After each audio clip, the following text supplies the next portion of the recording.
Archie. Good morning. Good morning. Good morning, everybody. Good morning. 10, 9, 8, 7, 6, 5 seconds, 4, 3, 2, 1. Ignition device live.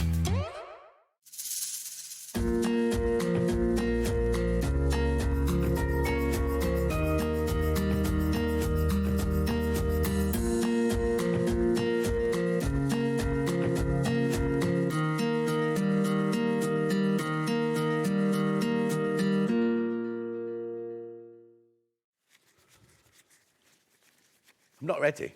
I told him I wasn't ready. Now, I don't know if I've got hay fever or I've got a cold. So I'm taking tablets for both. And I've brought my nasal spray. And I've brought my Lemsip. And I forgot my glasses. And I'm fine. We've got a lovely day lined up for you today. I apologise. I apologise if I sniff. I've got... anyway, should we do the early bird? Here we go, here we go. Early bird. This is where we take something that sells perfectly well on its own, reduce the price. That's what we do here, Dan says. Right. So, now, this will be interesting. Yeah, here we go. You ready? Crash in. This is a 45mm road, $6.99. $6.99, you've got your lovely print there, you've got your gorgeous soft touch there, you've got your lock here. Oh, it's locked now. Your lock there to do, and it's really good as well if you're one of those people that puts the roach cutter down, doesn't put the blade away. This does it automatically for you, but you can lock it out if you can do a lot of cutting there. It can be left-handed, it can be right-handed. It takes a regular 45mm rotary cutting blade, of which at 9 o'clock, I've got spare blades. Got blades at 9 o'clock. Pam Minnie Honey says good morning. Gillian says good morning. June says good morning. June, who's been out on the beach again, walking the dog. I love June lives near the beach, so she can walk the dogs on the beach, or the dog on the beach. $6.99, make sure you go through for this one. Lovely, beautiful, gorgeous. Left-handed, right-handed, everything you need in a gorgeous roach cutter. You're not losers, and it looks so pretty as well. They've actually thought about the print. Sue says, morning, John. Hopefully it's just hay fever. Still not nice, but better than a cold. I'm not sure, Sue, what it is. I can't say because the eyes haven't gone yet.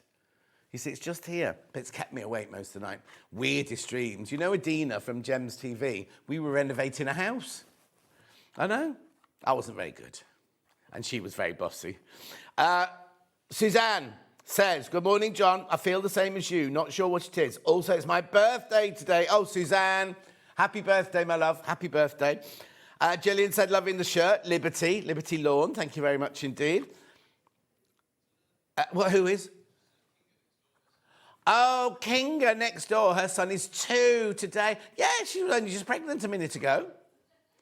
2? Oh, that means I did her neck curtains for her 2 years ago. Princess says, morning, John and team. Roxana says, dear John, I hope you don't feel too bad. Please get better soon. Oh, I'm fine, Roxana. Don't worry about me. Alan, how are the gallery doing this morning? He's not feeling great either this morning. Let's have a look at them. There's Dan and Hannah. Oh, Alan, you got a flourish there.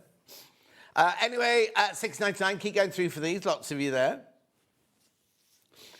Yeah, Hannah's good on floor, but she's busy on a camera at the moment. Good morning, John, says Pat in Lincolnshire. Which bit of Lincolnshire from, Pat? I spent many years in Louth in Lincolnshire, where my dad was in the RAF there. Morning, all. I've got this cutter, and it's become my go-to. It's lovely to use and easy to hold, says Meg, in gorgeous West Yorkshire, one of my favourite counties.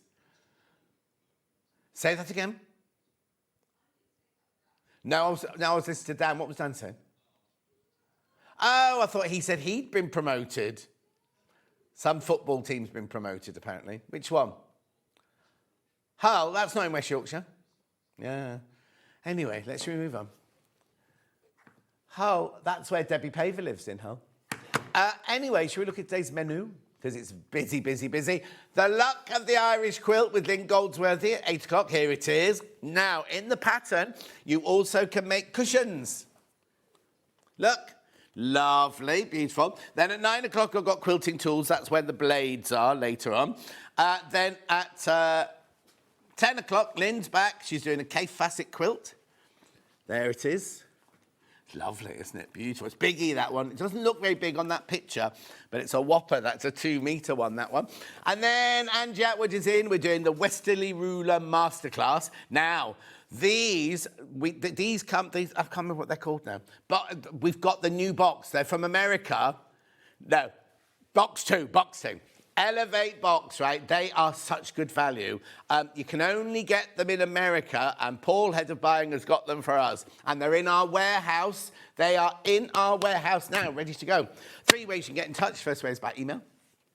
studio@SewingStreet.com, studio@SewingStreet.com. Helen says, good morning, John and team. Morning, Helen.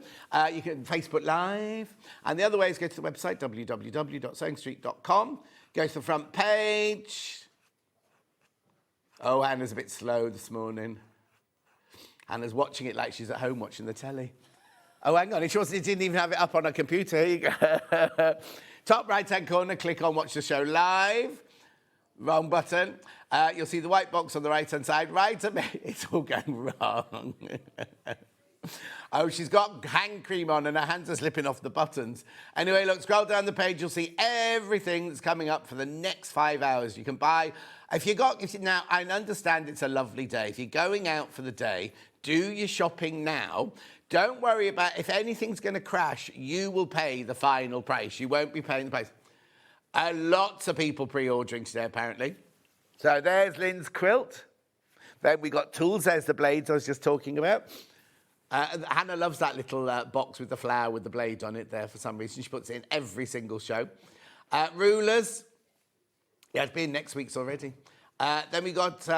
now, we haven't got... See those blue clips? They went on our list this morning, so I'll put those back in the box. You're going to miss that, yeah. You're going to miss that. There's some rulers. Thread. Really good threads, Hannah says. Iron. There's loads in there, isn't there? Then Lynne's second hour is... there. It's a massive quilt. It's 2 metres. 2 metres across that one. Lovely. Maybe we should get Hannah to stand in front of it when we do pictures so we can get the size of it. Yeah, she's quite tall. And then there we go, the Westalee. We've got all the rulers, low shank, high shank. We've got all sorts of things, all the feet and everything, plus the elevate boxes, plus the spider's web. Oh, look, box 1, high shank, sold out already. Lovely. All that goodies. Angie's will be in later to take you through all of that. Right, let's get on. Lynne Goldsworthy is here. Good morning. I won't kiss you just in case this is a cold. Don't kiss me just in case it's... I think it's a cold. I don't think it's hay fever because the pollen count was low yesterday. Yeah, so... but you know me, any tree and any storm. Yeah, no, I do hear you get terrible... And I was naked in the garden terrible yesterday. Hate. Too much information, don't want well, to know no, that. ask the man from Every, because he got a good eyeful, and then Sally from number 5, she came around. You went to the front door naked? No, he came into the back garden. OK. Not even a pair of pants? No. No? OK. I'm not popping into John's. You know it was near where Claire used to live. Right, okay. Very, and nobody ever comes to visit Nobody me. pops in, and you had 2 yesterday. And the Everyman, or is it one of the DPD, one that he wasn't meant to be here till Tuesday. Okay. It had said the delivery, it's plants for the garden. It was supposed to be Tuesday. And Sally just needed to chat, so she just... So did you chat naked, or did you... No, I had a cushion. Did you... You chatted like this. A big cushion. OK, of course. Anyway, it's lovely to see you. What are we doing today? What's this then? So this is the luck of the Irish quilt. Oh, you're not doing it with the accent there. OK, the look of the Irish quilt. There you go, look at the Irish. The look of the Irish.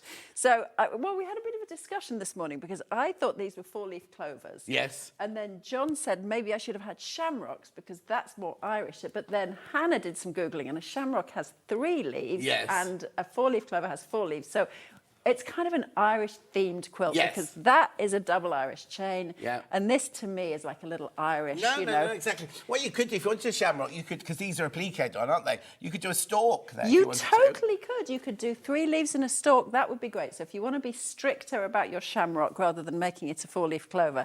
So it's a lot of strip piecing, and strip piecing means it gets done a lot more quickly than if you're piecing. You don't piece square by square by square. You piece it in strips and then you cut those up. So it's actually quite a quick and easy quilt to make. OK, lovely. So the quilt kit that's in there at the moment is Yoda Moda.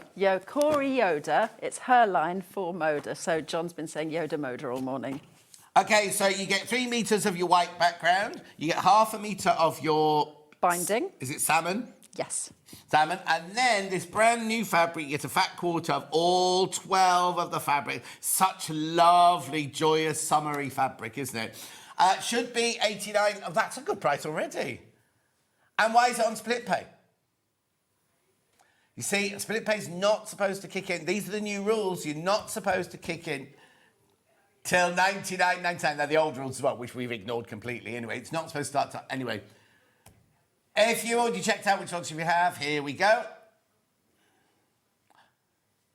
79.99. For now, how big is it? It's 66 inches square. Now, remember, in the pattern, you also get instructions. We'll talk more about it to make the cushions as well. So now, in this quilt kit, you've got enough of the fabric to make the whole quilt, and then there's enough of this to make the cushions, but you'll need, we'll tell you about it in a minute, you'll need a bit more of this one and this one to make the cushions. 3-way split pay. How much does that make it now? Let's have a look. Hang on. 26.66. 20, no interest charge whatsoever. We just split that price 3 ways. 26.66. 79.99. That is such a good deal. So, it's Moda, remember? Moda fabric. There's loads in baskets. Loads of them in baskets. So, tell me about this fabric. Why? Because you chose this fabric, didn't you? I did choose this fabric. it? I did choose it. I chose it all by myself. I like it. It's bright. It's fresh. And then I split it up. So I've got the greens I took to one side so that you could make the shamrocks or the 4-leaf clovers with those. And then these are just really lovely, bright, fresh and summery. I just think they're a really nice line. Did the design come first or did the fabric come first? So a friend of mine was making a double Irish chain quilt. And then I was thinking, I really want to make a double Irish chain quilt. So then when I saw these two together, I kind of thought, I wonder if I could do something with a motif in the gaps. Yeah. And then I thought, well, then I'll do a 4-leaf clover. I don't know, it all sort of tumbles into place bit by bit. And then I kind of like that the 4-leaf clover is made of 4 hearts, because that's sort of cute. Exactly. Yeah. You love a heart, don't I you? do. Romantic I heart, have really. so many hearts in my quilts, yeah. Oh, so look, what you get here is you get your 3 meters of your ivory. I'm presuming that's ivory, So that's, yes, it is. So that's your background. That's your background. That's your binding, so you don't need to worry about that for anything else. And then these are your clovers / shamrocks. And then these here are all your Irish chains. Exactly. So now, is it random? Is the Irish chain all random? It's absolutely, totally and utterly random. When I did the 4-leaf clovers, you can see that those are not random because actually... when you've only got, when you've only got 3 prints, it's a little bit difficult to do random. You could do random, but I did a little bit more organised for the 4-leaf clovers. So I did them in pairs that sort of match across the quilt. Yeah, but they are different, aren't they? Because that one's got stripes and that one hasn't got stripes. Oh, well, I thought it was symmetrical, and clearly it's not symmetrical. Is it hanging up the wrong way? Well, I don't think it's hanging the wrong way, because I don't think there's a wrong way and a right way. But yes, I probably did design it in strips that way that are symmetrical. So, yes. No, that's not Hannah's fault at all. That's not Hannah's fault at all. But you could do it random, you can do it organised. But when you've only got 3 prints, doing random is a little bit difficult. But when you've got 9 prints, doing random across here means you don't have to keep track of anything. So that makes it much easier. These are flying out. Just so you know, they're flying out. There's 18 more people got theirs in their basket. We're fine because we got lots of stock for these. But just to warn you, we haven't even started making it or anything. We're literally minutes in, and there's so many people there. So you get the whole quilt kit. Obviously, it's the front and the binding. And in here, you also get instructions for... Whoa! Oh, there it goes. There goes the cushions. Obviously, now, the other colourway I've got is Tilda. These are made in the Tilda one. You have enough fabric in the bundle for the coloured bits of that one. You just need to buy some cream and some blue to finish those off. But I'll tell you more about that in a minute. But you do get, in your pattern, the pattern for the trio or the cushions here, look. Exactly. So it's 3 identical cushions. They're made in a very similar way to the quilt top. It's strip piecing again. It's just because it's a slightly bigger block, you lay it out slightly differently. Oh, okay. But it's the same principle. Once you've learnt how to do one thing, you'll know how to do the cushions. OK, half of the remaining stock is now in baskets. I know you want to see how to make it, but I just need you to see it. $79.99. We don't know why Hayley's decided to take £10 off, because at $89.99 it was a good price anyway. And they were selling at $89.99. If you did check out at $89.99, you won't be paying $89.99 because we don't take your money till midnight. So at $79.99, you can make a 66 by 66 inch square quilt that is joyous. You could have it on a bed, you could have it on a sofa, you could have it in the garden in summer. You could do whatever you want with it, really. It's lovely for your garden. Or if you've got a conservatory, look lovely in the conservatory. And in winter, it would really lighten up with that dark winter skies and everything. It'd be really lightening up a room, wouldn't it? Loads of you there at $79.99. We will do a demo in a second. Do you want me to do the other colourway now, Han? Okay, you're going to have to step out because your microphone's playing up, and I'll just do this last one. Right, so this bundle, you've got now, is that vanilla, Hannah? That looks like a vanilla colour, that one. It looks like vanilla, that one. Then, oh, look, you've got a Macawa. The other one was plain, but that's a linen texture, isn't it, that one? Duck egg, that one there. And then look at these. You've got 12 Tilda. Oh, the cushions are made out of this fabric. I'll show you that in a second. This one's not, hang on, this one's not going down. $79.99. Oh. Right, how many in baskets? Too many people in baskets. This one's about to sell out. This was about to sell out. There are 13 people in baskets and there's only 11 left.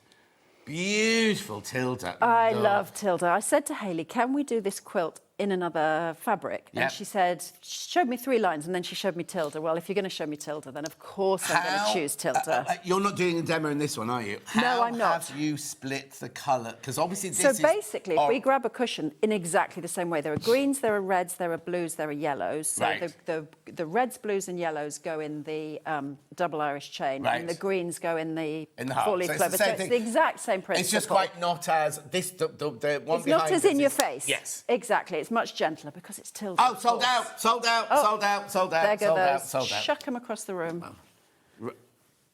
Right, so let's just go back to the first kit before we start to demo.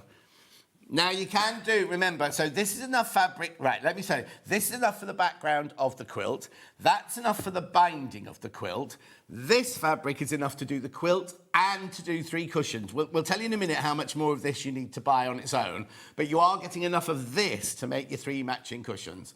$79.99, and obviously you get the instructions in there with the cushion instructions. This is the only kit I've got now. Now, I have got the Tilda fat quarters for sale on their own. The whole... Oh, no, not, are they fat quarters or are they half metres? Half metres. I've got the bundle of that, and I've got the bundle of Yoda Moda. Yoda Moda. But I'll do those later on for you. $79.99, 3-way split pay. Right, we do have the pattern on its own if you have your own fabrics at home. So you need 3 metres for the background, half a metre for the binding, and the equivalent of 12 fat quarters. But there's nothing to stop you doing all of those in the same fabric if you want to. Oh, totally. Or go scrappy with it. Just dig around in your scrap basket. Exactly. And pull out strips of this, that and the other for the Irish chain and for the... 4-leaf clover / shamrock. But also, inside the pattern, this is your quilt colouring in chart. So you always do one since you suggested it, John. And these are your cushions, you see. Exactly. So you do get... There's two patterns in there, really, because we could have done a quilt pattern for $9.99 and we could have done cushion patterns for $9.99. So make sure you go through for this. Now, there is a heart template. We do have an acrylic template of a heart coming up later, but you don't need to buy it because you've got it in there to do the leaves of your clover / shamrock. And then all of your instructions here. Everything you need, £9.99. To make a 60... Well, actually, we're saying it's a 66 by 66. If you wanted to make it bigger... You could make it... Could you extend it, or do you have to be in... I mean, you could... A really easy way to extend it would be to add some sashing around the outside, so you take it up to a bigger size. If you're going to extend the pattern, you could do, but you need to have a little bit more kind of quilting knowledge. So it's not just make 3 more blocks and add them on the bottom? No, you couldn't, because it would throw the whole... Yes, you could do if you know a bit more about quilting, but an easy way would be to add sashing around the outside, like a 6-inch sashing, and you'd be up to 66 plus 12, whatever that is. 78. OK, thank you. 78, yes. Took me a while. Anyway, do go through. Lots here there, $9.99. We also have it digital, which means you can have it within minutes and you can be making it along with Lynn.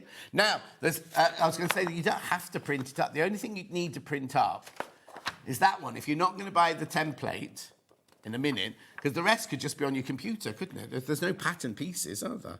No, exactly. That's the only thing that you need a template actually, for. I'd print this up. If you're going to buy the pattern on its own, because you might want to colour it in. Yeah, true. Different colours. True, yes. Also, you don't have to do Irish chain. Really, do you? You could do all of those squares. You could do them. You could, but you're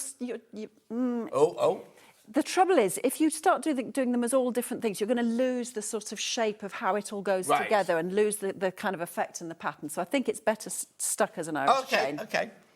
My bad. Well, I just look at that, you see, and I'm thinking, oh, you could do squares, but, you know, don't do that. Don't do that, John. I've got a friend called Claire. I'll send it round to her and she can... What, Claire Shaw? Yeah. We always mention her, don't we? Oh, she won't be watching 8:21 on a Sunday morning. No, she's watching. She's already up. 8:21 on a We've already Sunday been chatting about the sewing machine she wants to buy. No. Yes, yeah. Has she got a dressing gown on? I've no idea. We haven't been chatting in person. Okay. I We've thought just you been might do a messaging. Zoom. No, we haven't Zoomed this morning.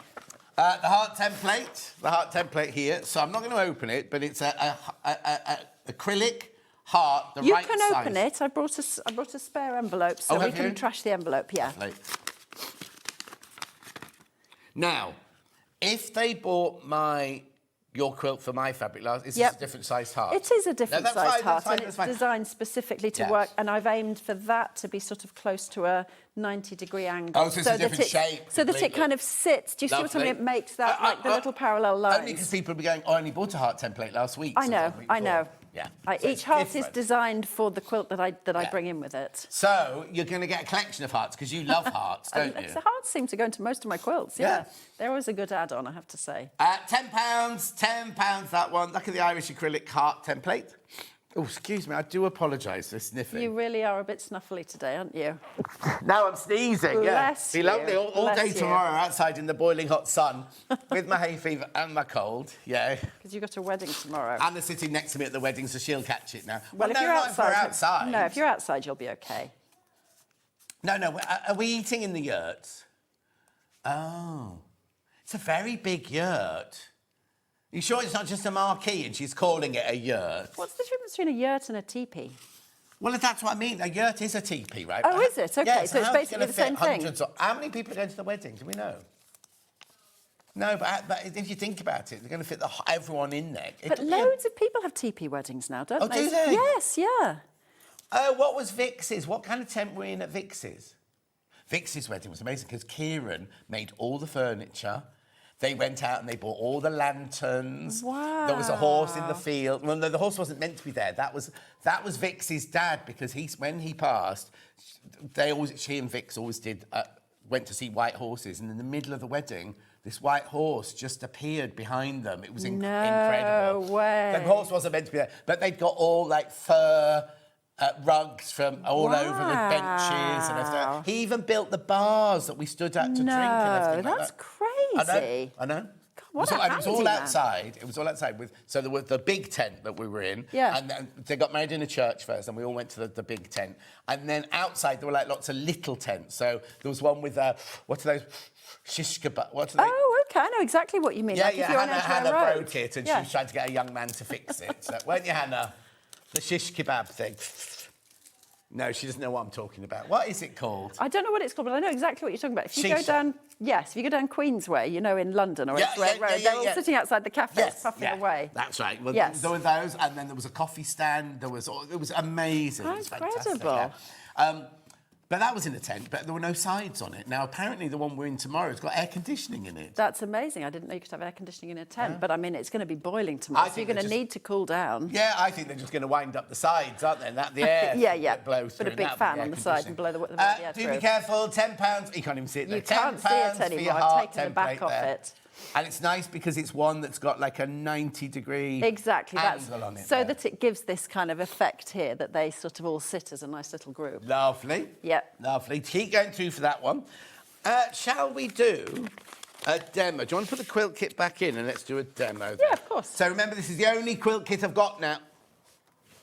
She's gone. Sorry, turning the iron on.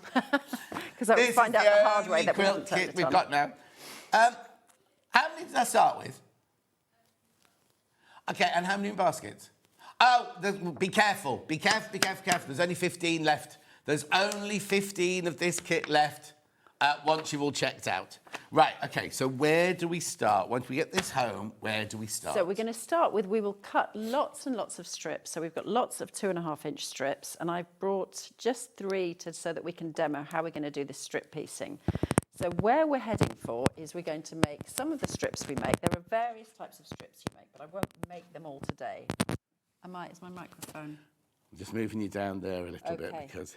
Right, when you come in next time, or for this one this afternoon, you have to bring your microphone. I know you've had to swap it. Bring your microphone up your T-shirt, then it's not going to hit on anything. Oh, okay, up the front rather than up the back. Yeah, it should come up like this, inside your T-shirt. Oh, I always like bring that. it up the back. No, bring it up inside your T-shirt. Okay, well, I'll change that for the 10 I'll blame o'clock. Hannah. No, that's like I'll blame everybody because that's like the 18 months I've been doing this. I've done it wrong every single every time. day, yeah. So you're the first one to tell me I'm wrong. I've had so many other things to tell you. That's the last of my worries. Do I chop all of each of those 12 No, not the greens. Do I cut up Every all? single fabric, and it tells you how many strips of okay. each fabric to cut. But yes, you cut every single fabric, and you're just going to use them completely randomly. Right, but not the greens. But not the greens. You set those to one side. Whether you're using the tilde fabrics or these fabrics, you set those aside because those we're going to keep for the hearts. But yes, basically you're headed towards making these strips that we're going to put together to make the blocks. Brilliant. So that's where we're headed, and we'll make one of these strip sets so you can see how that works, and then we'll cut them up into lots of smaller strips. And strip piecing is one of those things. Once you discover it, it makes the whole process so much quicker and easier. And this is actually quite a quick and easy quilt to put together because you're not piecing loads and loads of little squares. You're piecing these strips together, then you cut them, and then you get these sections that you're going to make. There's a lot of Lynne love coming in today. Oh, that's so Janny nice. Hanny says, morning, John. Looking forward to the show. I love Lynne's teaching. Princess says, you. morning, Lynne. Love your quilt. Mandy says, looking forward to watching Lynne. I love her quilts. Eric says, good morning. I will be tidying up, and I need to watch SewingStreet. It looks very interesting hour. Margaret says, good morning. Sandra says, morning, Lynne. And that's it for Good morning, how lovely. That's so nice when you get that, isn't it? People don't realise how nice that is. Can I send that over to your side for now? Yep. Just because then I can go directly to the machine with these Right, hang bits. on, I just need to that's it. There. Untangle Yeah, it. there you Yeah, okay. So we're just going to sew these. We're going to make this strip set. So you have strip sets where you have background, print, background, and then you have strip sets where you have prints at each end. But the pattern shows you step by step what strip sets you're making, how many you make of each. So And do I need to make all the strip sets the same, or are they all like, as in, like, does that one always have to be in the middle? No, you literally want to throw the fabrics in as randomly as you can. Okay. So you don't have to keep track of anything at all. You just have a big pile of the strips, of the print strips, and a big pile of the background strips, and you just put them together totally randomly. Brilliant.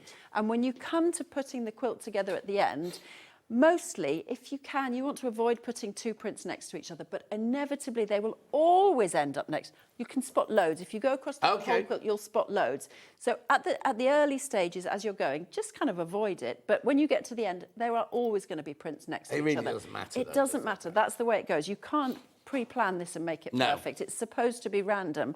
So that includes having things next to each other. Right, let me get my 1/4 inch stitch. 0.6. Thank you, 0.6. Then I'll put that towards the edge because I'll prefer that at 9. It's just like a setting on this machine. Right, so we're just going to get going with sewing all these strip sets together, and we'll be doing a little bit of pressing on the way so that you can see, because I'm like a bit fussy about pressing strips sewn together as well, because what you want to make sure is that they don't kind of arc and bend. So have you done the nails? This is a question from Hannah, to match in with the fabric. Honestly, no, I haven't done the nails to match in the fabric.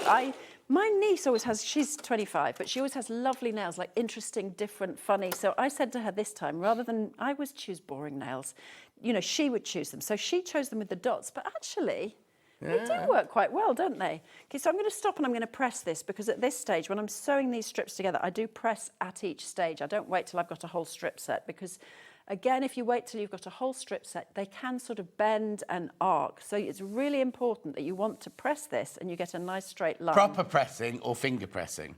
proper pressing. So we're going to bring this across, and for once I'm not going to get you to press because I'm going to be picky about this, and I want to do a demo of the pressing.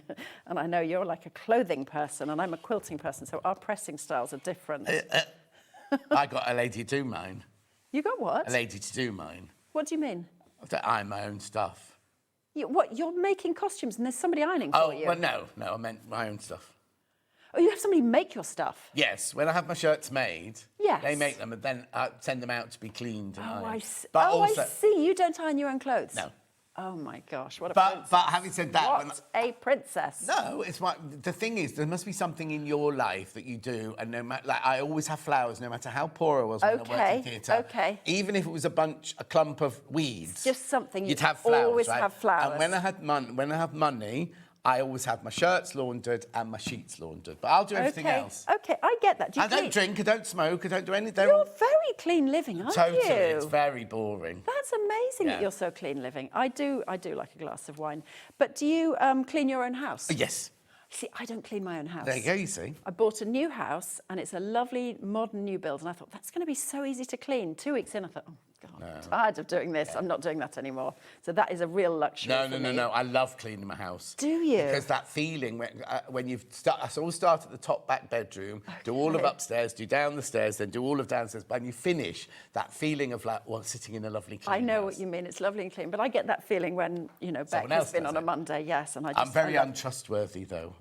Do you mean you're very untrusting? You're not untrustworthy No, yourself. I can untrusting. trust you, but you don't trust people. Yeah, the cleaners. Okay, you don't trust cleaners. I've only ever had one good one. Okay. In all the years. One lady, I was invited to Downing Street once to a drinks party at Downing Street, and she nicked the invitation. No. Okay, well, that's a bit That's by cheeky. the by. That's by the by. So we're going to press this. So what we're going to do is we're going to first sort of press it with your hand so you've got it lovely and straight. You don't want to be pressing it before you've really got it kind of nice and straight. Some people set the seam before pressing. I don't bother with that.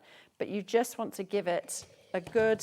So you're really trying not to mess up too much the fact that you've got this lovely... What are you looking for, I'm John? looking You're for, because I looking can like hear you're- it making a steam noise, and you don't do steam, do you? I don't mind steam. Okay, Yeah, I don't mind a bit of steam. So throughout this quilt, every time you have a seam, you're going to press that seam towards the darker fabric. And if you do that every single time you press a seam, then the whole thing nests when you put it together. And that works like a dream. So we'll carry on and do the second piece. And so Oh, I see, you do it in pairs. You don't add the third one to that. I do the whole lot in pairs. So what I'll do is I'll get the pattern and I'll count how many pairs I need to do. So I'll sew all, let's say it's 26 pairs. Yeah. I'll sew all 26 pairs. Then I work out what I need to do next. And I press them at each stage because it's really important to get these seams straight when you're doing strip sets. Lovely. So I'm going to sew this second seam, and same thing again, 1/4 inch seam. And like I say, if you want to, you can be sewing, a great big pile of, once you've worked out what you've got to do when, sew a great big pile of these, and then that's the point when you can, switch off and listen to an audio book or watch something on telly, watch us on telly. So same thing again. I'm also going to press this one at this stage so that I know that it's like nice and straight. And again, I'm going to press this towards the darker fabric. So even later on, I'll show you when we get to the point where we're finishing the block, you've got the option when you get that far to press your final seams in a block. Sometimes in a block, your final seams don't press quite as well towards the dark fabrics. But because you've got 5 strips in these blocks, and you'll see when I've finished, you always press towards the darker ones. So that way, once you put the whole thing together, every single thing nests, and that makes a huge difference when you're putting a quilt like this together, because it means all of your points are going to match up. Lovely. And it makes life a lot easier. Right, sending that back your way. I'll send that back your way as well so I don't burn myself on it. Right, so then we can sew this into a pair. Don't worry if you've got selvage at one end and the proper part at the other end. You've got enough to cut 8 strips out of these strips because you're cutting 2.5 inch wide. So. And don't worry if they don't match, because that last one had a bit of a gap at the other end. It doesn't matter if they... No, well, exactly, because if you think like the... Oh, hang on. Oh, no, this one here, like that. So you've got these bits here. That doesn't matter. It just means that the width of this one is slightly less than the width of this one, so that's fine.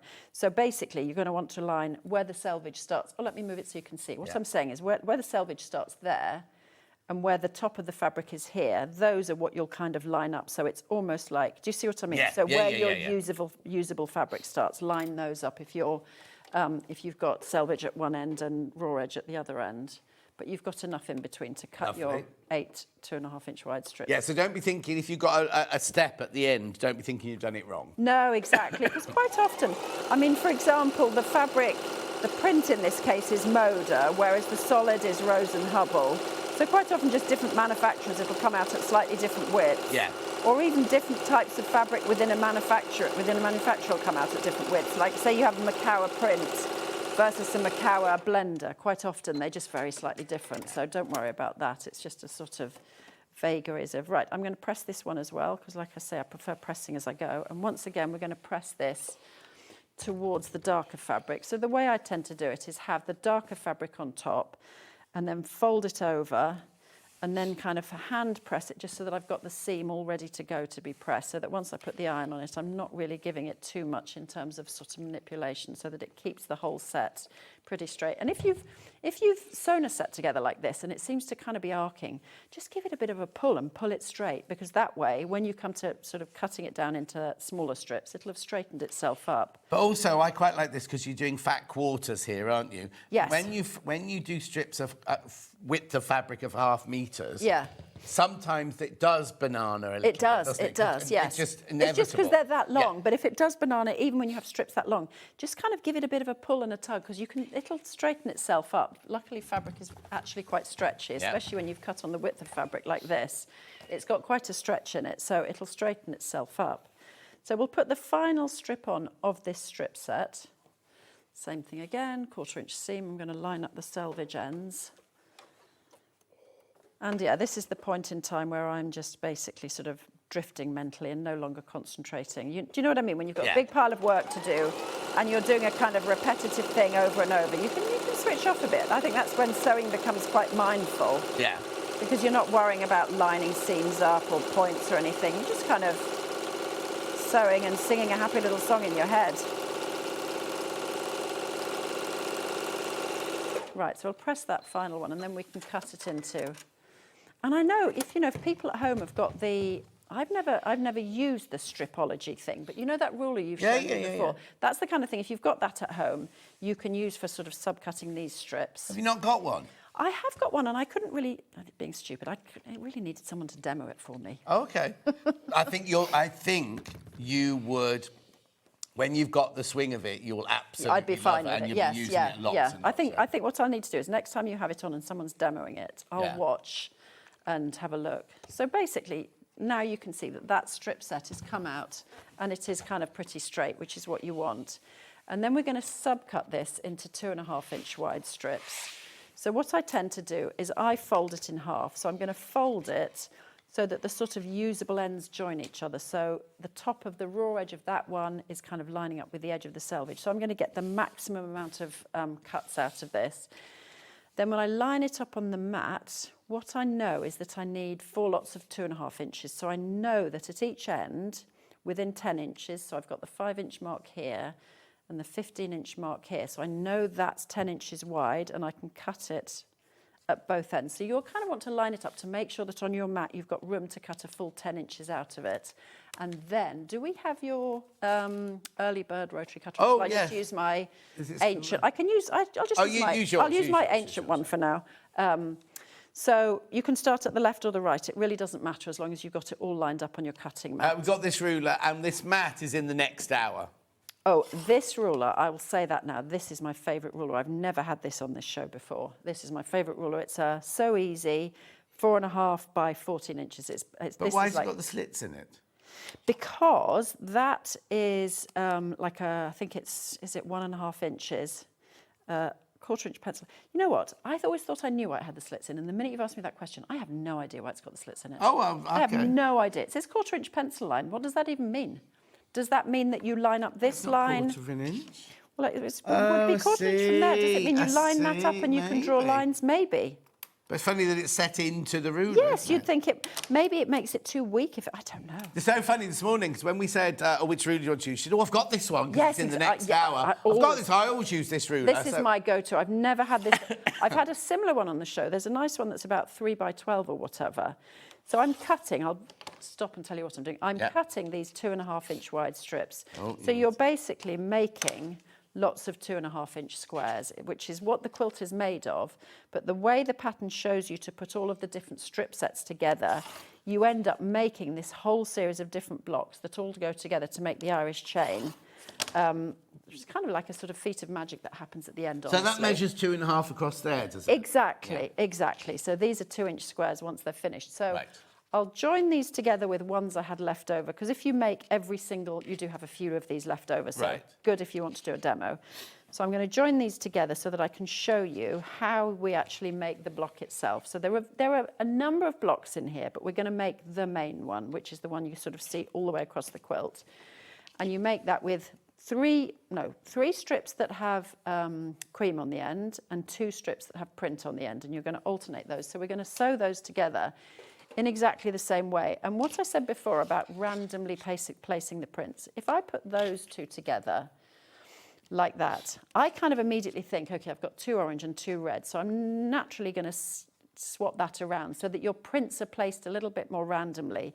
And when you carry on putting these together like that... Is this the biggest size that I'm ever going to be working with then? As in, I've only ever got 5 in a row. Yes. So it's really, really manageable. Very manageable. So that's another of the blocks, and you can see that what you've got is just, this is one of the strip sets you make. Right. This is one of the strip sets you make, and you just, so it's exactly the same size. The blocks are this big at their biggest. Right. So yes, they're nice small blocks. No, nice. Yeah, it's they're nice nothing and worse easy. than when you've got so much and you can't manhandle it. No, this is very easy. And then carrying on, if I was going to put like the next random strip in place, that one to me, I'm kind of seeing 2 reds there, so I probably just flip that around. So just, you know, as you go, it really doesn't matter if you have 2 prints next to each other or 2 colours next to each other, because that is going to happen in the finished quilt. But just as you put the block together, you can just kind of think about, you know, where the next piece might go, which piece you might pick as the next piece, because you'll have a big stack of all of these, and you'll be randomly pulling them in, sort of, you know, and putting these together. So it's just a little bit of placement as you go, but you also can't get it wrong. No. And then if you're a pinner, you can pin at this stage, and you can pin every single intersection. I'm not a pinner, so the way I do it, and I'll show you now, is I basically line up my first join, my first where the seams meet. And so I'm holding that in my hand, and because both seams are pressed towards the darker fabric, that's naturally going to nest.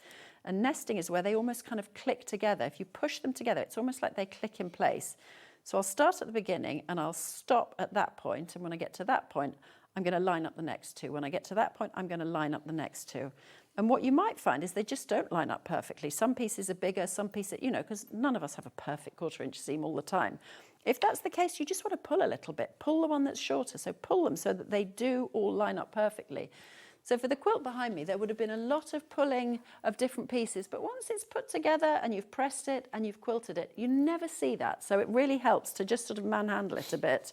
And luckily you've got the stretch of the fabric working with you. So as I say, I'm going to go right to the first intersection.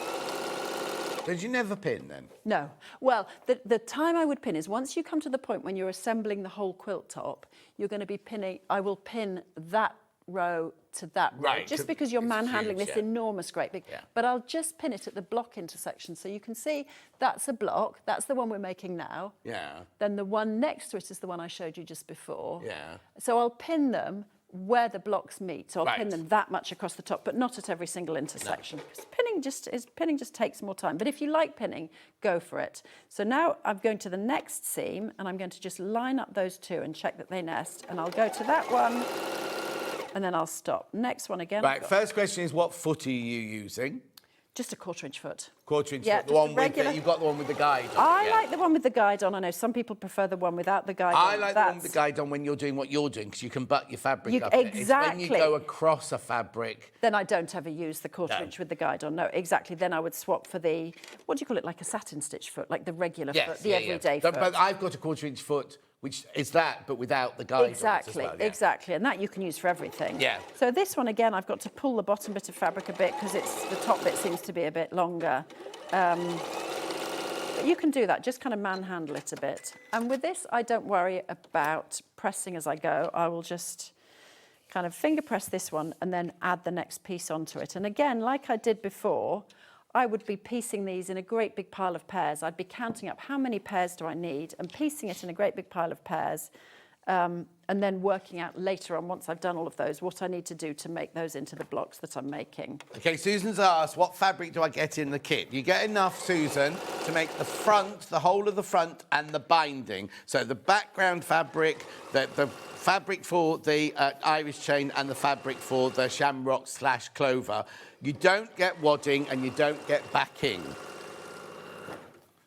You have leftover fabrics. If you didn't want to make the cushions, you could make another, but you'd still need to buy some fabric for the backing.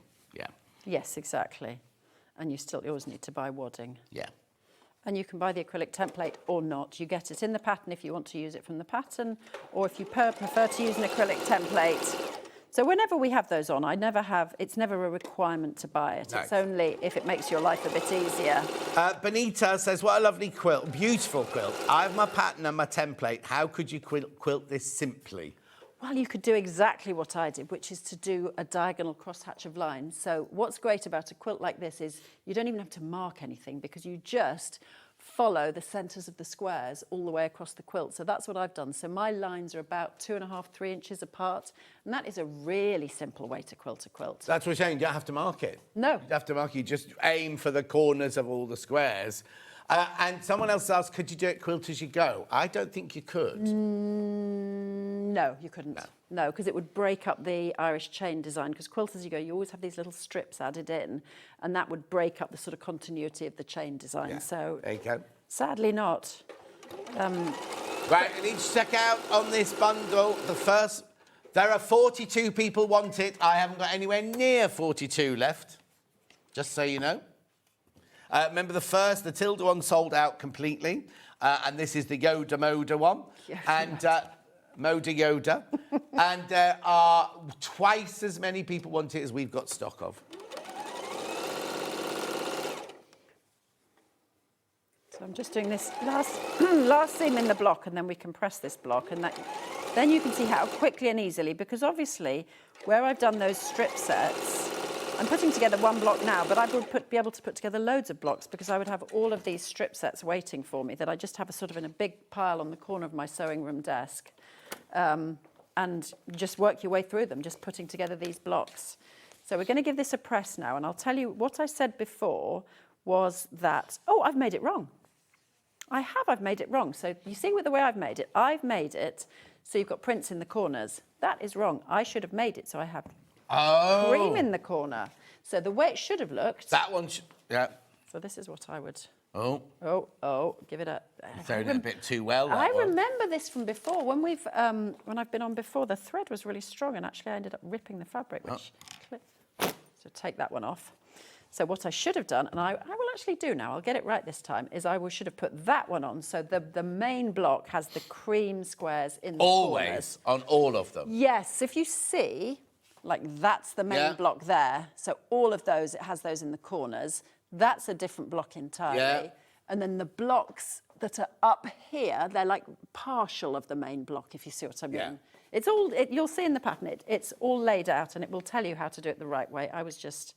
For some reason, you're here, you're just not concentrating in the same way as when you're at home. Because I'm chatting to you at the... Well, yeah, I think it is, and it's just you sort of almost go into some kind of autopilot where if you've done something wrong... I think last time I was on with you, I made something wrong as well. Yeah, but the thing is, everyone loves it when the expert... I know, exactly. Because at home, they go, well, she made a mistake, so I can make it. Exactly. It's like when, if anybody's making anything with Dresden's or a Mariner's Compass or any of those circular designs, those never lay flat. So if I'm ever demoing those, I think it's always good for people to see that those actually never lay flat. No. Like, unless you are literally, perfect in every single seam you ever sew and press, which, frankly, is impossible. Right, I'll get rid of a bit of this thread. And then I'm going to show you how I press this, which was the point I was making before about. So you've got these seams now. And like I said, you always want to press towards the darker fabrics. So you can see that on both ends of this block, the darker fabrics are the second and fourth rows. So we're always going to press towards those. And that will mean that when these interlink with any other blocks, everything is going to nest. So just remember, right the way through, you press towards the dark fabrics, and it'll get everything to nest. And then when you assemble the final quilt itself, you assemble it in rows, and then if you press every single block, if you press always away from these these big checkerboard blocks, the same thing happens. The whole quilt then, all the seams across the whole quilt then nest. And that's kind of rare that you can get a quilt where that works that perfectly. Usually it's a bit sort of cobbledy by the time you get to the end. But in this one, you can make it nest right across the whole thing. And that's going to really help. You can give this a good old, pressing then. And so, yeah, that's the main block. And you can see, even though we tried to go a bit random, I've got those two the same, I've got those two the same, those two, that just happens. There's nothing you can do about that. Once it's in there, you're never, ever going to know, are you? And it's not supposed to be. It's not supposed to be a sort of, perfect chessboard. Yeah, and also, the way it is you never have two patterns together, so they might be near each other, but they're not going to be, you're not going to suddenly make an oblong, are you? Exactly, and then all of a sudden, the next piece is always one of these, so that breaks it up again, and then you have your four-leaf clover in this, so it breaks up the whole design, the way it's put together. Okay, so now I don't know where you're going next. Yep. But, I'm going to ask, when do I put my leaves on? So another good thing about this is that actually this block is a standalone block. So what you can do is you can put all your leaves on at this stage. Oh, brilliant! Yeah. When I say this stage, I mean the stage before you piece the whole top together. So you're not wrestling the whole quilt. That's not my ruler, is it? My ruler is somewhere. You just had it. There it is. Oh, okay, thank you. I had it. So to put your leaves on, I'm going to show you first how you mark the block, and then we'll come on to cutting out the leaves. But basically, you'll take your ruler, and you'll line the 1/4 inch line on your ruler up with these corners of the squares on each corner of the block. And you're just going to draw with friction pen, because friction pen then vanishes afterwards, little guidelines. And that, where are you measuring from and to? So what I'm doing is I'm putting my 1/4 inch line there. So I'm drawing not the edge of the ruler, right? No, I'm drawing a 1/2 inch line down the middle of the block. So if you look at the quilt itself, you can see that these sort of sit on the diagonal, and they're 1/2 inch apart, so that you get like a nice, you're not doing it by eye, you're actually doing it, you're giving yourself guidelines for it. So yeah, you put your 1/4 inch line onto these little squares here, onto the corner of the squares, and just draw on a line. It really just needs to go through the centre of the block. It doesn't need to go all the way to the sides. So we'll just draw those, and that is where you line up your hearts with, so that they all sit really nicely and neatly and sort of evenly spaced.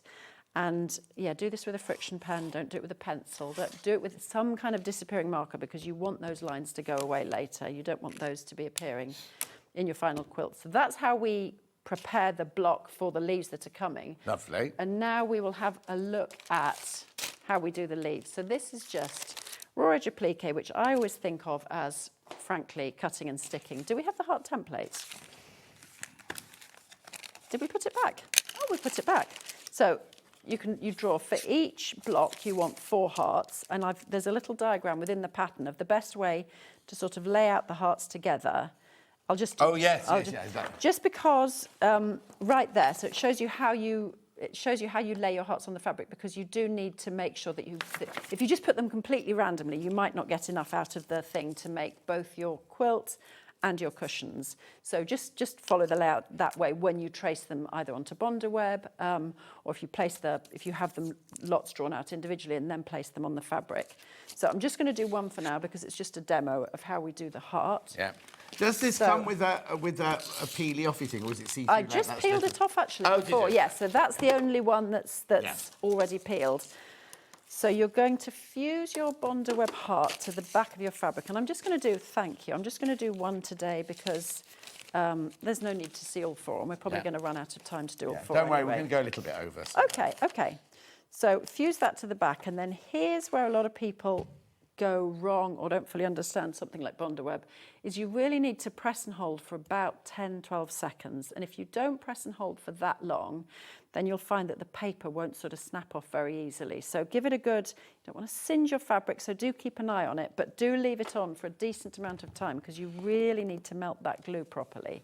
So at this stage you can cut it out, but you don't want to snap the paper off or peel the paper back until it's actually cooled. And again, this is a TV job for me. Thank you. Okay. So what I would do is I would trace all of your hearts out, and then, when you're sitting in the garden, this is a sitting in the garden job, actually. I love jobs like this for days like this. You could trace all of your hearts out onto Bondaweb and fuse them, and then you can sit in the garden cutting them out and watching the world go by. So yeah, we just cut these out. Gosh, I'm really hungry. Oh, are you? I'm going to have my breakfast in the break. You're not normally on at 8 o'clock. Do you normally have your breakfast before you start? No, I don't. I normally have my breakfast later. I just... Did you eat later last night? No, we ate quite early last night because I'm always kind of conscious I need an early night. We ate at about 7 last night. Oh, right. We had a barbecue. What about you? Oh, no. I ate way too much yesterday. Oh, did you? I normally have to eat by 5:30. Okay. Because I go to bed at 8:30 normally. Do you? Well, if I'm up every morning at 4:30... I know. You have to kind of get into a routine You of it. you do. So but yesterday, there's this TV show called Younger, which I think you would absolutely You've told me about this love. and I need to watch it. Is it on Netflix? It's on Netflix and Prime. Okay, It's on both, okay. right? If it's on Prime, I can watch it. And it's addictive. Vic's put me onto it, right? Okay, The episode's okay. only 25 minutes long. Okay. And I'm in series 4, and it's got really... not Addictive. meaty, but like interesting. Yeah. And last night I kept thinking, right, I'll look at I'll just do one more. Oh, Because it's no. only 25 minutes and I'll go to bed. But each episode finishes on a... On a cliffhanger? Yes. So, and they were like emotional cliffhangers. That's like, so I think, oh, well, I'll just have another, I'll just have Just one something more. to eat. Yeah. I'll just have something. So I was eating much later than I would normally eat. Okay. So And maybe that's also why you didn't sleep that well. yes, but I think it was more the... And more the hay fever as well. Hay fever / fever cold. I think it's a cold. But it's kind of calmed down now, hasn't it? A lot, yeah. When I came in this morning, you sounded quite croaky. Yeah. And a bit sniffly. I think and maybe snuffly. my voice is breaking or something. Oh, maybe your voice is Yeah. breaking now that you're a teenager. Now that you... Right. So I was just going to carry on doing what I do, but I'm just going to show you. If you've pressed this long enough, it should, you can almost hear it crinkling. It really just peels away almost without you trying. If it doesn't and you're really struggling with it, go back to the iron, press it again for another maybe 10 seconds, leave it to cool, and then try again. Because if the paper is not peeling off easily, it's because you haven't pressed long enough. So we would have 4 of these hearts, and if you want to, you can follow the layout I did. You can see it on the front of the pattern, which fabrics go where. I just did that because I think with 3 prints, it's a bit difficult to go random. But all you do is you just put each of them, all 4 of them, in place, just lining it up with those lines, so that then you'll get this lovely effect of all 4 hearts. Or as John said, you could do 3 hearts and like a little stem if you wanted actually to go for the sort of shamrock idea, which I really like that idea. But you've got to make sure you do all 4 first, because what you're about to do, if you do them one at a time, you could quite easily iron off all Oh my gosh, that's a really good point. You would put all 4 on and then press, not one at a time, because my friction pen is now going to vanish. Yes. And I'm only doing a demo of just 1 because there's no point me cutting out 4 hearts. So yes, so you press the whole lot. I tend to go a little bit carefully when I'm pressing things in place that are roger pliqued because you can move them around. But look, I love the miracle of a friction pen. First time I came across one and that happened, I just thought that's amazing that has vanished.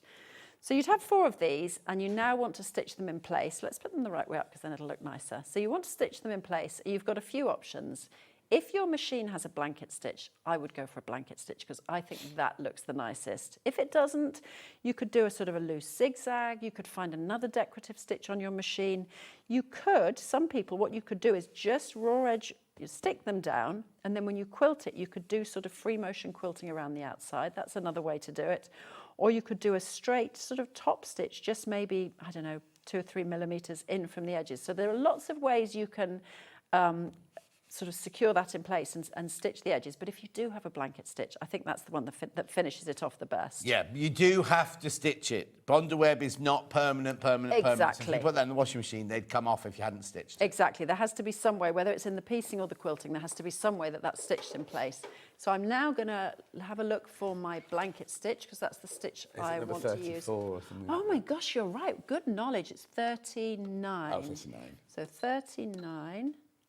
And then is it just on it? Yes. So Yeah, so your size is 2.5 by 2.5. And So- if you want to make it bigger or smaller. you just go up with this. So I tend to, what I do, and I think it's always worth doing when you do this, is to do a little practice run on a spare piece of fabric, just of the size of the blanket stitch that you're going to do. I like about a 3.5 and a 3.5.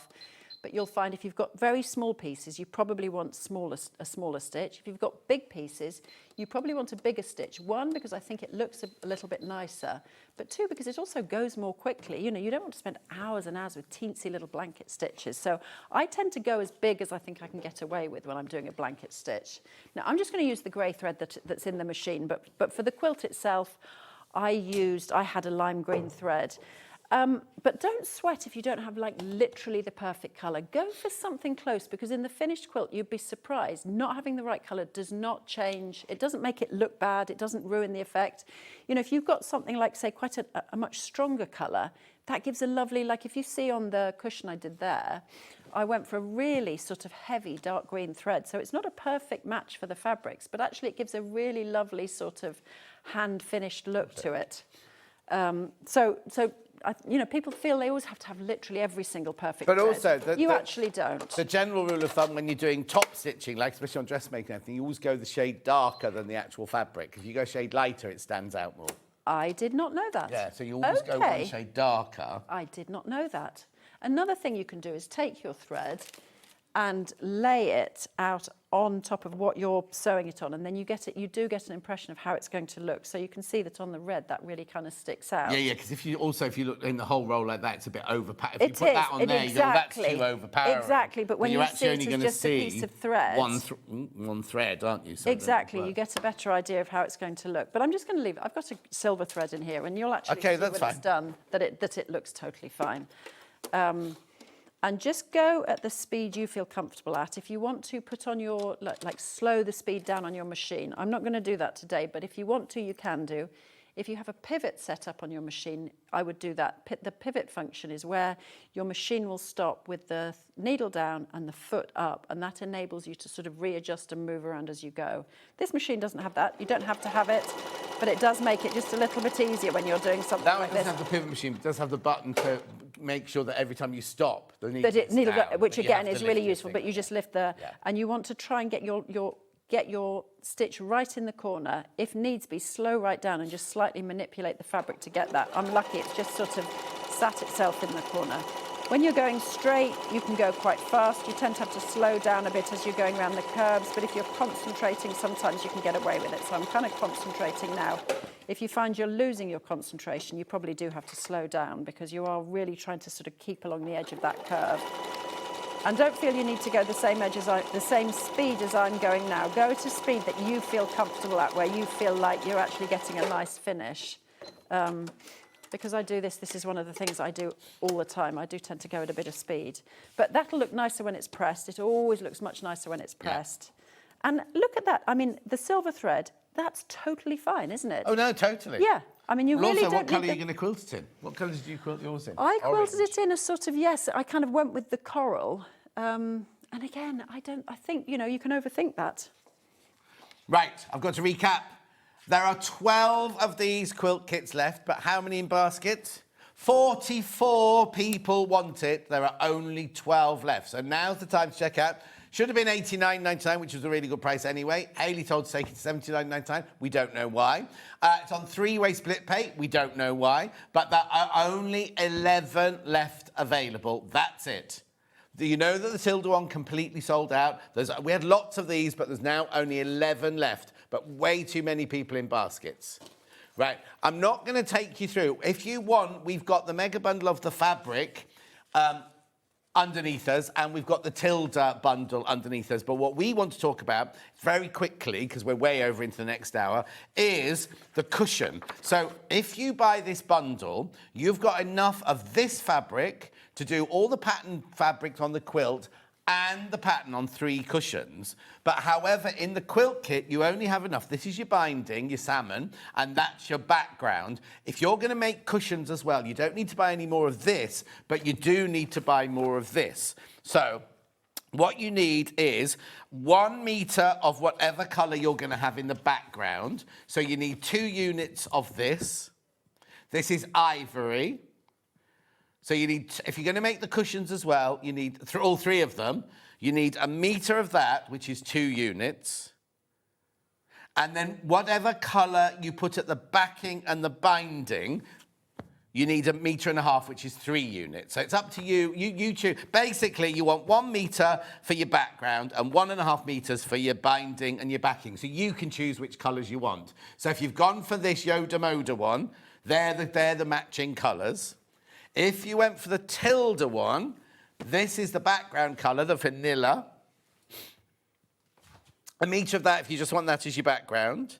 And then whatever you want as your backing or your binding, we had the Macawa duck egg linen texture one, you need 1.5 meters of that. Or you can, whichever way you want to do it, you can do it.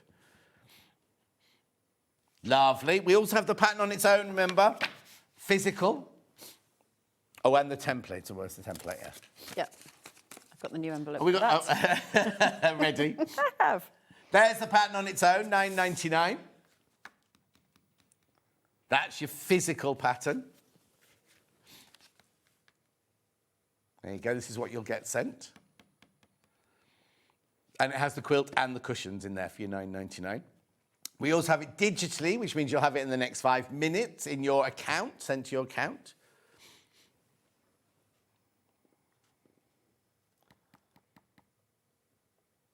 Lovely. And then we have the heart template. Now, one of you will get this one that doesn't have the film on it. If yours arrives, has it got white film on it? Yes, it has. Yeah, all the others will get one with white film on. If you get this one, you've got the one as used by Lynne Goldsworthy. Yours has been pre-peeled by me. Pre-peeled. £10, £10. Have I got any of those in baskets? Oh, OK, there's one left. There's one left once you've checked out. So that could be that one. This is the last one. That could be that one. It is going in a brand new envelope. You won't be getting the man-killed envelope. You get a brand new envelope. Right, anything else, Han?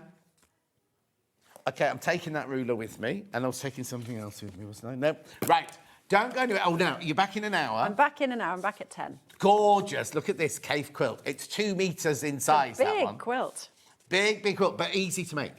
Yes, it's very easy to make. It's a one-block quilt. Yeah, it's in a box, you know, quilt kit in a box. It's not a Lynne design. She's just going to show you how to make it. That's in an hour's time. And join me in 4 minutes' time when I've got sewing room tools. I'll see you in 4.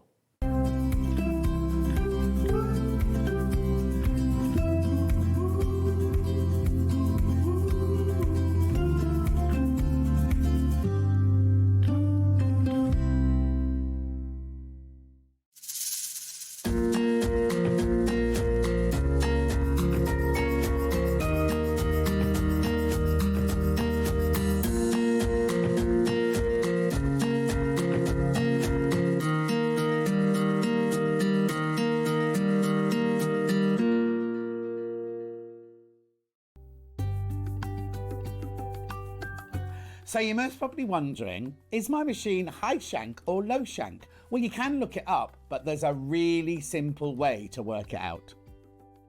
So first of all, you remove the presser foot. Then you drop this down so that it's flush with the bed. You take your tape measure and you run it along the bed like that.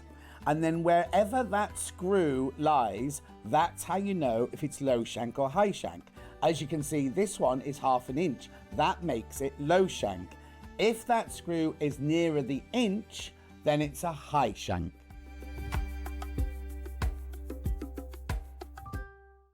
Want to know what's coming up on Sewing Street? It's easy. Just visit www.sewingstreet.com and head to the TV Guide section for all the latest show details. Stay ahead and never miss a stitch with Sewing Street.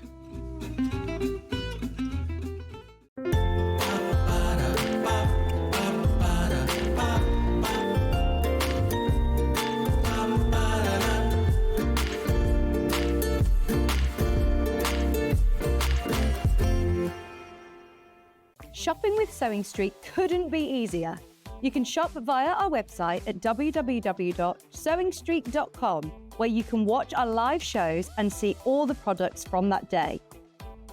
We also have a huge amount of products on our website, from your sewing room essentials to fabrics, sewing machines and much more. You can download and shop on the go with our Sewing Street app. Simply head over to your app store and search Sewing Street. Alternatively, you can contact our UK-based call centre 24 hours a day on 0800 001 4433. Shopping made easy at Sewing Street. Did you know at Sewing Street that on various products we offer split pay? That means on certain items you can spread the cost over 2, 3, 4 or sometimes even 5 interest-free monthly payments. Just pay the first instalment when you purchase and you're away. So shop your way with split pay. Here at Sewing Street, we only charge 1 P&P throughout the day. You can add as many items to your basket and check out and still only be charged once. Once you've checked out the first time and want to order again, you simply add the item to the basket and click on the Combine Order button. Remember, standard P&P is £4.95. Charges may differ for outside the UK. Or upgrade to our premium option for £6.95 on certain items. Shopping made easy at Sewing Street. Never miss a show by watching on the go with the Sewing Street app. Head over to your App Store now and search Sewing Street and simply download to your smartphone or tablet. You can watch the shows live and see your favourite presenters and guests. Click on the Today button to shop all of the products that are featured in today's show. Want to know what's hot? Then click here to see today's bestsellers and highlights. Have you missed a show or want to watch one back?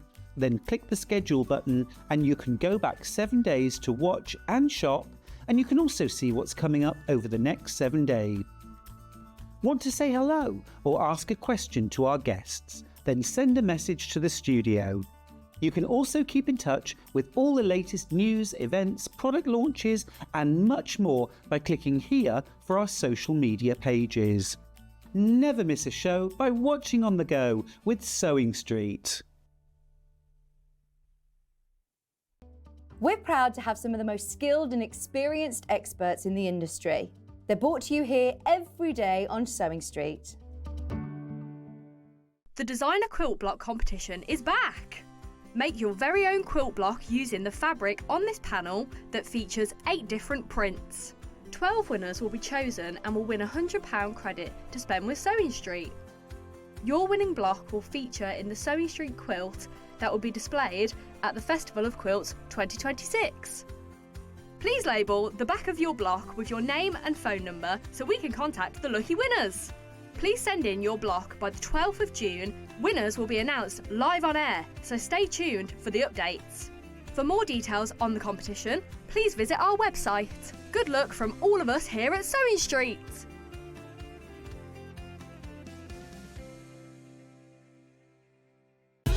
Keep up to date with what's on Sewing Street, as well as all the latest news and special offers by signing up to our email newsletter. Go to SewingStreet.com and scroll down to the bottom of the homepage. Type in your email address and click the envelope. That's it. You'll never miss out on the latest news and special offers ever again. Come and join us every morning at 7 a.m. on our webpage before we go live on the show. So make sure you log on to our website and go to the Watch Live page. At 7 a.m. each morning, you will see a selection of products, all with a special deal, which will be available for that hour only. And this will, of course, be included in your 1 P&P each day. Enjoy an extra special early morning treat every day from 7 a.m. on Sewing Street. Every day, our experts will bring you a wealth of knowledge. They'll take you through the steps of making projects, and we feature fabulous tips along the way. Whether you're new to sewing or a seasoned pro, you're sure to learn something new. We're live every day from 8 a.m. till 1 p.m, and you can also watch back all of the demonstrations featured on the show on our YouTube channel.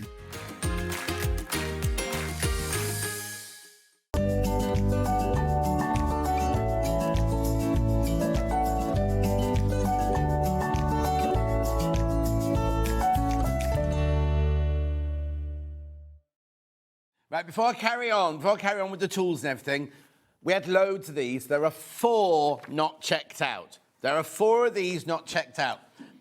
And there's 45 people in baskets. There's 3 meters of your ivory for your background. There's ½ a meter of your salmon for your binding. And these brand new Yoda, gorgeous fat quarters. Now, there's enough in here to do the quilt, because you get the pattern as well, and you need to buy more background fabric, but there's enough of the pattern fabric to do all the kind of squares and the 3 cushions as well. There are only 4 left, right? That's it. I can only tell you that much. They'll have gone. They'll go. But I just didn't want you to miss out. So many people got it sitting in their basket. Right, we're going to start with some threads. Right, how many have I got? Okay. Well, no. That means Hannah can keep this one as our studio sample, because if you we had a box like this a few years ago. It wasn't this one. And I remember opening it and people messaging, it's people who don't really do sewing, going, what is the point of that box? They're all the same. They're not all the same. And you as sewers know, it might have been this box, because I think we've replaned this one. But you'll look at that. If you're a sewer, you will know exactly why this box is so popular. Because to an untrained eye, they all look, they're all pale. You've got white, you've got ivory, you've got cream, you've got silver, you've got dove. This is the perfect set for like piecing, patchwork, for doing your quilting, everything like that. These are all, you get 50 weight, you get 6 of them, they're all 1,300 meters each. Works out, where she's going to crash. Oh, no, you're not supposed to do that. $64.99. Right now we've really. Okay, sorry, Hannah. I'm going to ask you to do it for me. So, 7,800 meters of thread in there, right? For $64.99. So, do you need me to tell you how to do it, or do you want me? Okay, so you need to divide $64.99 by, what did I just say? 7,800 multiplied by 100.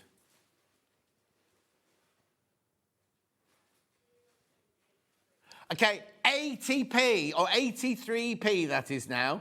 83p for 100 meters. Where can you buy any thread for 83p for 100 meters? You're looking at least £1.80, aren't you?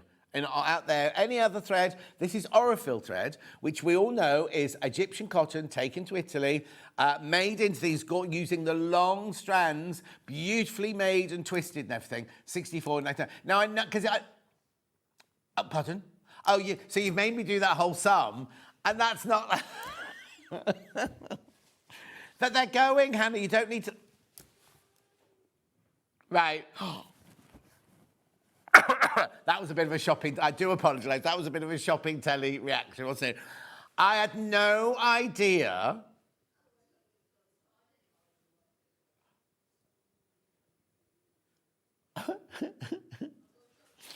No. Right, okay, so should we do the sum again now?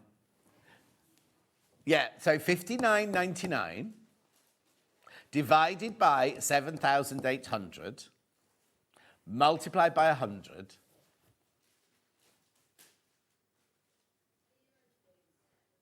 Right, it now works out at 76 pence for 100 metres. Where you can't even buy tacking cotton for that, can you? This is what I don't understand. Everyone goes, oh yeah, Orifil, it's lovely, but it's so expensive. Actually, it only feels expensive because you're buying so much. This is going to last you and last you and last you. I'm going to Sorry, I didn't give you warning. Sorry. How many people in baskets? Oh yeah, the prices. I didn't give you warning about the prices. I also didn't give you warning about the sneeze either. And I just heard Dan do one of his very disappointing noises. Oh, John. $59.99 for all this Orifil. Right, okay, be careful, because we're heading to half the stock being gone.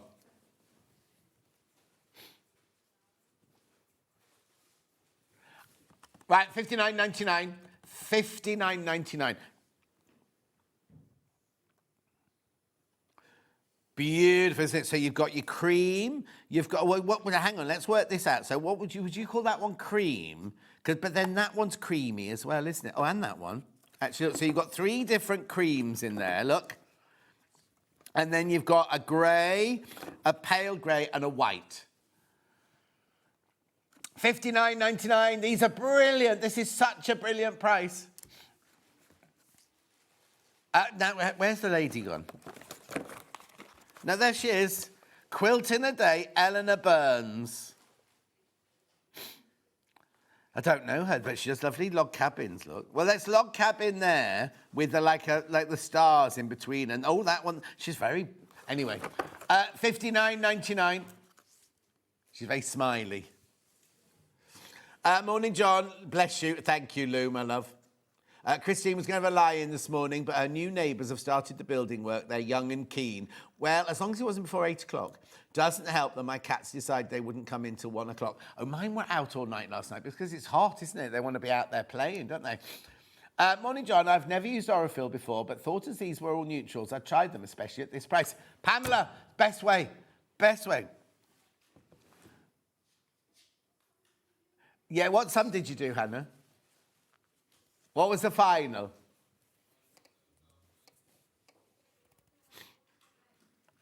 What was the answer? No, didn't it go down from that? Oh, no, that was it. 76p for 100 metres. Oh. Morning, I paid £4 for 200 metres on Madeira thread yesterday, says Claire in Gloucestershire.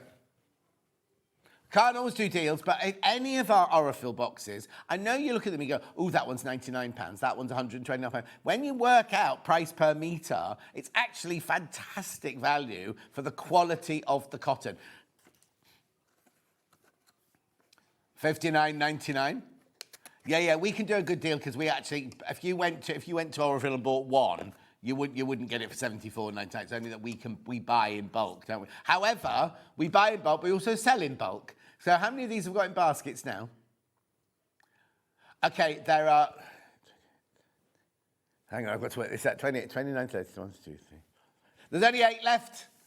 7 left. 6 left. Once you've all checked out, there's only 6 left now. 4 left. 2 left. You need to check out. You need to check out. I'm counting baskets as well, but when everyone's checked out, there's only 1 left. So if you've got, there are now too many people in baskets. If you've got this in your basket, I'm afraid you do need to check out now because you could miss out. So don't be, and also this is why, can I just explain? This is why we do that only 1 P&P, because what you'd normally do is other channels, you fill your basket full of stuff, don't you? And do one purchase, you pay 1 P&P. You can carry on buying as much as you like all day long, even after we've come off air, up until midnight, you will only pay 1 P&P. But it also means that you need to check out because you'll miss out otherwise. Love the thread, what a fantastic price. Thank you, says Rachel in County Tyrone.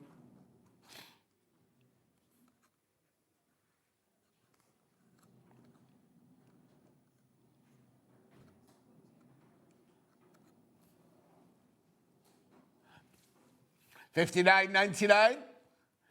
Who was the message from? Michelle says that Eleanor's a lovely lady. She's met her, a lovely lady. Very famous in America. Right. How many in baskets? 25. How many have I got left? 10. Maths doesn't compute. The maths does not compute. What's the matter, Dan? What did Dan just say?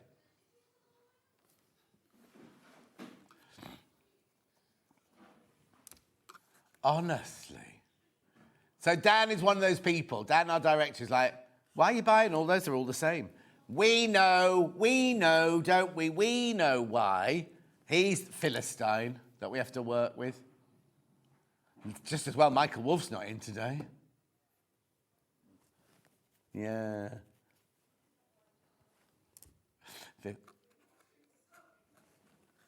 $59.99. Right, now we've come to a bottleneck.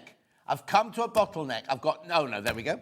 Moving again. I've got 9 left, not checked out, and over 20 people in baskets. 7 left. These are going to sell out. These are going to sell out.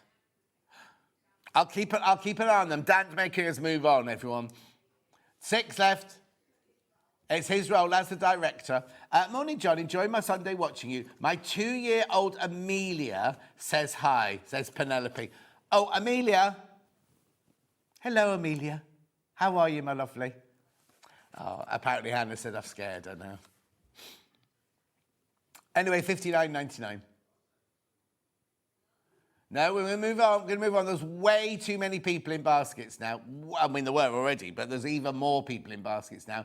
You're not going to get it if you don't check out right now. And I'm not adding any undue pressure. I'm just telling you the facts, right? There are 4 not checked out, 3 not checked out. Where are we going on to? Oh, yes. Oh, now I also need to warn you, the Dan Morris pre-cuts are absolutely flying out. I'll do those after the book, but I'm just going... Right, literally, that's about 2 left. 2 left, 2 left. Gone, sold out, sold out, sold out. Dan, that's why. There you go. There you go, Dan. Right. For the love of pre-cuts. By Annie's Quilting. Now, Annie's Quilting books always, always, always sell. Everything in this book is made with pre-cuts. Look. Now, how many patterns are there? 13. 1, 2, 3, 4, 5, 6, 7, 8, 9, 10. Needlepoint. That's lovely. That's like one of Stuart's, that one, isn't it? Like a Celtic knot. On Younger, that's TV series, they went to Ireland for a wedding yesterday, and they'd obviously flown all the actors, all the American actors over to Ireland. That's why I love SewingStreet. I can check out as many times as I want. Don't want to miss out on things. The click and combine option. There we go. Right, so Carnival Confetti. That's pretty, isn't it? Blooming baskets. Mary Dan. Sea of colour. Hannah's wondering how she can get an Irish passport, everyone says. She's married Dan, because he's got a bit of Irish in him. Dreaming of day lilies. Oh, day lilies. What's a day lily? Oh, Hannah's just said something funny. I didn't hear it. Lollipops.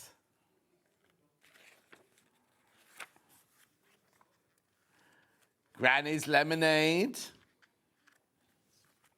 These are all gorgeous, aren't they? All made with pre-cuts. Jitterbug. Now, moving on. Which way is up? That's Hannah's. I'll ask that question every morning. Gentle Serenade and Fleur du Vie. How gorgeous is that? All those different patterns in there for $10.99. So you're getting 13 designs, and it's not even £1 a pattern.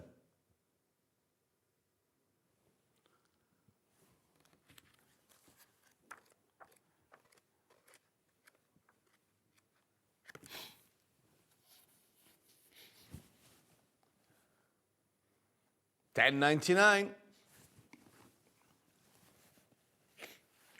Dan's working out if his children can get Irish passports. You can't even get a girlfriend, and you need a girlfriend before you get children, Dan.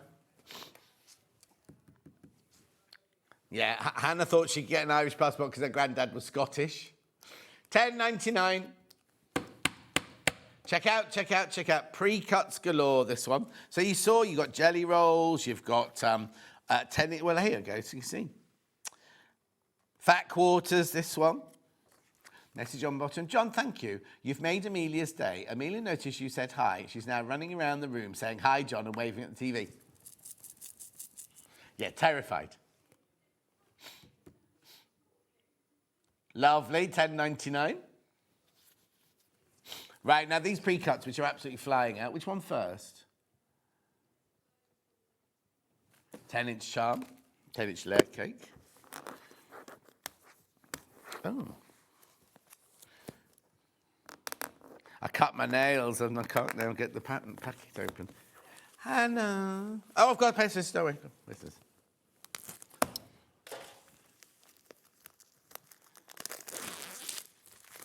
I've done it now. These are gorgeous, aren't they? Look.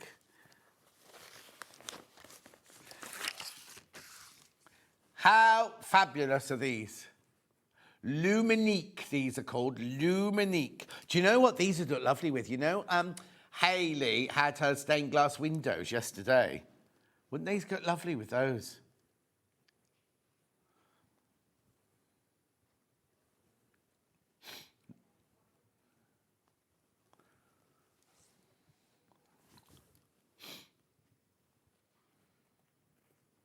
Look at that one. $59.99.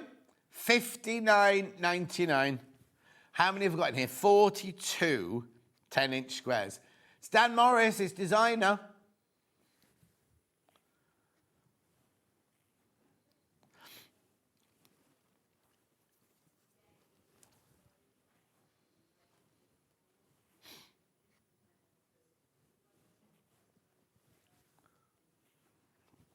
Oh, look. Beautiful, look. Oh, look at the pinks in here.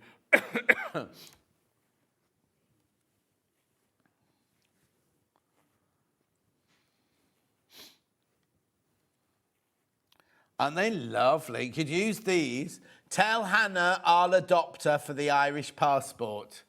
That's Annie O'Neill. Annie's definitely Irish. And I've met her. She's definitely Irish. You would not be well behaved.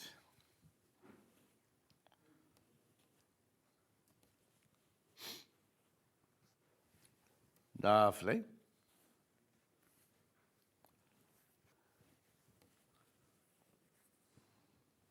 You could be an Irish dancer, Hannah.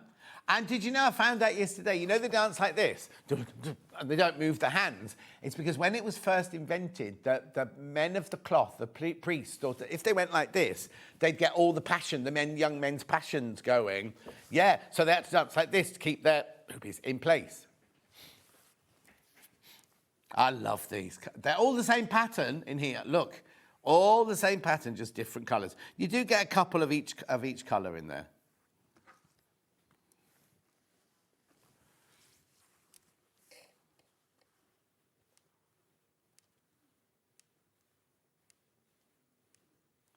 $59.99. Oh, they would look wonderful with the Craft Yourself Silly. I said that, Lisa. They would look good with the Craft Yourself Silly panels. Has it got the lady from Downton in it?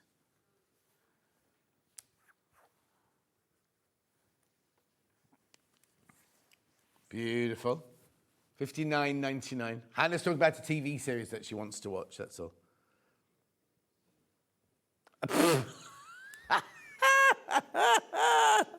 So Hannah's describing a really heavy, controversial drama, and he's gone, is it Sister Act? There's no singing in it. And who's in it?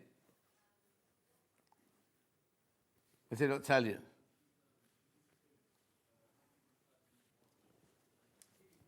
Oh, Keely Halls. Oh, she's in lots, isn't she? She's very good.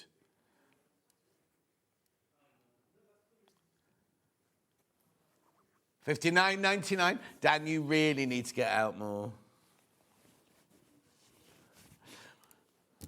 Be careful, be careful. Lots of these going. Lots of these going.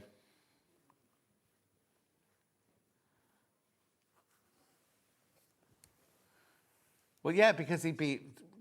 Anyway. What, is that in a Harry Potter film? Oh, the show in the West End?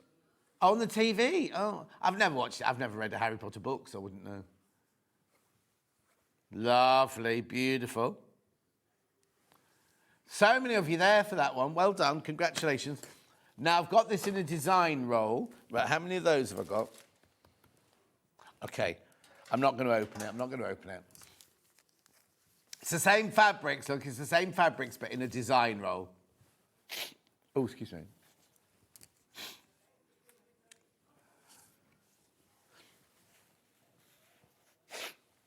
$59.99, there's your design roll. $59.99, Stan Morris, Luminique. Now, I've not got as many of these, so I'm not going to open it. I'm not going to open that one, because obviously, it's a lovely image. Did you make that, Dan?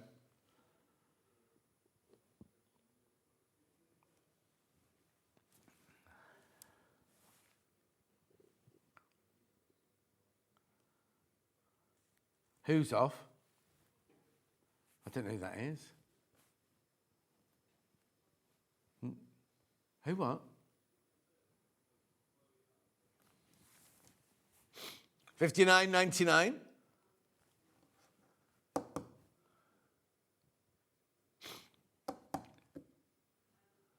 Well done.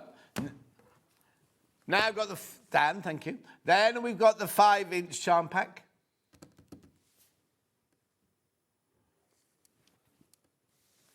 $17.99. 42 5-inch squares here.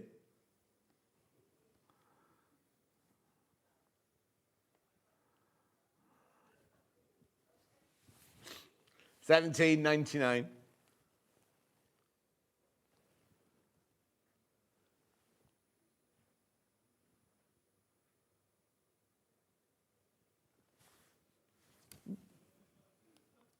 Lovely, beautiful.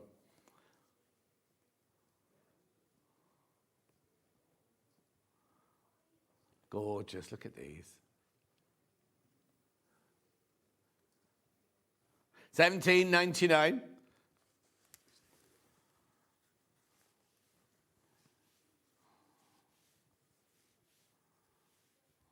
Beautiful. Well, imagine those in half square triangles, actually. They'd work beautifully, wouldn't they? Hang on, let's just do this. Oh, nice, look. Drama.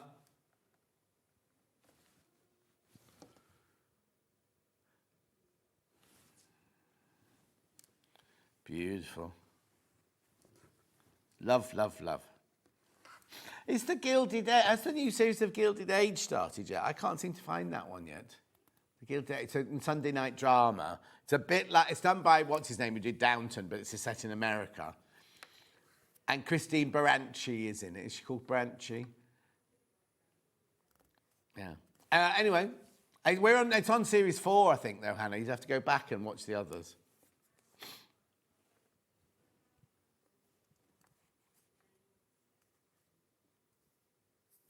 Industry.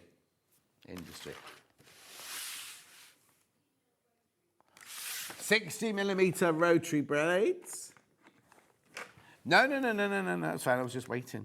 Now, do they come in a package or do they just come like that? Fabini. Oh, I've not done these before. Fabini.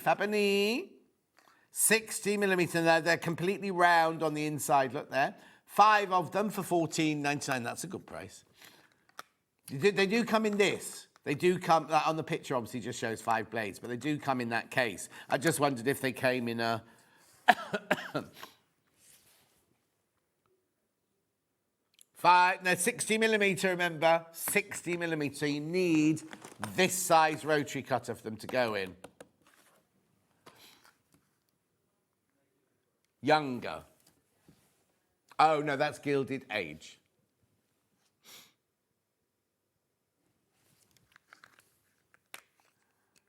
Lovely. I started watching The Crown, but I didn't do the last few series.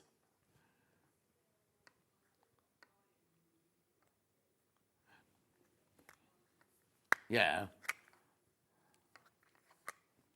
That all.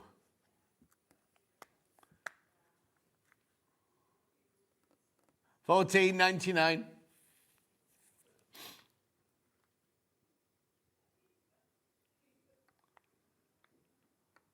I obviously don't follow him anymore. There's somebody we used to work with when we were in the old building, and he left to go. I think he went to work at the Works, didn't he, or something like that? Yeah. Wasn't that at the Works? Yeah, and anyway, it was his 30th birthday, and he was fancy dress, and apparently looked very funny. Lovely. Moving on. 45mm. These are not Fabini. These are the ones that Hayley gets made specially for us. There are 10 in there at $19.99. Brilliant price for 10 blades, right? How do you fancy £1.49 or £1.50 a blade? £1.50 a blade. It's Gilded Age. What did I say? I thought I said that, and it's brilliant. Good morning, by the way. Morning, Terry. But is the new series on? The last one I saw is the daughter went to live in England and married the count or whatever he was, the Earl. I haven't got time to watch more TV programmes as it is, what with my 9. Pardon? Why? Hi, John. Oh, no, Daylily, that was the name of the fabric, wasn't it? The quilt. You were busy chatting. It's a Hemeracalis. Each flower lasts for 1 day. Oh, I don't want that. I had some plants delivered just there. I bought them from... Oh, no, but you know when you think, oh, it's run by somebody who I know, not a friend of mine, but I know him because he's worked on a shopping channel. So I bought these plants from him. He's got his own plant company, right? The box arrived like crunched up. That was the everyman who came into the garden when I wasn't expecting a delivery, right? The box was complete. They were shoved. Well, no, they were shoved in this box, right? And one of them was just dead. And they weren't cheap. Anyway, I've already started doing my complaint email in my brain. Oh, Series 4 is on to the end of the year. Must be on. It's due soon. We can't wait. I was going to say it must because on the socials, there's lots of pictures from it. But that could be America. Because it's American. No, it's American. So it could have already gone out on HBO in America, couldn't it? Could have, not could have. $14.99 for 10 blades there. Congratulations. Lovely. Right, where am I going next then? Some of my rulers. Well, Lynn mentioned one earlier, didn't she, that she liked as well? No, she said there was another one. Oh, no, we've not got the one she mentioned. She said she liked the little 3-inch one, but I haven't got a 3-inch one. Yeah. Right, so I'll do this one then, because this is the one everybody uses. 12 by 6. Excuse me. Or 6.5, sorry. That's the actual size of the ruler, if you look. So it goes to 1/2 inch over the edge there. $16.99. Say that again, sorry.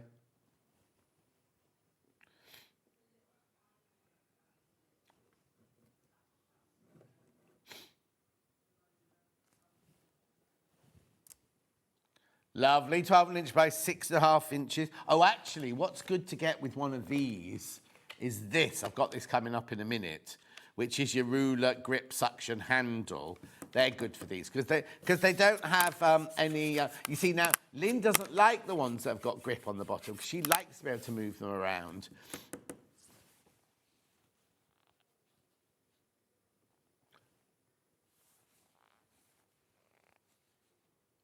Oh, yeah, Jenny Raymond loves these. Yeah, so Jenny Raymond was supposed to be on with me this week, but they had to move her date because Raymond was on holiday and he couldn't do his show and everything, so she got moved. But I've just noticed she's been put into my birthday weekend.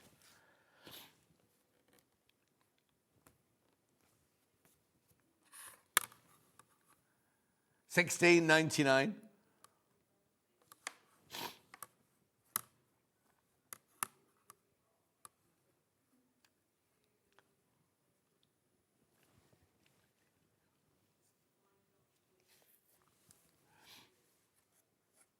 Beautiful. So you've got your 30 degree, 45 degree, 60 degree there.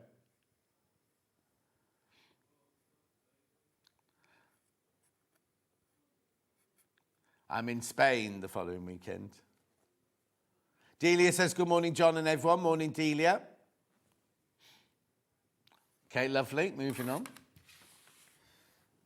Where am I going? There was no, on the radio, normally on the radio, when I drive in on a Sunday, I listen to tracks of my years, because they, you know, each day on Radio 2 they show 2 tracks, and on a Sunday morning they do the omnibus edition, right, of the following week.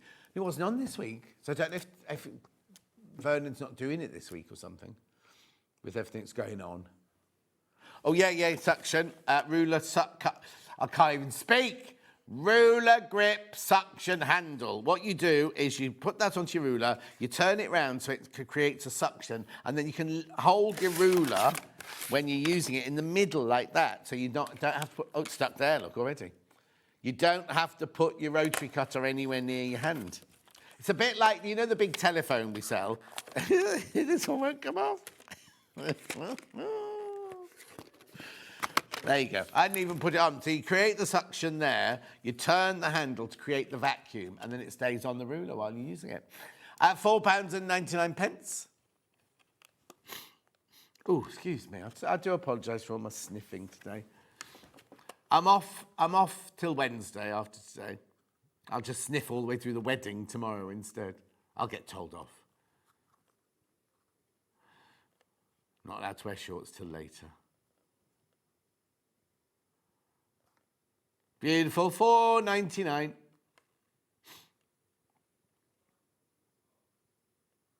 The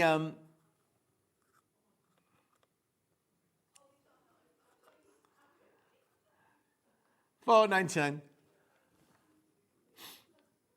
The wedding party will all be really hot because they're all in smart suits, aren't they? Lovely, £4.99.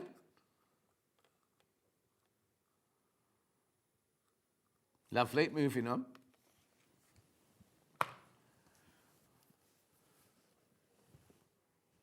The big square, this one. 15.5 by 15.5. Oh, very popular, this one. There's only 3 left.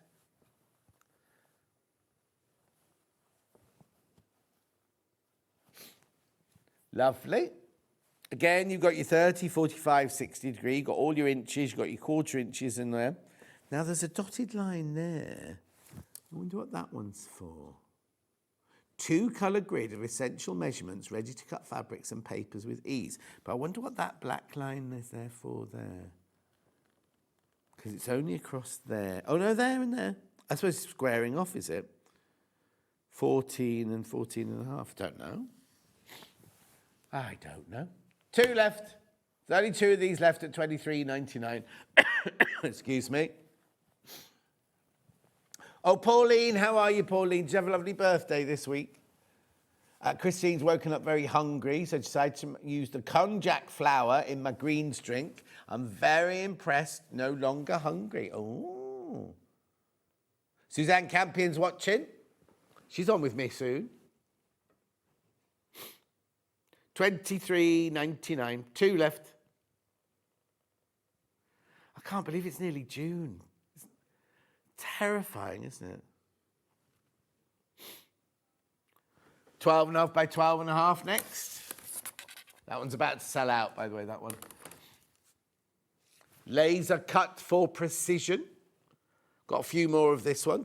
This one's more of a, I think this one's more usable, this one. 12.5 by 12.5.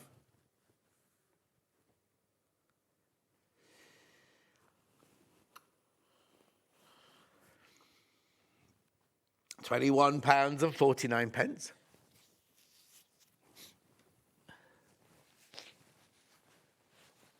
I don't think the air conditioning's helping in this building, is it really?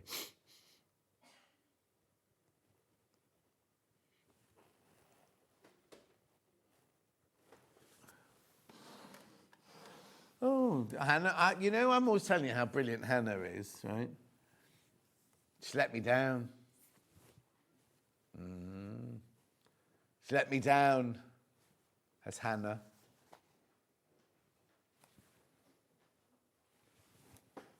That's what I don't. Now I've made her feel bad now.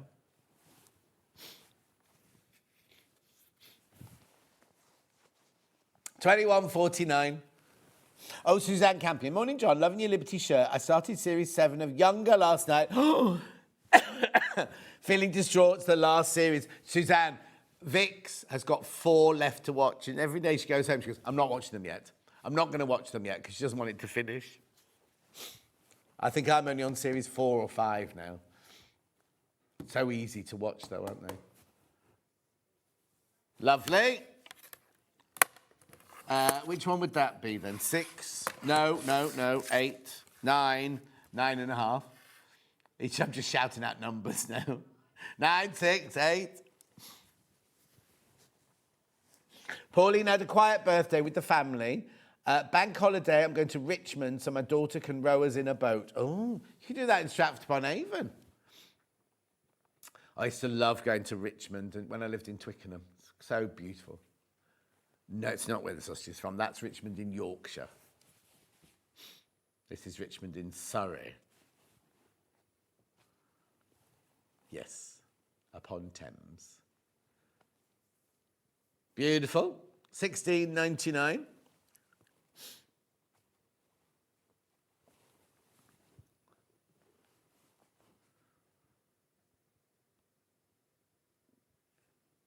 Oh, tip tappy tip tappy tip tap tap. $16.99.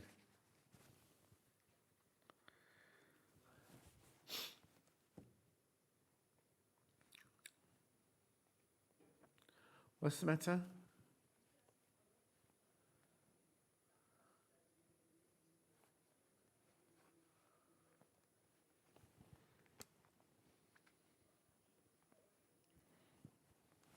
Well done. Now have I done the six?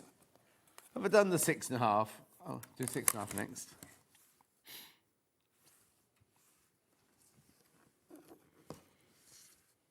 Like that one.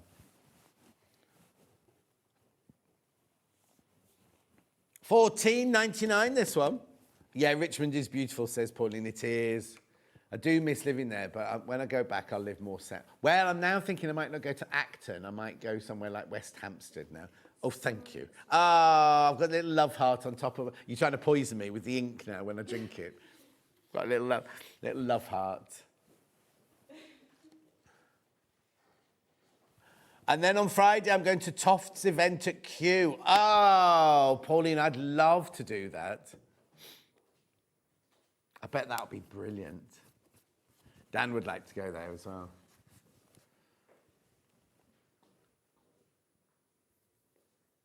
$14.99 for this lovely square ruler. Oh, that's a lovely weekend, Pauline. Going to Toft on Friday and then going to... Yeah, she must be because she's going to Richmond on Saturday, on the bank holiday.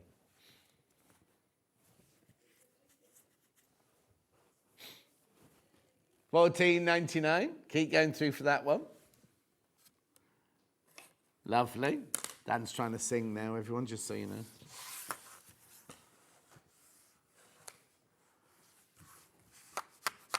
Where am I going next? Triangle ruler. No, that didn't turn up. Oh, Hannah. Oh, she's really let herself down today. Didn't make my tea. Didn't tell Hannah, producer, that the long stick didn't arrive.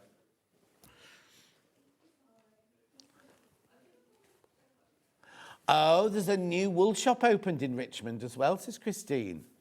Whereabouts in Richmond will that be? There's a brilliant cake, not selling cakes, but a cake shop that sells all the tins and the kitchenware in Richmond as well. There's a lovely tea shop up the top road as well. £16.49 for your triangle. Goes from a 1/2 inch right the way up to, what is it? Oh, 8.5 inch. Right. Hang on, let me just check. Yeah, 8.5 inch, but why it says 7? Oh, is it 7 across, do we think, at the bottom? Let me just check. Yeah, 7 across at the bottom, look. That's your biggest one you can do. 7 by 8.5. Lovely. I've got hexy.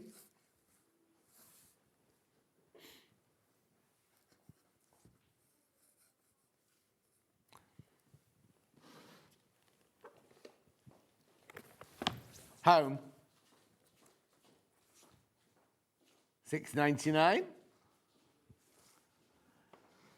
I bought my mother-in-law some expensive flowers on Christmas. She called and had a go at me. They were all dead, and she thought I'd done it on purpose. Oh, Fiona, that's not a very good relationship, is it? Oh, the wool shop is in the tea shop opposite. Oh, no. Isn't that called Maid of Hearts or something, the tea shop opposite Kew? My husband came from West Hampton, very nice. It is lovely, Marie, there. I used to live in St James's Mansions on West End Lane many, many, many years ago. It's very nice down there. Yes, there is a birthday badge for my birthday. It's designed and in the process of being made right now, so it won't be late this year. It's a whole new one as well. They've not done it before. Morning, John. Had to house sit a few weeks ago. Ended up binge watching Unchosen. Don't know what that is, Unchosen. Queen's Gambit. I've watched that. That's the chess one, isn't it? The Queen's Gambit. And The Gentleman. Oh, excuse me, Joanne. Joe from the Isle of Man. I don't know what The Gentleman was, and I don't know what Unchosen was. Oh, Guy Ritchie's it. I once, when I was famous, I was outside John Lewis's, because he used to live with Madonna behind John Lewis's, and he went past on a bike and he went, John Scott this morning, like that, and carried on driving. Yeah.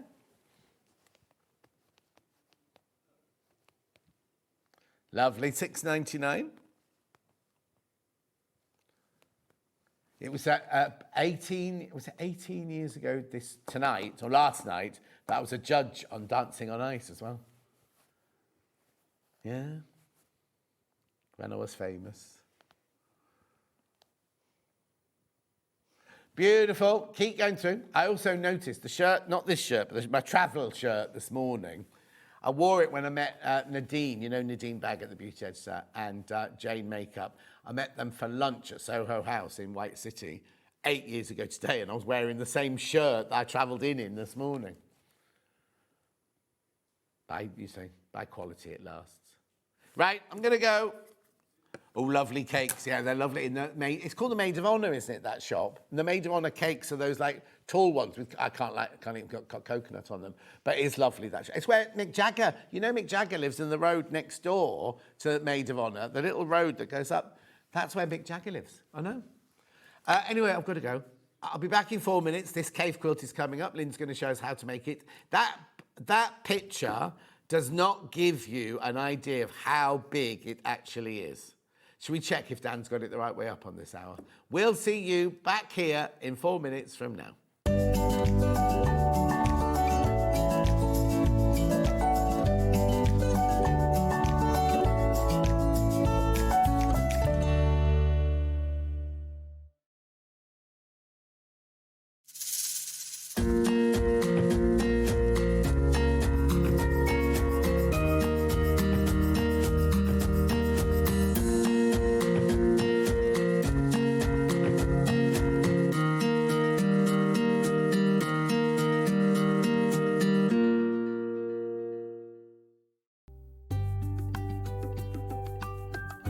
So you're most probably wondering, is my machine high shank or low shank? Well, you can look it up, but there's a really simple way to work it out. So first of all, you remove the presser foot. Then you drop this down so that it's flush with the bed. You take your tape measure and you run it along the bed like that. And then wherever that screw lies, that's how you know if it's low shank or high shank. As you can see, this one is 1/2 inch. That makes it low shank. If that screw is nearer the inch, then it's a high shank.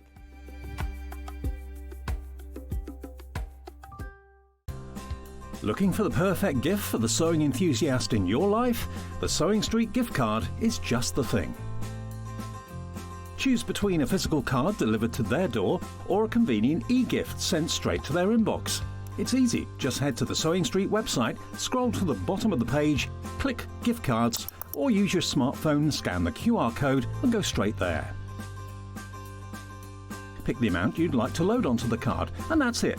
The SewingStreet gift card, the gift of creativity made simple.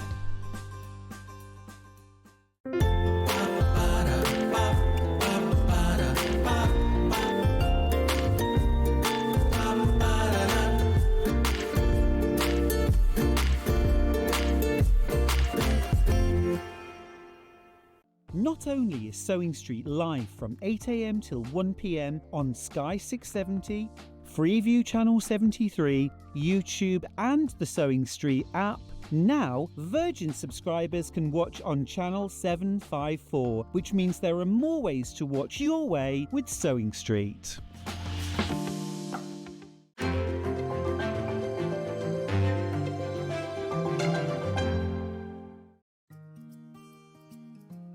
Ever heard of a design role?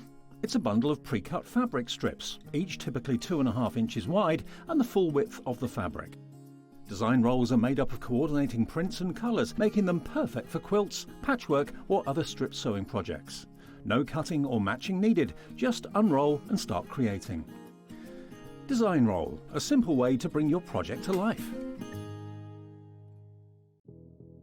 Did you know that we have 4 brands within our Gemporia craft family, including Gem Collector? So who are Gem Collector? It's where the world of gemstone collecting comes to life. Whether you're just starting out or you're already passionate about this rewarding hobby, we're here to inspire and guide you. Our channel offers an incredible variety of gemstones from around the globe. From timeless classics like rubies and emeralds to rare and exotic gemstones, there's always something to spark your interest. More than just a showcase, we aim to educate you by providing so much more insight into each gemstone's origin, history, and unique characteristics, making it easy to grow your knowledge and appreciation for this extraordinary hobby. Gem Collector helps you build your collection and connect with a vibrant community of gemstone enthusiasts.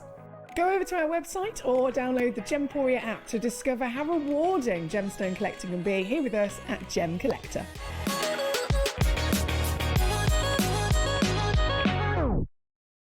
Want to say hello or ask a question to our guests? Then send a message to the studio. You can also keep in touch with our social media pages. All the latest news, events, product launches, and much, much more. Search SewingStreet. Let's talk about quilt blocks. Quilt blocks are like building blocks. They come in all sorts of patterns and sizes and are pieced together to create a larger quilt top. In sewing, a quilt block is a single section of a quilt design, often made up of smaller shapes like squares, triangles, or strips. That's quilt blocks, the foundation of every beautiful quilt. Head over to your App Store now and search SewingStreet and simply download to your smartphone or tablet. You can watch the shows live and see your favourite presenters and guests.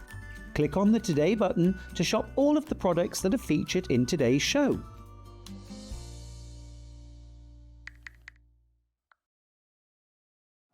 Looking for some creative inspiration?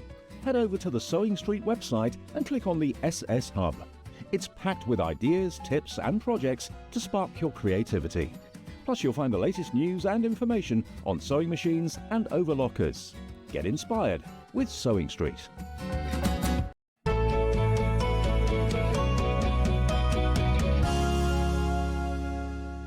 Okay, cave quilts are very, very popular. This one's going already, just so you know. It's called Floral Rhapsody. It measures, well, it's 2 metres by 2 metres, isn't it? 198 Huge. by 198, so it's big.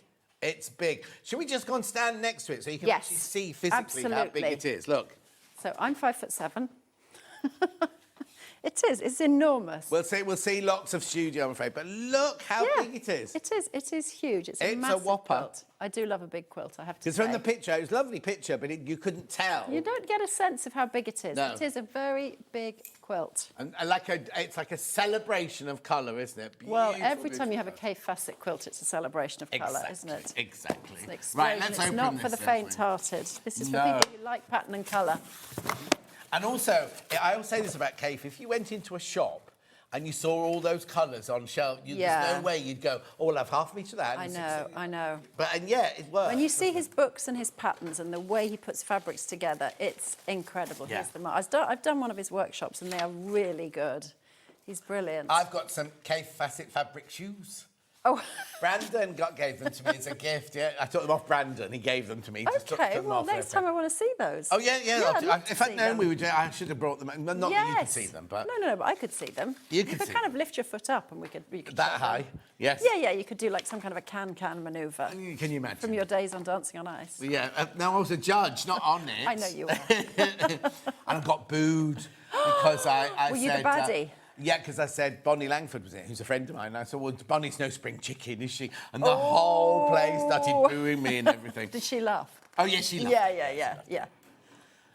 Hang on. Hannah's just saying now. Yes, I did dance in Barcelona as a dancing waiter many, many years ago. Oh, my gosh. Could you do a high kick? He's sneezing. We don't know if it's hay fever or a cold, but jazz hands. It was when, in the days when you left college and everyone you had to have an equity card to work, so everybody went to work in different nightclubs around the world. Right, okay, and that got you your equity card? I didn't get it because I left. Oh, okay. You didn't persist with it. No. Anyway, here's all your instructions.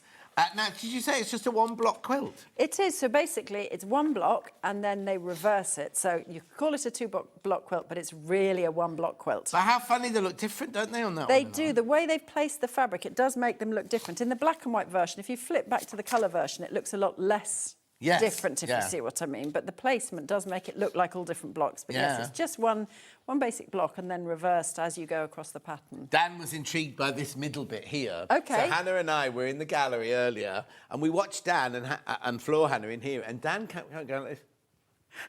Why was he doing that? Well, we don't know because we've got no sound. Okay. So I was saying, I think he said, doesn't this look like my belly button, Hannah? That's what we thought he was saying.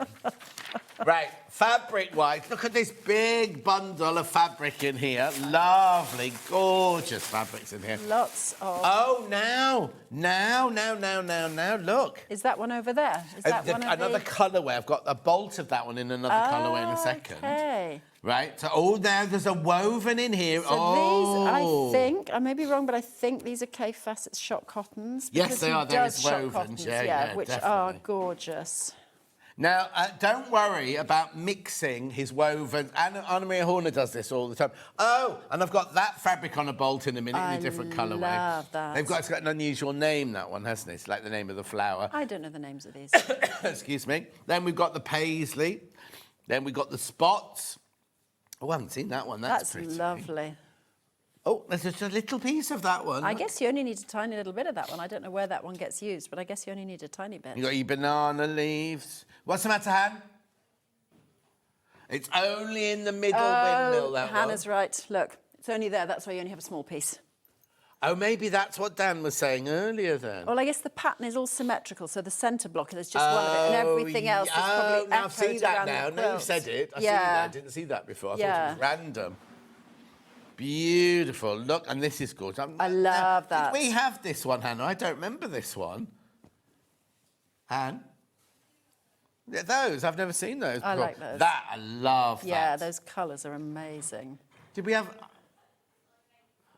Oh, yes, that's right. And then that there must be your border. That's your border, exactly. And then there's the purple shot cotton, and then that one, which are your two borders. Beautiful. Right, now, you're not paying £209... These are going already, by the way. You're not paying £299. If you've already checked out, you will pay... I don't know where she's going with this. One huge crash, says Hannah. One huge crash. Hang on. Right, before we do anything else, can you do the droppy downy and the bringy uppy again? Because wasn't it $299? She's in one of those moods today. So $174.99. Remember, this is 2 metres by 2 metres, and you've just taken off £125. That'll buy you another whole quilt kit. What's £125 between friends, she says. This is the woman who won't even let me in her house for coffee, even when we've crashed the car. Oh, I'm not a friend, that's why. £125 saving, £125 saving. Well done. Well done if you got that. Loads in baskets. Loads. You do get the pattern as well. And you get the template. Yeah. Oh, hang on, that must be yours. Is that one yours? Yeah. There you go. And you get the template as well. What do I need? Is that for all of them? So it's this piece here. And you have two because some of them go that way and some of them go that way. Right. So... There you go. 171. That is brilliant. For 2 metres by 2 metre cave quilt. Ridiculous. That's a lot of quilt. That's a lot of quilt, but not a lot of money. Right, okay, so let me push this to one side. Where do we start with all of this? Then? So where I would start, if I was at home and I was making it, is I would start by putting these in order, because you've got like a little A, B, C, D, E, F, G. So you've got all of your fabrics laid out. And what I like to do is actually make a pile, and we don't need to do it now because that could be a bit boring for you, but put them in order so you know what you've got and which is which. Right. Because sometimes when you've got these kind of large scale, bright fabrics, you can confuse one or the other. So put them in order so you know which is which. And then we basically, it is a simple quilt to make. So there aren't that many steps. So we're going to demo what there is. But once you've made one block, you kind of know your way how to make them all, because there's one set that face one way and one set that face the other way, which is why you've got one template that faces one way and one template faces the other way. Now, if I'd have done these templates, what I'd have said is use one on the right side of the fabric and use the same template on the wrong side of the fabric, because it is the same template. But you've got one of each, that's fine, doesn't matter, does the same job either way. So I'm going to make one of each block because we've probably got time to do that. And then you can see, in fact, I'll show you what I've already made when I was having a little trial run of, you know, getting my head around the way they were making these blocks. They're big. Oh, they are quite big, aren't they? They are big blocks. In fact, I don't even know how big these are. What are they? Oh, 12-inch finished. Okay, yeah, sure. So you've got, you can see that one, I haven't even, by the way, I have not made these in the correct prints for this. I just randomly picked prints and made them. So I didn't... Can I do that? Is there the same amount of fabric for each one then? No, you want to follow what there is in the pattern. Oh, okay, you just went random. I'll pick some of that and I'll pick some of that. Right. Exactly. So I'll show you the technique, but you actually want to follow fabric A, cut this much, fabric B, cut this much, so that you make sure you cut the right amount of each fabric. Yeah, a lot of the fabrics you do have the same amount of, but if you are going to swap them around, do check you've got the right amount. Exactly. If you cut it out of one, there wasn't enough of another. Exactly, before you jump in and then you don't have enough. But I've just made a couple of blocks and made them just pulled the fabrics out randomly. Right. So you can see that one of them, the windmill rotates this way, and in the other one, the windmill rotates the other way. And then what they do is they kind of checkerboard those across the quilt, so you make kind of half of one lot and pretty much half of the other lot. So that's where you're going to end up with your blocks. And we'll start just by making one. Yeah. If we have time, we can make a second one. Now, what we do to start with is we cut out these 2.5-inch width of fabric strips, and then we will cut 4 of these for each block from these. Now, if you're cutting from a shot cotton like this, it's fully reversible, so it doesn't matter. You can actually cut just by placing the template on top, because you'll have 2 facing up and 2 facing down. However, if you were to cut from a print, you can see that if you cut with it like this, you're going to have 2 the right way and 2 the wrong way. So you do want to be careful that when you're cutting the pieces following the quilt instructions, that you'll only use the template the right way up on the fabric the right way up. Otherwise, you'll have half the wrong way round and you won't be able to make your blocks the way you want to. But when you've got a shot fabric like this, or a solid, which is fully reversible, you can actually cheat and cut them all out exactly the same way. So that's what I'm going to do, just to save time. Lovely. So we'll just cut them out using the template. Would you, if you're making the whole quilt, would you make those in template plastic? Would you do? I really don't bother with template plastic. I mean, I use, you know, lovely if you've got a template made from plastic that comes with the kit. But otherwise, when you use, you know, a paper template, just place it on. Be careful that it doesn't slide around. These rulers are brilliant because they don't have the sticky bits on the bottom. If you've got those rulers with the sticky bits, they can move the paper template. But these So Easy rulers don't slide the paper templates around. Becky Alexander Frost was in this week doing a quilt, and she had to do things like this, and she'd cut them out of freezer paper. Yeah. And iron them to her fabric so they didn't slide. Yeah, that's a way you can do it. She had to cut a lot of the same shape, a bit like this one. That's a perfectly good way of doing it. Another way of doing it is you get Odif 404. Yeah. Spray a bit on the back, put it down. It's then removable and you can move it and keep moving it on. So if you find that's more helpful. Yeah. Some people like to tape the template to ruler so that you're always cutting with it. Okay. There are lots of different ways of doing it, but I don't do any of those. I literally put it on in place, and then just as long as you're quite careful, it's going to stay in place.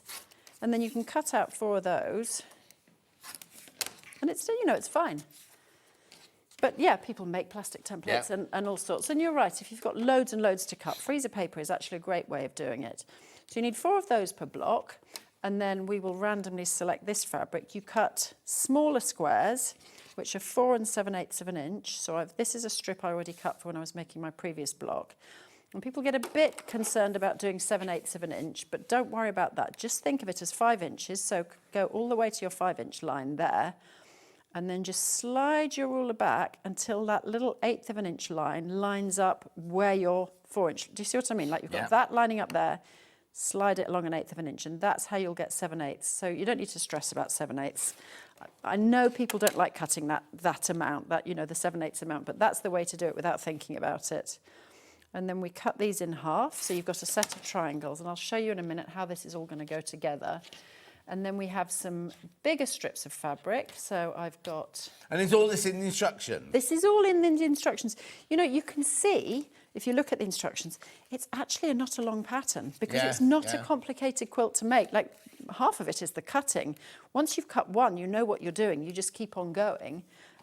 It's actually a very simple quilt to make. So if you feel like making a great big quilt, but quite quickly and easily, then this is a great one to do that.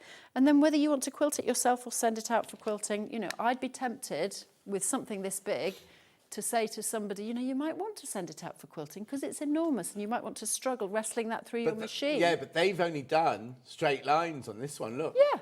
In fact, they haven't gone as far as the borders. They've only gone to there. Yeah, and then they've done some kind of little wiggly quilting line in there, which looks really nice. And then they've done like free motion quilting around the outside. Yeah. So it's doable to do on your machine. I totally would do it on my domestic, 100%. But, if you were intimidated by the enormous size of it, send it out. So again, we're doing the same thing. We're cutting this square to 6 7/8 of an inch. So just think that's just a tiny bit under 7. So line your ruler up to 7 and then slide it back 1/8 of an inch to get that 6 7/8. And that's the sort of magic measurement for when you're making half square triangles, so that it'll come out without us having to do additional trimming, which is... And they've done all the maths for you. You don't have to worry about it. They have done all the maths. You really don't have to think about this one. So I'm going to show you how we're going to lay this out. And it takes a bit of thinking about sometimes, which I know sounds strange, but when I first laid them out, I was laying them out wrong. But if you lay it out, then you get an idea of kind of where you're going with it. So you're going to make yourself a pinwheel. I'll even check. Let me check I've got the right way round pinwheel for this one. No, that's the wrong way. So if you start with that, that'll come down from there. Don't worry about the fact that that's not joining up now. Hopefully once we sew it together, that the seam will take care of that. You think this is easy doing this. Look, I'm making a right meal of it. Is that right? Yeah, so that's about right there. Then these other pieces, this is just really so you can visualize where you're going to go with this. These other pieces here will sit on the ends there. And then you'll have these big triangles will go in the middle. So that's kind of where we're headed, like that. And then when you make the second one, which we may or may not have time for today, you're basically going to do the exact same thing, except that these pieces here face the other way. So in other words, they would go here with a triangle here, and that means the larger triangles are in the other place. So that's how you've got the two that go in the different direction. I see. So basically, you've got a half square triangle. Yep. Half of which is a triangle, and the other half is a pieced one to create a triangle. Exactly. So it's if you're going through the pattern, it does take you through it step by step. So it's actually very simple.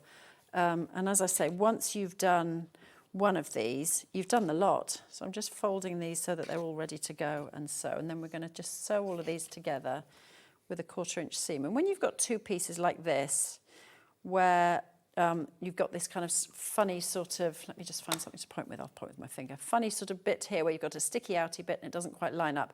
Just start at the straight end. So if you start at the straight end, you're coming down, and then it doesn't matter too much that you're sort of concerned about those two bits not lining up quite right, because they just will do if you started at the straight end. So, I need my 1/4 inch foot back on again, and we're just going to sew all of these onto the side of the smaller triangles to make those bigger triangles, which will be the same size as the big triangles that we've already cut. So you can just chain piece these, and basically what that means is you sew the first piece, and then you get the next piece lined up and ready. Just lift your foot, slot it back under the presser foot, sew the next piece, and this makes the whole process, once you get into doing chain piecing, it makes the whole process a lot quicker because you're not stopping and starting and cutting your thread, and you're also stopping that sort of snarl up that sometimes happens at the beginning of a seam when your thread kind of bunches up and everything. So the more that you can do with chain piecing, I do as everything I can with chain piecing if possible, because it just stops that sort of snarl up at the beginning of the end and you're not constantly cutting your threads. I think it saves thread as well. Yeah. So sew all of those together with a 1/4 inch seam, and then we'll press those. Just grab my scissors to cut those into pieces. And then when you've sewn a sort of a long string of these like this, you can just snip them apart and we'll press those over. I think the iron's even on, isn't it? Yeah. Perfect. Oh, I might hand these over to you to press, No, actually. it's fine, you can do them. Really? Yeah. Oh, have I hurt your feelings? No, not at all. The easy way would be to strip... Hang on. The easy way would be to strip 2 fabrics together, then cut the squares. Put the RSF with the pattern and cut... Oh, my word, Jill. You're making that sound You know very what, Jill? difficult. I know exactly what you're talking about, and if this was my pattern, I think that's how I would have done it. What's she saying? What she's saying is a different way to do the process we're doing here is you sew a long strip of this fabric to a long strip of this fabric.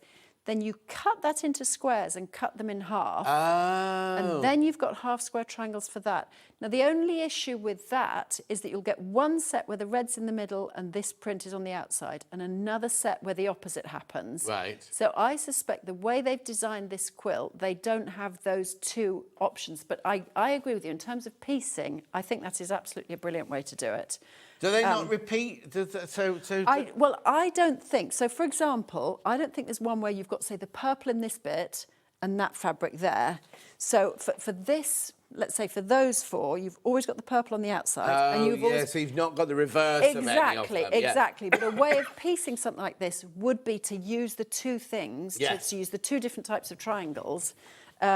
And that's a great way of piecing something like this. But I think the way they've laid this out, I don't think the pattern could have been done that way. Is that the? I can't see my picture on this because the picture is so tiny. Is that Jill who owns the sewing machine shop? I can't remember. Anyway. So and I would press these towards the template shape only because it just means you don't have any dog ears to trim off. So if you press it that way, dog ear is just kind of hidden behind within the seam. Lovely. Again, a little tip just for making your life a bit easier is anytime you're pressing, if you can avoid having dog ears, it's just one less job to do, cutting them all off.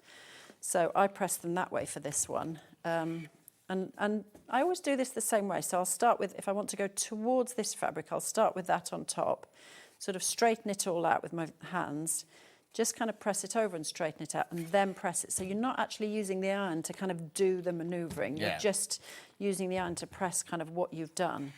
So there we've got those 4. I'm just going to put this in your direction. Yeah. And we're just going to now sew these. I mean, this is how simple this quilt is, that you can see that this doesn't look like a simple quilt, does it? It doesn't, I think, partly because when you've got Kaffe Fassett fabrics, you've got so much going on, and then you've got the different ways that these are going, and then sometimes you've got a solid in the middle, and sometimes the solid is on the outside. So I think the way it's put together, you've got like so much going on that you don't really see that it's actually a really simple, just kind of a pinwheel quilt. Yeah. Half square triangle quilt. So if you imagine like this is the whole demo for the quilt now, I mean, we could make a second block in the other direction if we want to, but you're this also, is really how much work there is. Creating a secondary pattern here. Yeah. That diamond there, aren't you, in 4 pieces? I mean, I think the only block that really kind of, I like that they've placed that there, and then the red ones in the corners. They kind of hold the thing together. Yeah. Other than that, you look at it and you're almost not sure what's going on, if that makes sense, because there's so much print and movement and colour, and which is kind of classic Kaffe Fassett, isn't it? That there's more is more. Do check out lots of you sitting it within your basket. So I know you're watching the demo. So this is where we're headed with the layout, and as you can see, we've just got 4 half square triangles, and then they rotate around this way because we've started with this shape here that sends the rotation around that way. So all we have to do is sew those together along the long diagonal line. So now you're sewing together 2 bias edges now. So when you're doing that, just go a little bit gently. You don't want to be manhandling the fabric too much. You almost just want to hold it and let the machine feed it through. because what you don't want to do is to stretch that bias seam. If you're feeling like you lack a bit of confidence with bias seams, you might want to spray this with Best Press beforehand just to sort of hold it a bit more, you know, in a bit more starched way so that you don't get that stretch in it. But really the trick is to let your machine do you're just guiding the fabric. You're not wrestling it through, because if you wrestle it through, you're going to start to stretch that seam on the bias, which you don't want, because then it goes a bit sort of wonky and your triangle isn't going to lie as straight. So you've just got 4 of these to sew into pairs.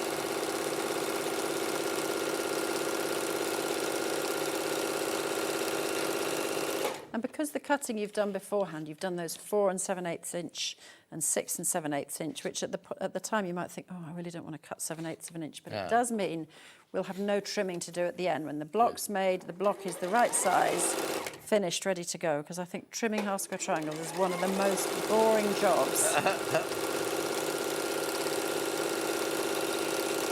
Right, so we've done these, and then we're going to press these. And when you're doing a pinwheel, the trick is to always press all your seams in the same direction. So I'll show you what I mean by that, because then everything will nest, and that means that your centre point should sit together perfectly. So for each one of these, you want to press in the same way, and I will press, so I'll start off with the whole triangle on top. Fold it over. Again, you've got that bias seam down the middle, so just handle it quite carefully, get it nice and straight before you put the iron on. And then in every single one of these triangles, if you're going to press towards that whole triangle, and the reason I'm pressing towards the whole triangle is because there is a seam here, and so the fabrics are going to want to push this way. So if you press every single one in the same direction, that means that as we put this together, your seams are all going to nest, and it'll make it so much easier for your points to all meet in the centre, which, you know what, if they don't meet in the centre, don't beat yourself up about it. Don't go on picking. Particularly on a Kaffe Fassett quilt, you've got so much going on, nobody's ever going to notice a missed point. It's not like you're making solid pinwheels. Right, so get the last one, and then we can trim off the dog ears and start to put this block together. So let me send that back your way. I don't want to burn you, so I'm going to face it like that. So you can do this bit with a rotary cutter or with a little pair of scissors. Just trim off your dog ears so that when you piece the block together, they're not getting in your way, particularly if you have a 1/4 inch foot with a guide on the side. If you have a 1/4 inch foot without a guide on the side, you can actually get away with not trimming these off. But I know a lot of people trim them off anyway because you just feel like it keeps the whole project neater. Yeah, exactly. It always looks nicer, doesn't it? It does look nicer as you go along the way, but I think if I used a 1/4 inch foot without, I honestly wouldn't bother. So then, again, it's always worth just doing layout one more time because half square triangles are so easy to get all going in the wrong direction. So you want to make sure that, you know, these triangles here are in the centre of your block because you could... if you had it, you know, if you accidentally did it the other way around, you'll get like these lines in the centre of your block, which you don't want. You want the little pinwheels going on in the centre of your block. So we'll sew these 2 into pairs. And like I said, you can probably slightly see if I hold it up a bit, that where you've pressed both seams towards this single piece of fabric, that means that these nest here, so that when you sew this seam here, those are gonna come to a point together. So that's how you get a nice point in the centre of a pinwheel. Let me just sew this one. And if you're sewing a seam like this, you always want to start at the important bit. So the important bit of a pinwheel is the centre of a pinwheel. So don't start at the other end of the seam. Start where it matters, down at this end, at the pinwheel end. And if it's a bit misaligned at the outside end, that's going to be lost in seam allowance later on. But you want your pinwheel. So any seam you're sewing, start at the important part.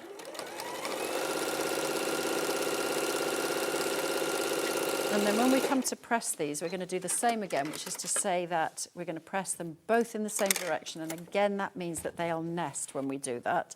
So you would put them both, let's say, like that, so that the layout is the same for both.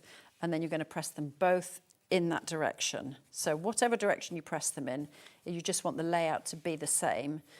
And that'll help us to get these seams nesting. Lovely. At the end, which is what you want. Because I know most people are very critical of their own work and where their points meet and don't meet. And So if you've got like a few little tips to help things meet, then it does make it a bit easier, and then you feel a bit better about how your pinwheels come out. But like I say, life is too short to worry about a pinwheel point, honestly. So now you'll see, thank you. Okay. So now you'll see that again, because you've pressed them the same way, when you put them together like that opposite each other, they nest there. And this is the point of the block that really matters. So again, I would start here, sew out to this end, and then come back to here, and I'll show you. Oh, okay, not run all the way through. Well, you can run all the way through, but what often happens if you do is this starts to shift, and by the time you get to sew this together, it's kind of misaligned. Oh, okay, so starting in the middle means if you start in the middle, you start, and I would do this with like a mariner's compass or any of those, you know, blocks that all come to a point in the middle. I would always start in the middle, because then you're starting where it matters. And I even drop the needle in right into the point I want it to, where I want the seams to meet. And then if you run it, you know, you run your seam onto the outside and it doesn't quite line up at the sides, nobody cares, that doesn't matter. But it should mean that your centre should line up nicely. Yeah. So it's always that would be my top tip with these kind of blocks, where the centre point is the bit that matters, and lining. So when you put your needle down now, did you hit the seam? That's what I aim for. I aim for that you did before. Yes. I've started exactly in the centre, and then I've dropped my needle back to the exact same point, so that hopefully, this is where you keep your fingers crossed, you get like a really nice point in the centre. So I will press that now, and then that's one block finished, and we can, if you like, go on and do plenty of time, yeah? Do another one. Loads of time, haven't we? So we could do the one that goes in the opposite direction.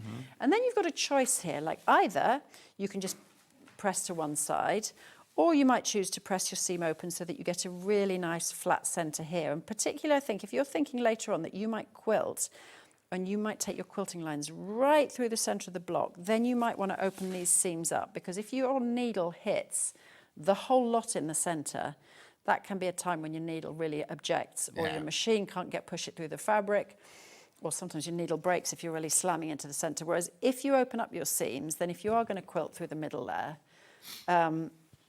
hopefully you're going to go through without any problems. And also, I think when you're just making one block like that and looking at the block like that, it does look really nice when you've pressed it open. So will you press both of those seams open? No, so the ones on the way, like all the way along, I want to press in one direction, because that's always going to help everything nest. But just the final seam.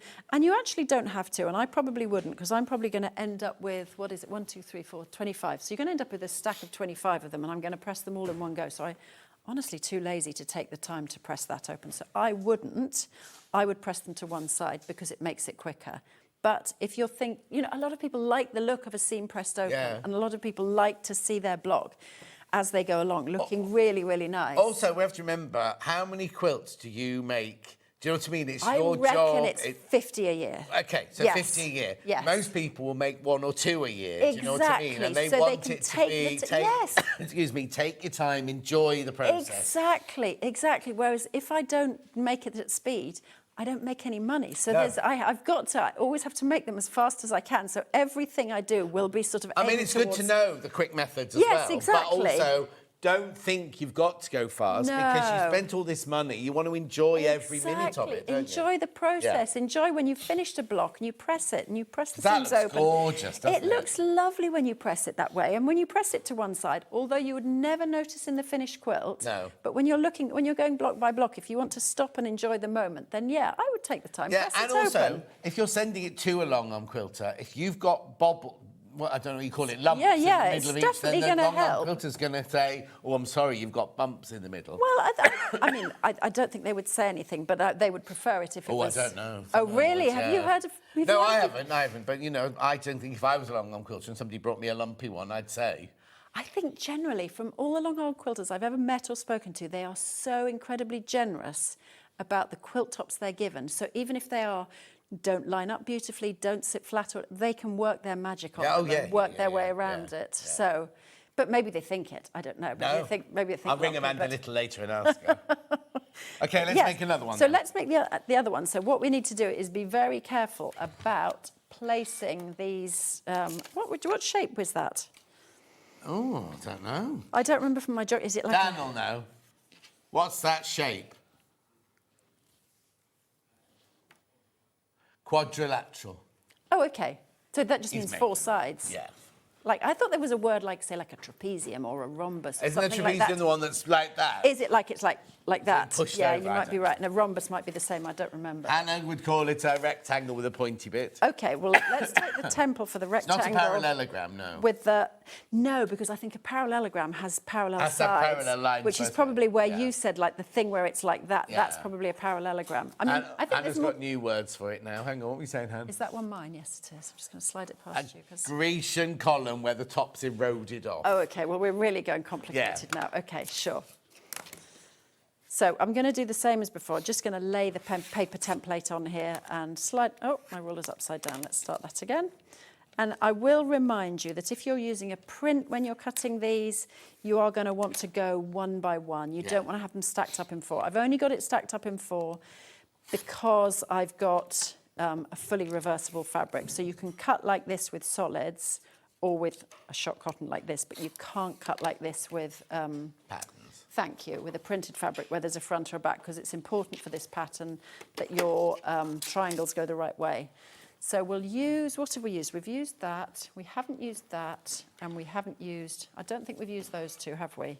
No. So we'll use those on this block, so we'll go for like different colours altogether. Like Obviously, at home, let's just point out at home, Yes. yours might be different to this. Yes. Lynn's, I'm just freewheeling. just picked up any fabric. I for did that. not follow the pattern to make the particular blocks. I just grabbed fabrics as I went, literally, without putting them together in the right way. So when you do the pattern, you're going to need to go back to this bit here where you've got fabric A, fabric B, and work your way through the cutting for each of those fabrics. What are you going to do now with all this leftover fabric that you've not used? Usually it'll go into bundles that will either be used in subsequent projects or about once a year I have a big fabric sale. Right. But I'm actually in the process of setting up a website to sell my fabrics, excess fabrics and my quilts on. So within the next month or two, that'll be up and running. So they will just pass on through, because I don't keep fabric, because I'm so lucky that I always work with new fabrics for every quilt. So whether it's for here, a collection comes in.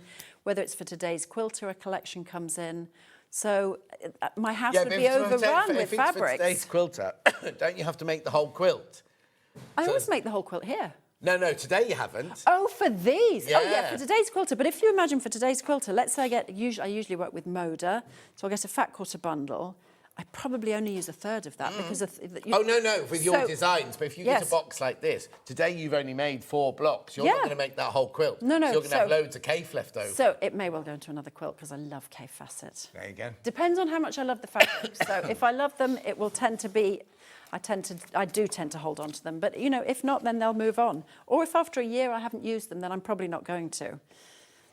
I was in a shop. I won't name the woman. Oh, hang on. Oh, this is going to be good. I won't name, but the woman was long-armed behind the quilter. I heard her discussing and criticising the construction of the quilt. Oh, we're not going there then.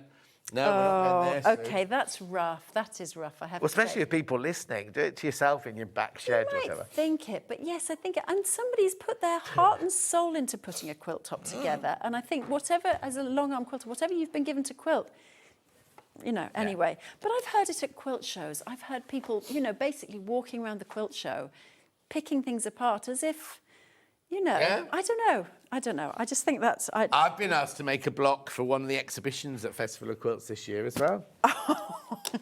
What are you laughing about? I don't know. Can you make a quilt block? Of course I can. I didn't know that. How rude. I didn't know you had those skills. I thought, like, we're in 2 lanes of the motorway. I'm in the quilting lane, you're in the clothing lane, and I didn't think either of us had the ability to cross paths, but you do. When we had to do the rainbow, we went during lockdown and we put all the rainbows in the windows. Yes. I did a Bargello quilt and hung it in the window. No Then when we did the way. Ukrainian one, I did a Ukrainian blue and yellow heart that went in my window. Oh, I'm When we so first started sorry. Sewing Quarter, we all had to make a block to go into a charity, I don't know what happened to it actually, but a charity quilt. Yeah. This was when I really didn't know what I was doing. Okay. And I made a kaleidoscope log cabin. Right. And I thought, wouldn't it be nice if I used little strips of my shirt? Thinking, Yes. I just better cut a little bit down here off my shirt, because it doesn't work like that, does it? No. I used £2,000 worth of shirts to make that block. No, you did not. In fact, I think, didn't you have them, Angie? Didn't you have the leftover shirts for a charity quilt? Angie had all the leftover shirts because I'd cut the squares out, realised I couldn't then wear them. So she makes charity. Angie's coming up later. Oh, my gosh. Wow, £2,000 Well, yeah, it's when I had money. Wouldn't be Okay, like that so you much were just anymore. like throwing your money around. Well, they were shirts I'd bought when I was on This Morning. Yes. And people knew me for the fancy shirts, so I thought it'd be nice to make Yes. a quilt block out. Okay, I like that. Yeah, I like that. No, I didn't like that. Though. No, to lose that many, I mean, that's heartbreaking, I have to say. So do you take, was it usually Liberty Lawn shirts or is it like all sorts of... No. I didn't wear anything Liberty and Lawn, so it was everything. Oh, only you anything didn't? like Is that lawn? Yeah, Liberty Lawn, yeah. Yeah, nice. Anyway, carry on cutting. Yes, sorry, so we're back on 6 7/8 of an inch, so we've done exactly the same as before. My strip was already cut to that width, but we do the same as before, so we go to 7 inches, and then we go back 1/8 of an inch, so you should have a little 1/8 of an inch line on your ruler between the 1/4 inch lines, and you just line up with that and cut that square that way, and then we're going to cut those in half, because these are the ones that we come to use at the end, which are the big triangles. So we've cut those. We've cut the whatever shape we think that is, that we really don't know what to call it, and then we'll cut the smaller triangles, which again, we're doing the 7/8 of an inch. So this is 4 7/8 of an inch. So round it up to 5, line your ruler up with the 5, and then slip it back 1/8 of an inch to cut that 4 7/8, and then cut that in half. And then you've got everything to get yourself going. And what we want to do with this one is, because we've got a shot cotton here, which is a reversible fabric, it'll be easy for me to get that the wrong way around. So I want to make sure that I'm going to make it the opposite to the one I've made before. So I'll just do like a little layout for myself. Yeah, and you'll need to do the same thing. Where you've got this shape cut from shot cottons, you'll need to do the same thing as I'm doing now to make sure that you've laid this out the right way, because these are not directional, so you won't know. So what I don't want to do is lay it out the same as the one before. So I'm going to flip it over, and then that'll be the sort of starting point for my whole layout. So I can then put the smaller triangle with that, and I'll know that actually, excuse me, all 4 of these will be the same layout. So I can just stack these up in a pile for now, because once I know I've got the layout right, then I can stack those up in a pile, and they can all be sewn together kind of using that chain piecing method. So that's how those are going to go together, to make sure that we make it different from the one previously. If this shape is cut from a print, you'll be fine, because you know which way up it's supposed to go. It's only when you're using that, because there's a bit of both. Oh yeah, there's a couple of them. Some of them are on prints, so these ones, sorry, it's print on those ones, but it's a solid on those ones. It's a print on, it's sort of mixed. It's actually only a few that have got the print on. Yeah, is it just 4? Yeah. Is it just those? 4 and the middle centre one? Yeah. Oh, you're right. So it's only those 4 where your job's done for Oh, you. hang on, no. There. Oh, and the corner ones as well. Okay, so it's 1, 2, 3, 4, 5, 6, 7, 8, 9 of them where it's done for you, and then 16 where it's... How many sitting baskets, Han? Oh, do check out 11 of you need to check out on this one. I will be doing the backing bundles in a second. So we're just 1/4 inch seaming these together. In the background, I'm chain piecing these. I say in the background, as in John, I don't know if you're about to do some chat. And run. Sorry, say it again? No. I said I'm doing this in the background, but I can do this in the foreground if you like. No, you stay. You're the star of the show, not me. I think that's the first time anyone in their life has said to me, "You're the star of the show." Well, you are. I got to make a badge. I'm just standing here shouting. That's all I'm doing. You're sounding better than you did when I first came. Well, I was fine when I was over there. It's sort of come back again on this. Oh, You've maybe got cheap perfume on. Is that what it is? No, I have not got cheap. Do I look like the kind of person who would wear cheap perfume? I can't. I come here to get insulted, basically. You love it. I do. I do, yes. I would hate it if you were really nice and polite to me. I wouldn't know what to do with that. If you showered me with I can't be compliments, nice and polite. Oh, no, you are polite, but if you know, if you were... It's a way, people always say this, you can always tell if John Scott likes you because he's rude to you. Okay. If I was being all polite, it would mean I didn't like you very much. Okay. And I'd just be like nodding and going Okay, so if I ever come in and I get a day like that, I'll be like, oh yeah. no, my self-esteem is going to crash. You've crossed over the path. I've crossed the border. Now. I'm in safe land from now on yes, out. Okay, thank goodness. I mean, I was set up well having Claire as my friend, wasn't I? I was like already a safe person. Well, yeah, but also you're quite talented as well. See, okay. So that kind of goes in your favour. Okay, cool. Okay, thank you. I'll put that on my gravestone. She was quite talented. But I do love the fact that when our mutual friend Claire, I didn't know you at the time. No, I was at a dinner I know. party with Claire, and she said to me, She said to me, we were at the dinner party, she said, what's this new job you've got? And I said, it was when we were at Sewing Quarter. I said, I'm working at Sewing Quarter, we do all quilts and everything. I said, oh, I've got a friend who does that quilting stuff. This is Claire, right? International fraud lawyer. I've got a friend who does quilting. She said, she just does it for pin money. You know, it's just a bit of a side hobby. And I said, what's her name? She said, oh, it's Lynne Goldsworthy. And I was like, yeah, one of the most famous quilt designers there is, Claire. She said, oh, she just does it for pin money. Claire then, at that dinner party, was like, oh, I don't know why people sewing bits of fabric together. Right? Now, if you follow Claire on social media, she's got about 20 quilts on the go. She's doing hand stitching, she's doing applique, she's doing piecing. She's completely and utterly addicted. She has completely jumped in at the deep end. Yeah. She's gone from 0 to 100, and she's making them at speed, and she's good. I mean, she's really picked up skills fast. But where's she going to put them all? I don't know, but most quilters have the same thing. Where do you put them all? Yeah, I think you give them away. Well, the first few she did, she kept saying, oh, this is going to such a... Yes, yes. Or she'd made them, Claire's house is gorgeous, right? Yeah. So she'd made them for her bed. Yeah. Or the back of a velvet sofa or something like that. Yeah. But there's only so many you can have, aren't there? I know, there are only so many you can have, and I think all quilters have the same dilemma. What do you do when you've got so many quilts in your house? People have cupboards, they have ladders, they have all sorts of stuff with their quilts. But she also, not that she just buys, she goes, oh, I happened to go to Utoxeter today while there were... like, she made a special journey to Utoxeter, and then the Malvern Quilt Show, and no doubt she'll be at Festival of Quilts in August. I think she and I are going to be at Festival of Quilts together in August, so that's going to be... I'm there on the Thursday. Oh, I'm there on the Friday. Oh, are you? Yeah, well, you know, the Thread House, we're in on Wednesday, so you'll see us there with Joe and...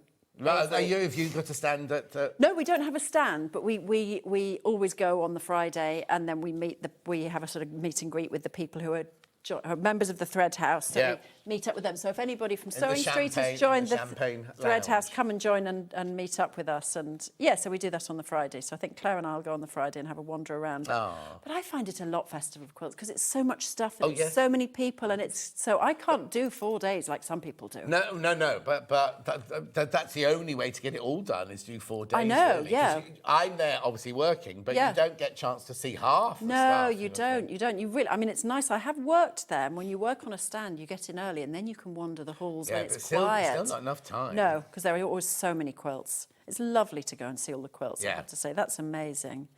Anyway, I've been asked to do a quilt box for an exhibition at Okay, for SewingStreet. No. No, for who? Oh, you're not allowed to say. Okay. No, I can't, but I can't remember. It's a celebration of...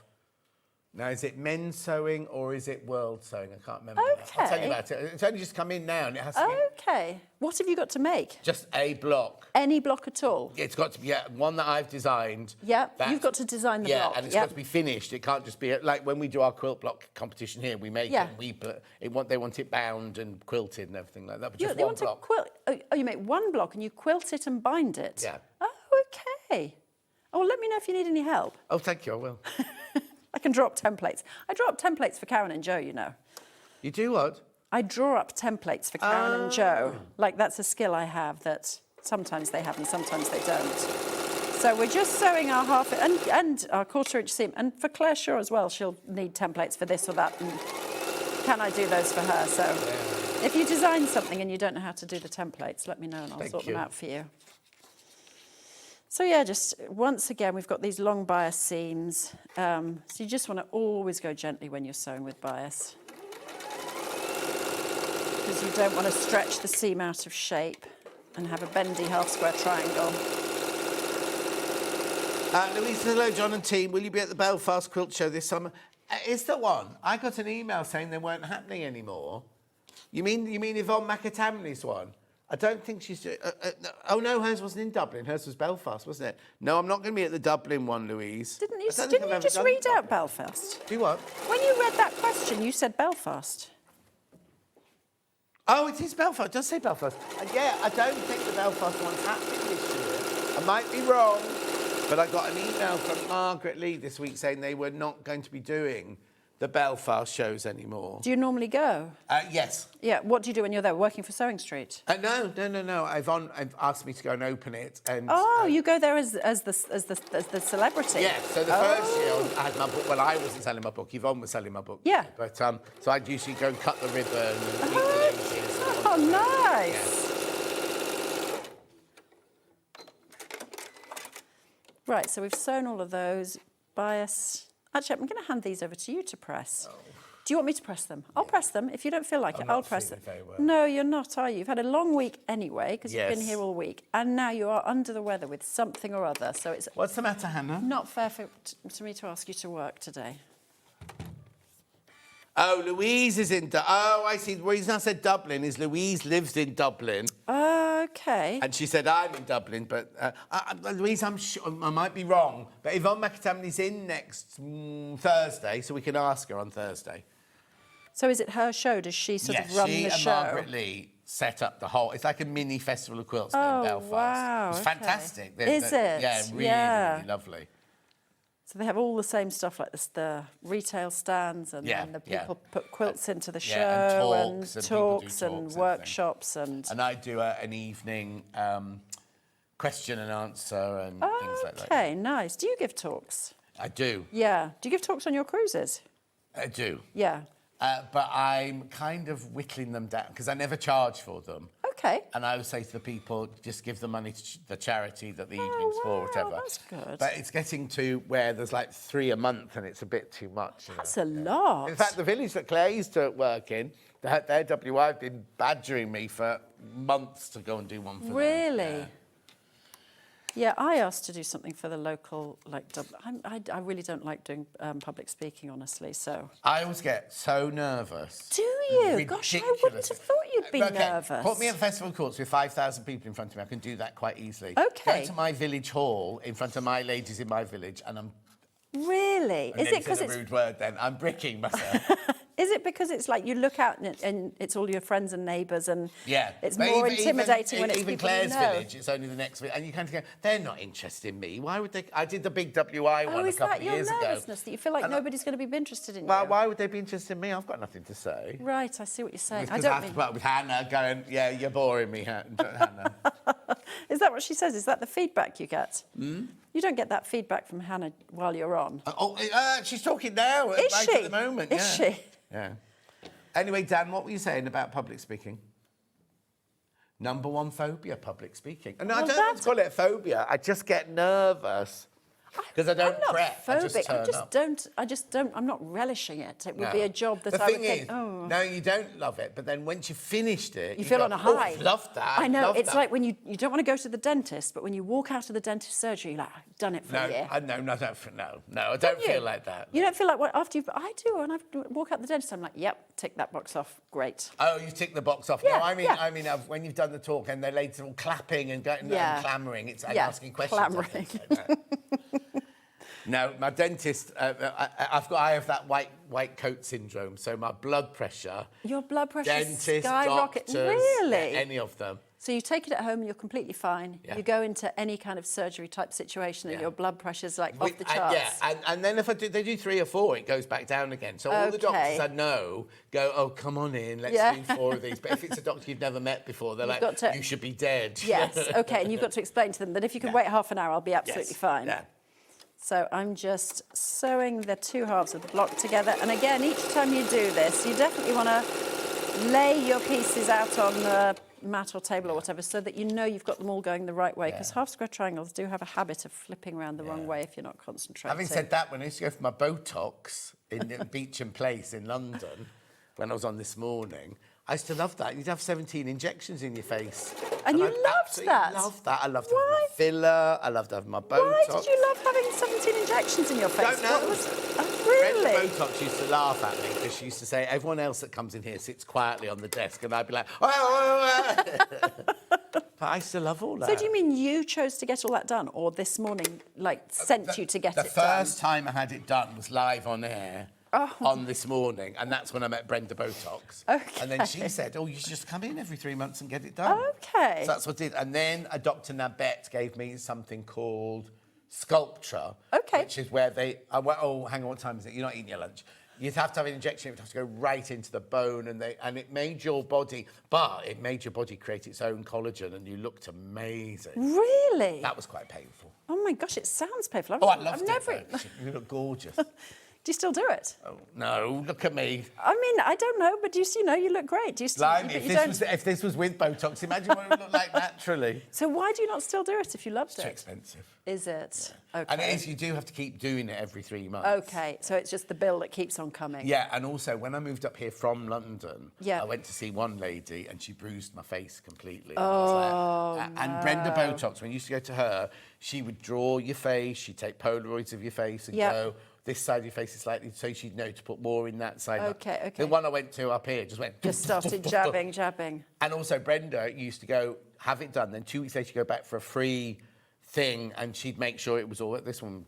Oh, there was no free That follow-up. put me off a little bit, yeah. Maybe Brenda Botox was charging that much more that she could do all of the nice stuff. No, she was trying to... no, that was the other thing. And also, there are different strengths of Botox. So Brenda Botox would use the best Botox. Right. The one I had up here, it's supposed to last for 3 months, and after 2 weeks, I could feel it wearing off after weeks. And I said to Brenda Botox, and she'll have used... she'll have used cheap less, and shoddy. Yeah. Okay, wow. So I just thought, It's not worth it. Oh, no, actually, when we opened Sewing Quarter, yeah. the ladies that ran that, the lovely ladies that set that up and everything, I said to them, I'll have my Botox done next week. So I looked and they went, no, we don't want you to have Botox. We want a squidgy face on you.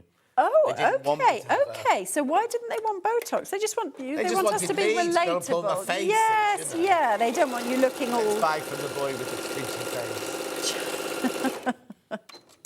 You can do the backing bundles while we're saying that. We've got 2 purple. No, it's all right. 2. Oh, look at the time. I'm busy wittering away. Right. So which one have you got then? Deep Imperial Purple, which will be which one? That one, I imagine. Is it? What's it? Oh, well, these are the... Yeah. Oh, that's just purple. That's Imperial there. Oh, sorry. There you go. There's your purple. Oh, which one are you putting in? Purple. That's this one. That's that one. 7 metres. 7 metres. Because it's a massive quilt, this one. 7 metres, £49.86. £6 have been taken off the price tag. Then we've got Imperial.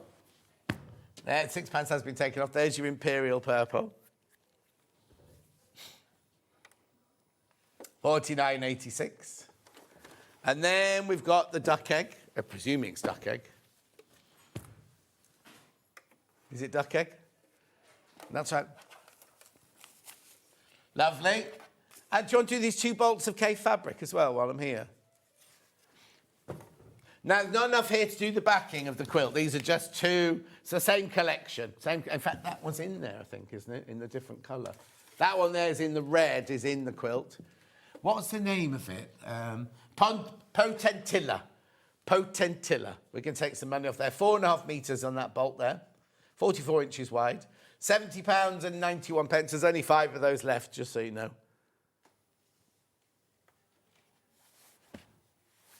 £7.87.5 metre that works out at. And then we've got the diagonal stripe, which is in the quilt, but not in that colour. Yeah, in the green. In the green. £10 coming off. There's only 4 of those left. Oh, yeah, lavender. They've gone on the stripes there. Lovely. And then the quilt kit. You get all of this fabric. There's your finished quilt. Remember, it's 2 metres, or just shy of 2 metres square. So you get your templates. You get your pattern and instructions. You get all... There's your border. There's 12 of you need to check out on this one. Right, I'll do the patterns first. All these gorgeous pattern fabrics. You get that one in 3 different... Oh, there was another colourway. I thought that was in 3... Oh, there. 3 different colourways. Then you get the lovely banana tree. There's the diagonal in the blue and the diagonal in the darker. Bless you, bless you. There's the potentilla. There's your paisley. And then all of... Oh, and there's your other blue one. And then all of these are your lovely wovens there. 12 people need to check out on that one. She took £125 off the price, by the way. Make sure you check out. 3-way split pay. Right. When I know the answer to this, but when are you back in? So I'm back in on Wednesday. Yeah. And it's me, Jo Avery, Karen Lewis, the three of us make up the Thread House. And we were in last summer, so we are selling the subscription to the annual Thread House Pass, which is a year of quilting instruction, basically. So you have 12 months of projects, and we have masterclasses. So we've got half square triangle masterclasses, foundation paper piecing, English paper piecing. So we are in on Wednesday at 8:30. For an hour and a half with me. With you, with yes, me. yeah. They'll be sitting down as well. I know. So that's on Wednesday. Yep. There you go. And Karen Lewis is in on Wednesday as well, doing her own shows. And the day before, Jo Avery's in doing her So shows. it's the day all before. of us coming in thick and fast. So you got major, major, major treats. Right, give us a hug. Hope you don't catch my cold. Thank you very much I hope I don't catch your cold. I hope you feel better. I will feel better, thank you. Have a safe journey home. Thank you, will do. And find a house for Claire to buy if you want to. I know. I need to find a buyer for her house, and then she is that can what move it to is? me. Yes. Right, don't go anywhere. Angie Attwood's up next. Yeah, we have got the, look, we've got that thing. What's it called? The box, the posh box. It's called what? Elevate box. Some of them have sold out already, just so you know. We were looking at that earlier. But we've got, if you've never, ever done ruling, we're going to take you from the beginning right the way through with the foot, with the rulers, with the templates, everything you need. We will see you back here in 4 minutes from now.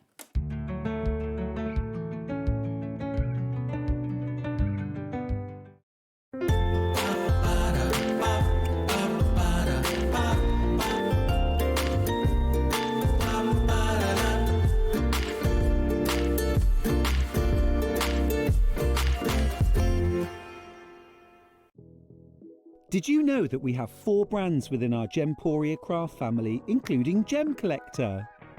So who are Gem Collector? It's where the world of gemstone collecting comes to life.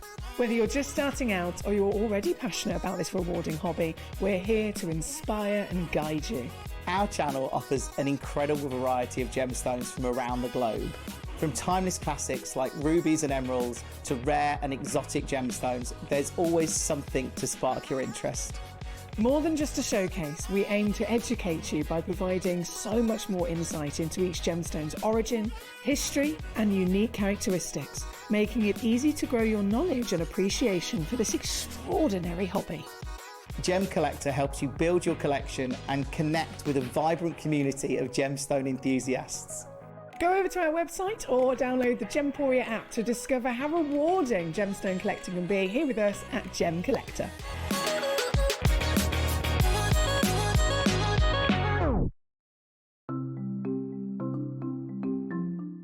Slip stitch is a hand sewing technique that's brilliant for closing turning gaps if you're leaving them in the bottom of a bag, but also sewing one piece of fabric to another, and I'm going to show you how to do that.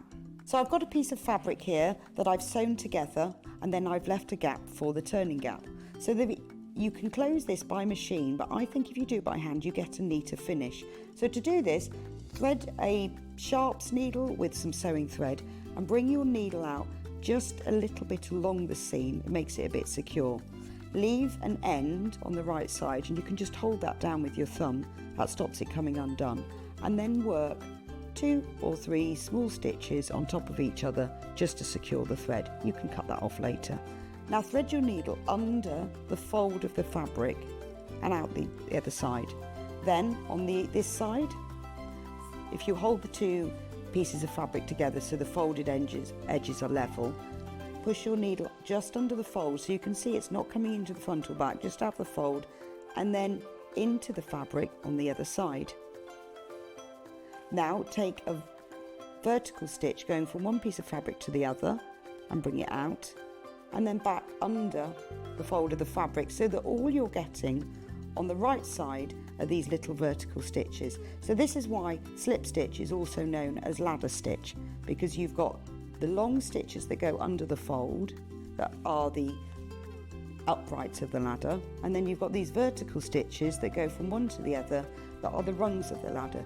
So all you need to do is continue working in this way all the way along. If you then pull that thread, that closes the gap, and to finish, again, just work a few small stitches, 2 or 3 on top of each other, just to secure the end of the thread. And that's how to work slip stitch.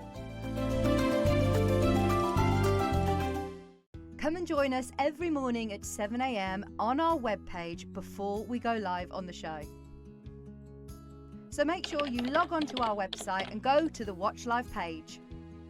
At 7 a.m. each morning, you will see a selection of products, all with a special deal, which will be available for that hour only. And this will, of course, be included in your 1p&p each day. Enjoy an extra special early morning treat every day from 7 a.m. on SewingStreet. Looking for some creative inspiration? Head over to the SewingStreet website and click on the SS Hub. It's packed with ideas, tips and projects to spark your creativity. Plus you'll find the latest news and information on sewing machines and overlockers. Get inspired with SewingStreet.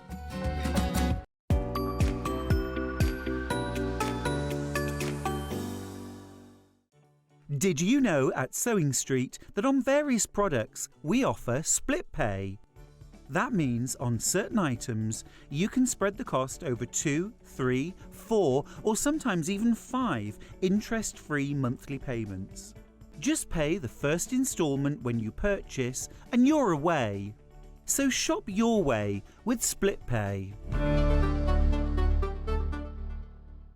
Not only is SewingStreet live from 8 a.m. till 1 p.m. on Sky 670, Freeview Channel 73, YouTube and the SewingStreet app, now Virgin subscribers can watch on Channel 754, which means there are more ways to watch your way with SewingStreet.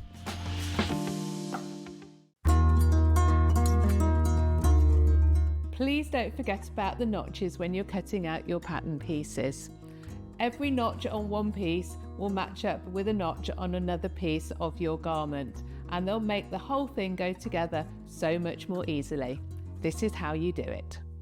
Your notches might be a small little line or a double line, or they might be a triangle. When you cut them out, I recommend that you cut a small triangle outwards rather than cutting into your seam allowance.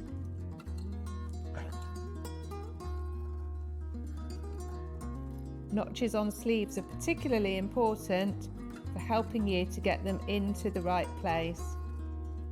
So take your time to cut them out carefully. 2 notches means it's the back of your garment. 1 notch means it's the front.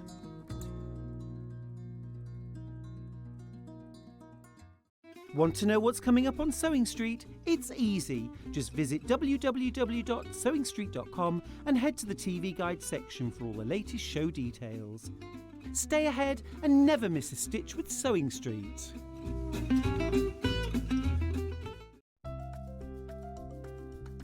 Wondering what wadding is? In sewing, wadding is the soft padded material used in the middle layer of quilts, cushions and other projects. It adds warmth, texture and structure to your creations. Wadding comes in different materials like cotton, polyester or wool and various thicknesses, so you can choose the perfect one for your project. Whether you're quilting, making a cosy blanket or adding softness to a bag, wadding is what brings that snug and cushioned feel. We're proud to have some of the most skilled and experienced experts in the industry. They're brought to you here every day on SewingStreet. Looking for some creative inspiration? Head over to the SewingStreet website and click on the SS Hub. It's packed with ideas, tips and projects to spark your creativity. Plus you'll find the latest news and information on sewing machines and overlockers. Get inspired with SewingStreet.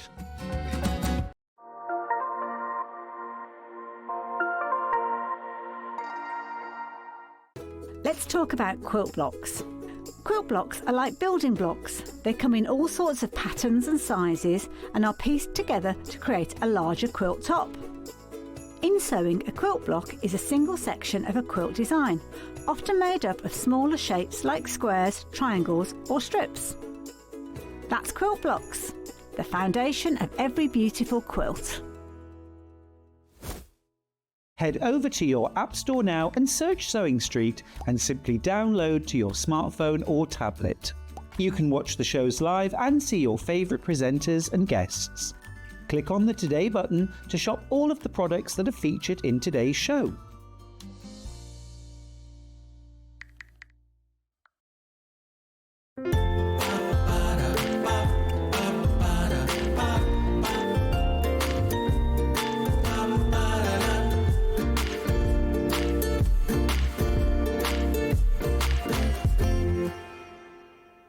Come and join us every morning at 7 a.m. on our webpage before we go live on the show. So make sure you log on to our website and go to the Watch Live page. At 7 a.m. each morning, you will see a selection of products, all with a special deal, which will be available for that hour only. And this will, of course, be included in your 1p&p each day. Enjoy an extra special early morning treat every day from 7 a.m. on SewingStreet.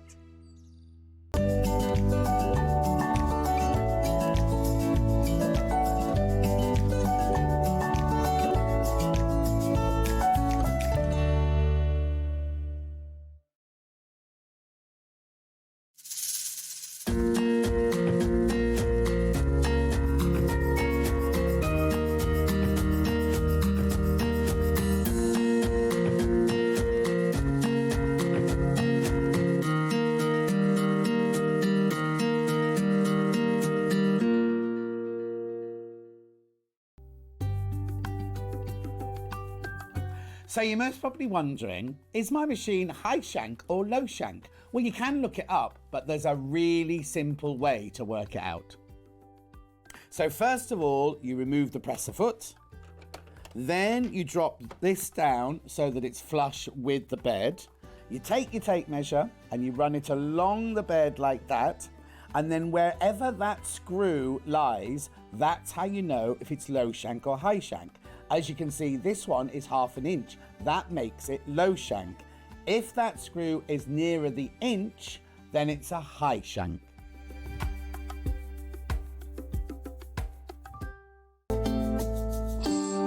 Look who's here, everybody. Angie Attwood. If you didn't know, how are you? I'm good, thank you. You're looking well. Thank you. Now, have you booked your stand for Festival of Quilts yet? Do you know I'm doing something different this year?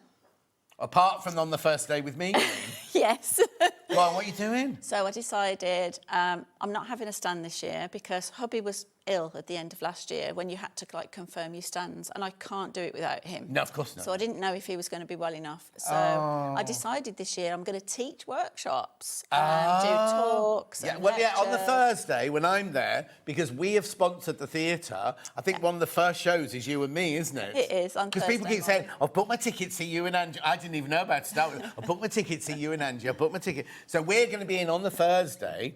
We're doing a free demonstration. They don't have to buy tickets. They have to book your ticket, but you have to buy it. Yeah, we're free. doing kind of this, aren't we? Yeah.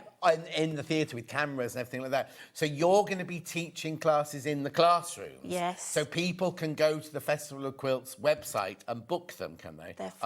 They're sold out, unfortunately. No, unfortunately, that's But yeah, brilliant. it's brilliant. But I thought it'd be great, actually, to have classes where people can come and do a 1-hour taster of ruler work, see what it's all about. Yeah. So we'll see how it goes. Because normally what happens is you're on your stand, I always go and find her, you can't get anywhere near the stand. But also it's brilliant to do it like that because people at the stand can stand and watch, but if you're at the back, you can't really see. In this way, they'll be able to actually do it. Some people are a bit intimidated to cut. I'd always say to people, come and have a go on the stand. But I think in a classroom, if people want to come and have a quiet hour. Exactly. So I thought that would be good. But no, I'm looking forward to doing some talks and, like you say, we can hook up in the Wetherspoons if anyone wants to. Oh, excuse me. And are you there all 4 days? No, probably I'm there Thursday, Friday. Yeah. With the classes and the lectures. And then I'm on here Saturday morning. Oh, are you? So I thought, Am I in on that Saturday morning I'm not sure. Oh, no, we haven't got our August date yet. We don't know. Well, Because that'll be because the first day is the 31st of July, isn't it? So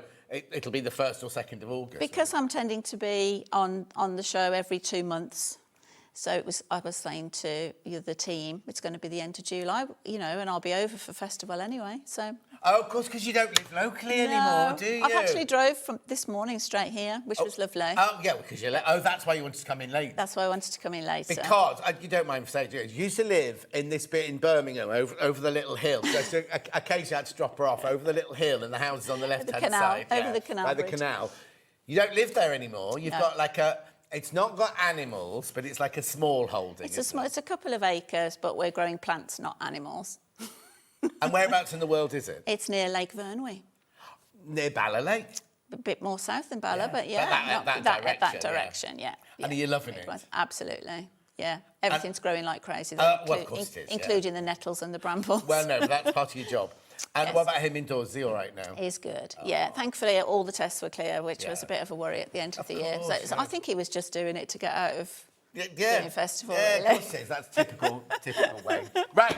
Okay, now, we have got, if you've never done ruler work before, or anything like that, we are going to, after I've introduced these, we will take you through feet for your machines, how you do it, beginner set rulers and everything like that. But last time you were on, we introduced these Elevate boxes, didn't we?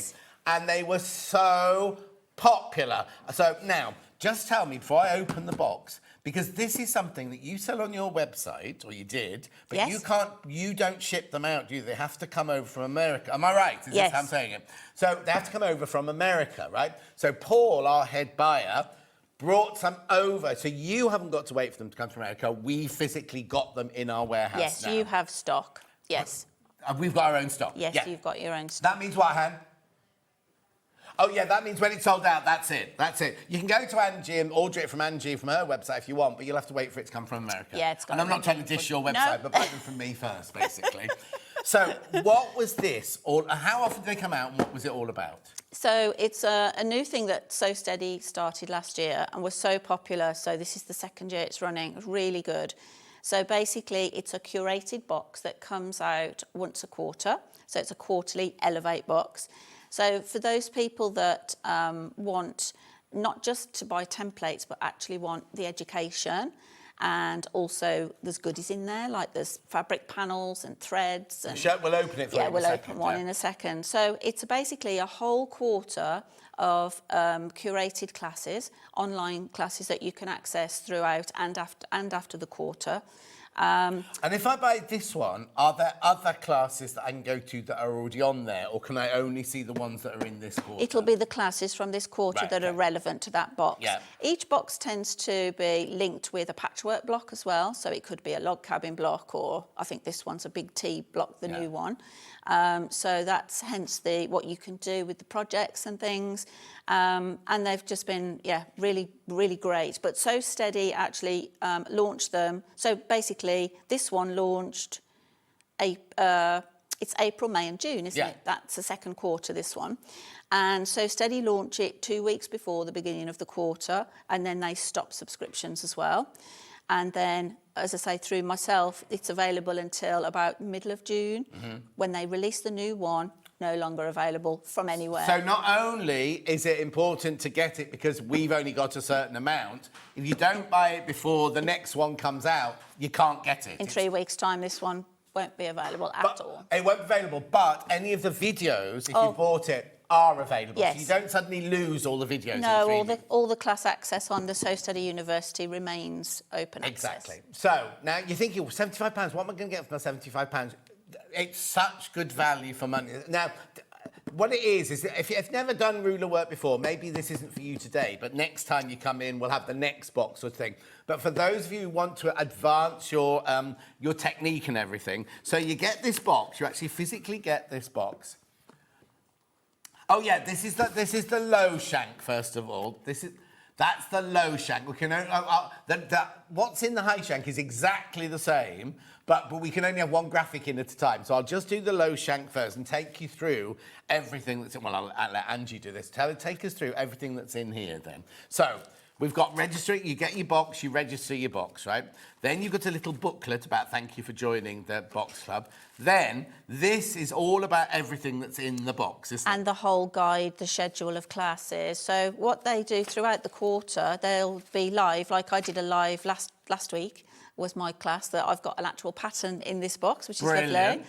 So I did the live, it was planned in for middle of May, but then obviously all of the lives then go onto the recorded Yes, of university. course. So the first time it goes out, you do it as a live show. Some of them, not all of them. Okay, So and there then are some after that, additional it's ones. there for us to go back and look at, right? Absolutely. So look, all of this, right? A lovely little booklet that comes there, and then in the box, there's so much in here. So first of all, thread. Some thread in there.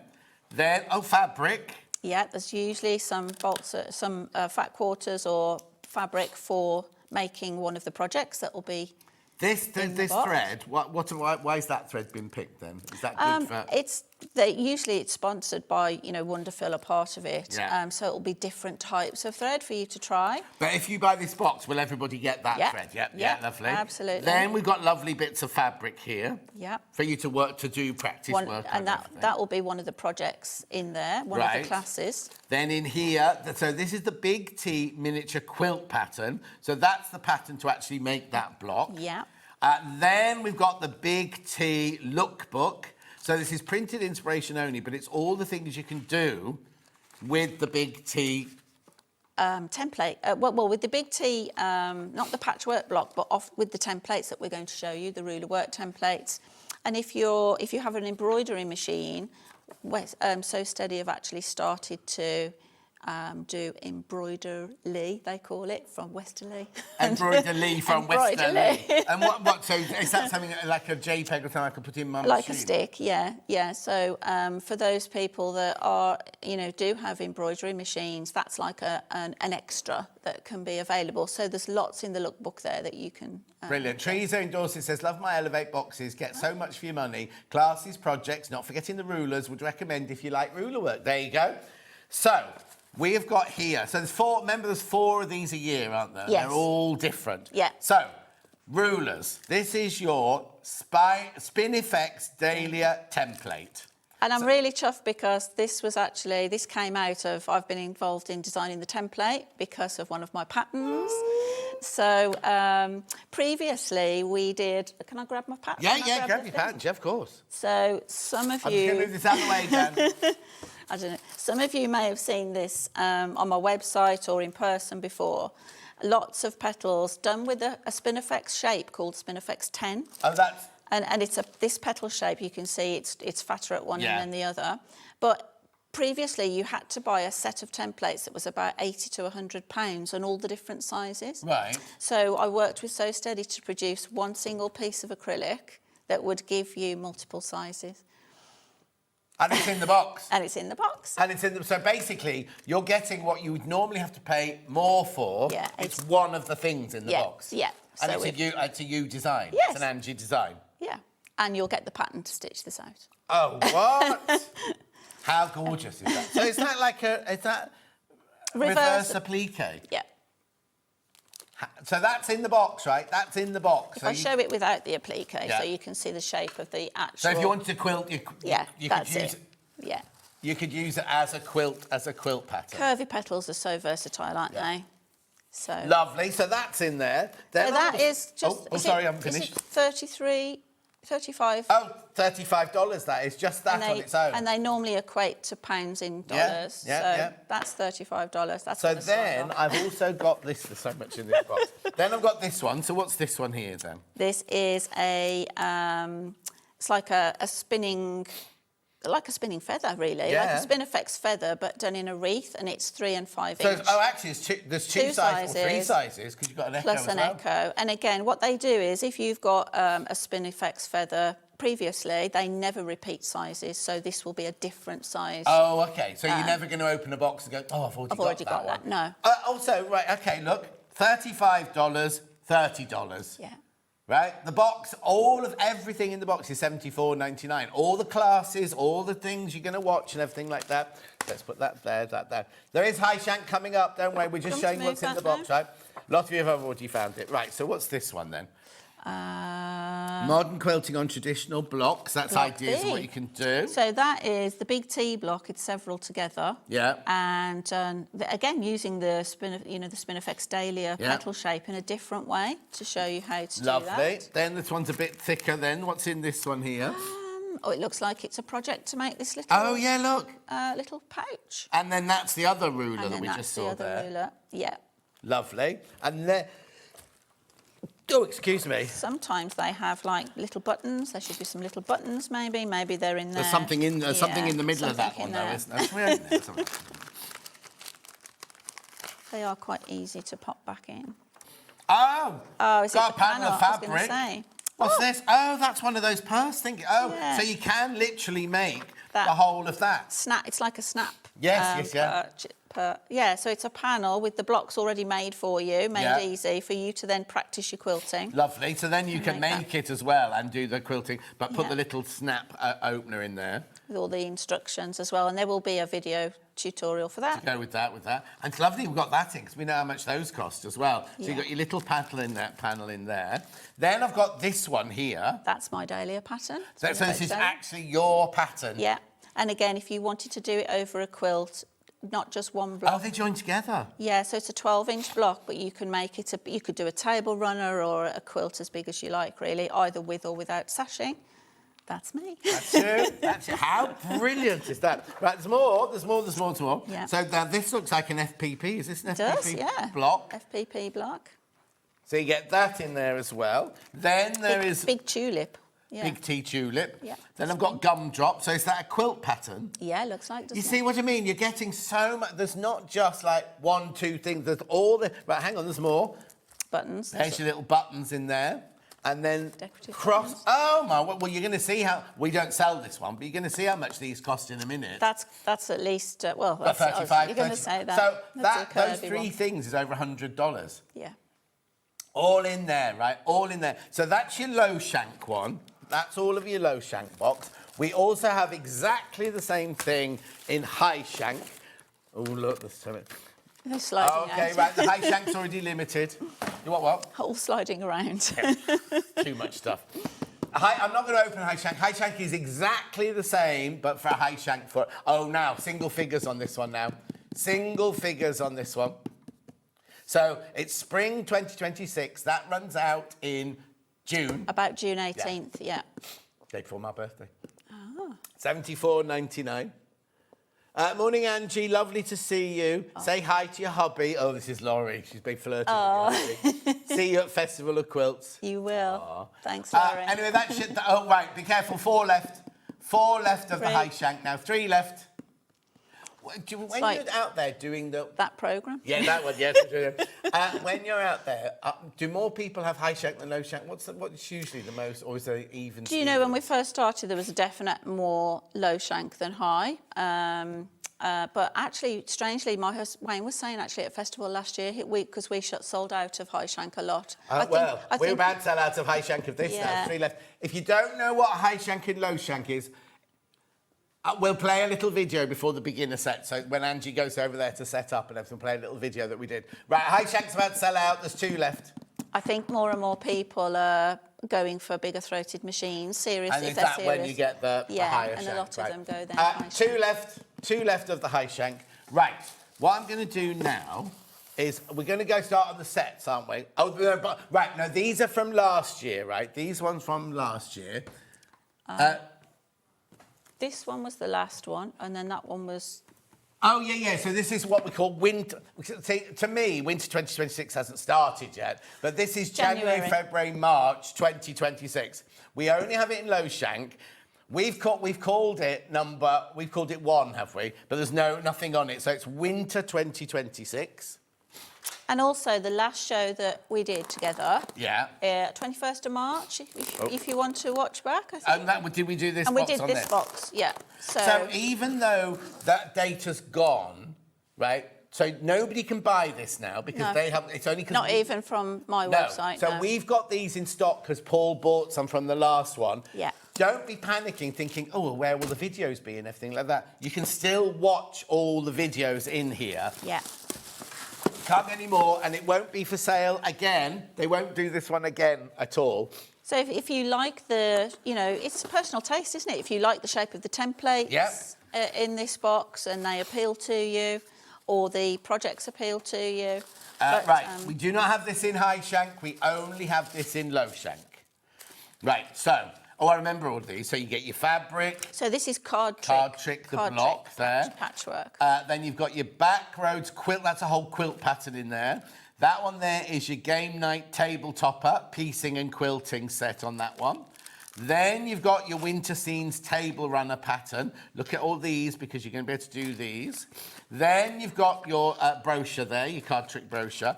Then you've got a card trick modern quilting and traditional blocks there, ruler work and embroidery class. Is that the one with the panel? That's got a panel inside it, that one. Then here's your rulers. Here's your rulers. So this is a different one this time. This one's called your snowflake. That's $28, remember? $28 just for that one. Then we've got the Spin Effect Snowflake number 10. Really lovely shapes. So that was number 9, number 10. So say if you watch back on March 21st show that we did, then yeah, I demonstrated that one. But how brilliant for Christmas. Yeah. You know, get them now ready for Christmas. Then It's you've like a got, double now ended. your gift in this one is a spool disc. Then you've got your buttons. Then you've got a matrix ruler. Then you've got a thread. Now, this is a 2026 calendar. I think, to remember, you're in this, aren't you? Am I? Aren't you? Oh, well, I think there's a dual quilt. Not one of my students. Yeah, that's right. I knew there was something to do with you. One of your I didn't know. We flicked through it, didn't we? And I wasn't aware that it's like... So it's a 2026 calendar. There's a so dual Lisa quilt. M, one of your students then? Yeah. So obviously, because this is the first 3 months of this year, obviously that's why the calendar is 2026. We've got the rest of the year to do all of that. Yeah. Gorge. There it is. There you go. Inspired by Angela Attwood's Jewel Project. So that's $74.99. You're getting all of that in. So that was the first 3 months of this year. Can I just say, because we've only got low shank, just to put it out there, if you have... Here we go. Not all high shank machine. Like I've got a high shank machine and I use low shank templates. So they had to have kind of a definite, what would you call it? What are you talking about? Rules About across rulers. the thickness of the rulers. However, if you've got a high shank machine, and generally Genome's for sure, if it doesn't hop when it's in free motion, if it just stays straight, you can use low shank templates. So they only have the high shank. Obviously, the machines out there that do hop, that need that stability. So if you really would like this box, but they haven't got any high, because we haven't got any high shank, but your machine doesn't hop in free motion, you can use low shank templates. There you go. Morning. I have two machines, one high, one low. I understand I need two different shanks, but are the rulers compatible with both machines, says Sharon? Depends which machine. Does it hop? If it hops, then no. If it doesn't hop, then yes. Yeah, you just have a foot, obviously the correct foot, and sometimes you can get away with low shank across both if it doesn't hop. Yeah. Obviously, it's better, Hannah's saying, it's better to get the ruler that is suitable for that machine. But if you've got one of each, as long as they don't hop, you can swap and change. You can swap and change. Right, OK, so that's number one. That was the start of this year. Oh, metallic thread. Metallic thread, metallic thread in that one. Nice. Right, and then we also have low shank in. So now this must have been the last one of last year, right? The last one of last year. So autumn. Yes. Autumn So again, it's not live anymore. You can't buy this one anymore. It's only that we have stock of it, right? Am I allowed to open this one? Oh, OK, right. There's so many people. Should we? Does it say on the outside what's in it? Oh, no. It's because it's like the big reveal, isn't it? I know. But the thing is, OK, I'm going to tell you now, one of you will get this one that we're opening. One of you will get this one. Just I'll be gentle without the cellophane. Yeah, no, we're not going to mess about with it. But, you know, if yours arrives without cellophane, it means it's the one we've had on the show. Somebody might like that. Well, sometimes they like it, because sometimes I sign the open ones, and sometimes I send it back, going, well, you don't want this scribble all over it. So this is the end of last year. We're very limited on this one. Don't rip the box. Here we go. I'll be gentle as I can. So in this one here, you've got your shadowed Dizzy Geese miniature quilt pattern. You've got your shadowed Dizzy Geese lookbook. Your spinning ribbon. Right, there you go. There's your spinning ribbon. The ruler and template in that one. What size have we got in that one? It's a set of two. So you've got two different sizes. Where does it say the size? And then they overlap, don't they? Yeah. I don't think it does, actually. So, I'll have a look. Have a look. $30. Yeah, $30. That's what she's worried about. Five and a half. Oh. Right. There's one left. Right. There's one left, and somebody's going to get this last one. 5.5 inch. Lovely shape. Sparkly bits. Sequins. Do you know the quilters in the US are really into a bit of bling? Oh, are they? Yeah. Lots of bit of bling stuck on quilts. Yeah. Beautiful. Look, I'll just tell you here. You got the shadow dizzy geese there. All of your earrings. Oh, that's like an embroidery. Lee, that one.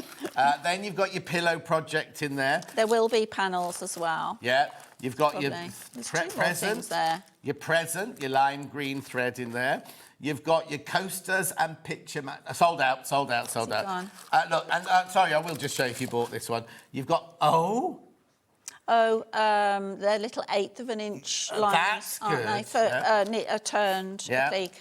Buttons. And for mitered finishing. That's sold out. So while Angie's doing the demo, I'll tidy it up nicely.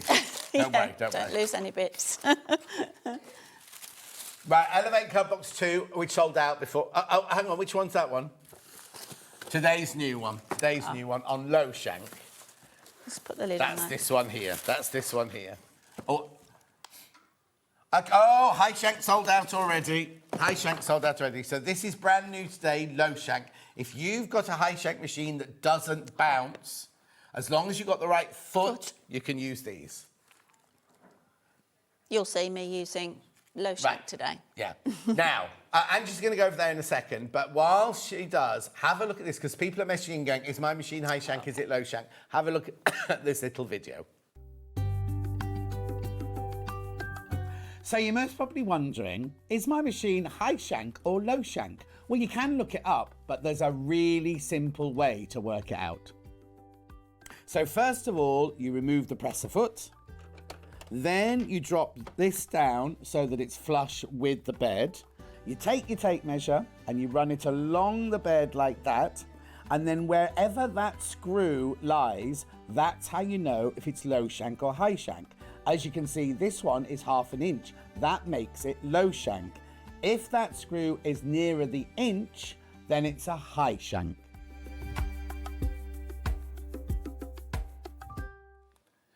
Now, if you've never started anything to do with ruler work and you've always been interested in it, don't be frightened by it, because when you first look, it does look like, oh, it's a bit frightening, this. But once you watched Angie, we've got an hour and a half still of Angie, she will show you how easy it actually is to create the most incredible shapes with your quilting, right?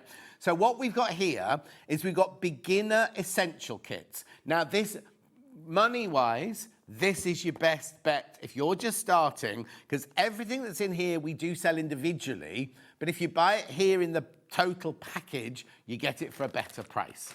So it all comes back eventually, doesn't it? Right, so which one do we want to do first? Low shank first here. Right, I'll move these out the way for a second, because, I mean, look, how gorgeous is this? You can do this. You are going to be able to do this, aren't you? That's with the starter ruler.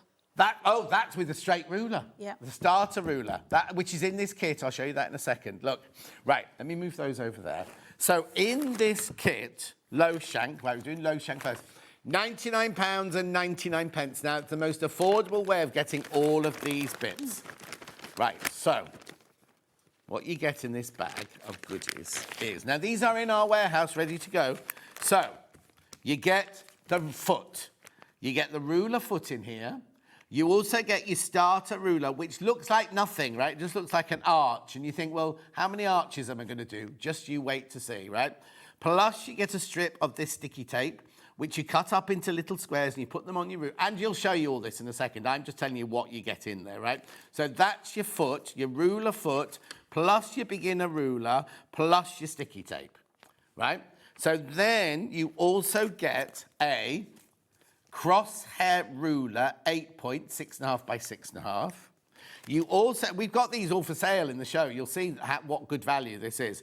We've got your little ruler. Now, will I definitely get a see-through one on this one? I don't get a coloured one in this, or is it random? Looks like what's come. Whatever comes in. So you can get a red one, a green. Oh, I seem to remember there were a couple of colours that didn't come. It'll be random anyway. It'll be random colour there. Then This is where all of this happens. You've got 6 templates in here, 6 different templates. I think that's the one you might have a slide of, Dan, with the different templates in there. Look, it's the... They're in the black there, bit. look, there. Oh, yes. That's it. You get all of those templates in there. All of that for $99.99, and it's on split pay. Low shank, $49.99 or $99.99 is your price. Angie, don't panic. Angie's going to show you how to use all of these. I just want you to start checking them out and putting them in your basket and everything. Oh yeah, if you buy the sewing machine from us now on our graphic, it's got LS for low shank and HS for high shank, so you'll be able to tell. But basically, if you go by the rule of that little film we just showed of me showing you how to do it, that's how you work it out. So that there for $99.99 is your beginner kit.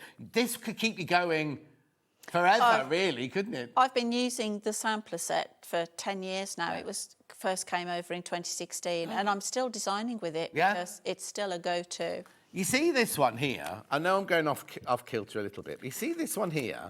When I first saw this one with Angie, right?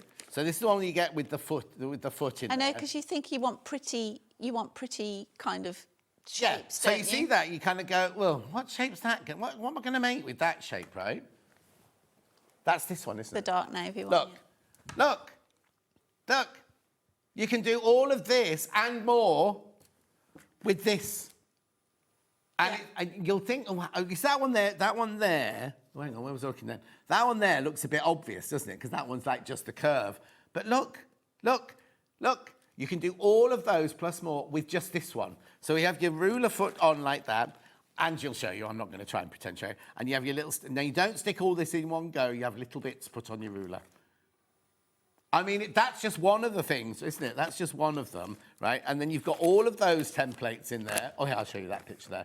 You've got all of those templates in there. You've got your little crosshair ruler, and you've got your little tool there, measuring tool there, all for $99.99. That's your low shank, right? We also have that set in high shank. I'm not going to get them all out because it's exactly the same. The rulers are a little bit thicker, aren't they? That's right, yeah. Low shank is 3 mil, high shank 4.5. And that's why you need the different ruler and the different foot and the different templates.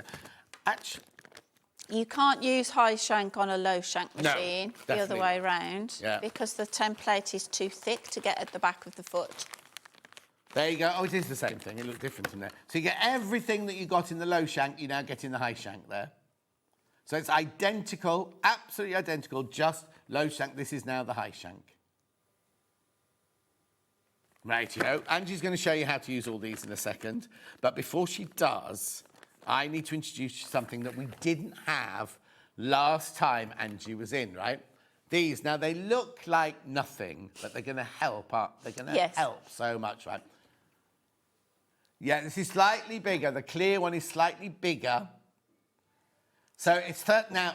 Don't be thinking, oh, $34.99. It's going to be. And have you got this one on yours? Yeah. Right. Angie's going to show you how to put it on, how to use it in a second. Obviously, you need an extension table on your machine to be able to do it. So the clear one is good if you've got a bigger machine. The salmon-coloured one is better if you've got a regular machine, because then otherwise the clear one, you'd have to cut it down. Oh, don't be doing that. No. So you've got the 720 there. Yeah. Yeah. So a big extension table like the 680. This is the one you want. Now, does it come with the hole already in it, or do I have to cut the hole? You'd got. Yeah, I was going to mention that actually. Okay. Yeah. That's fine. I'll jump ahead and shut up. No, that's good. That one there is $34.99. $34.99. The smaller one, if you've got a smaller machine, you do need still an extension table, but this is salmon coloured. Oh no, you put the size on it. Is it like 14 by on the thing there? 14. 25 blooming dollars. That's what it is. 11 by 14. Oh, 11 by 14 or inches. I've only got the inches on mine, so it's 28 by 35.5 centimetre. Yeah, they put meters for some reason. It won't be meters, but you can see it there. You can see it there. $24.99.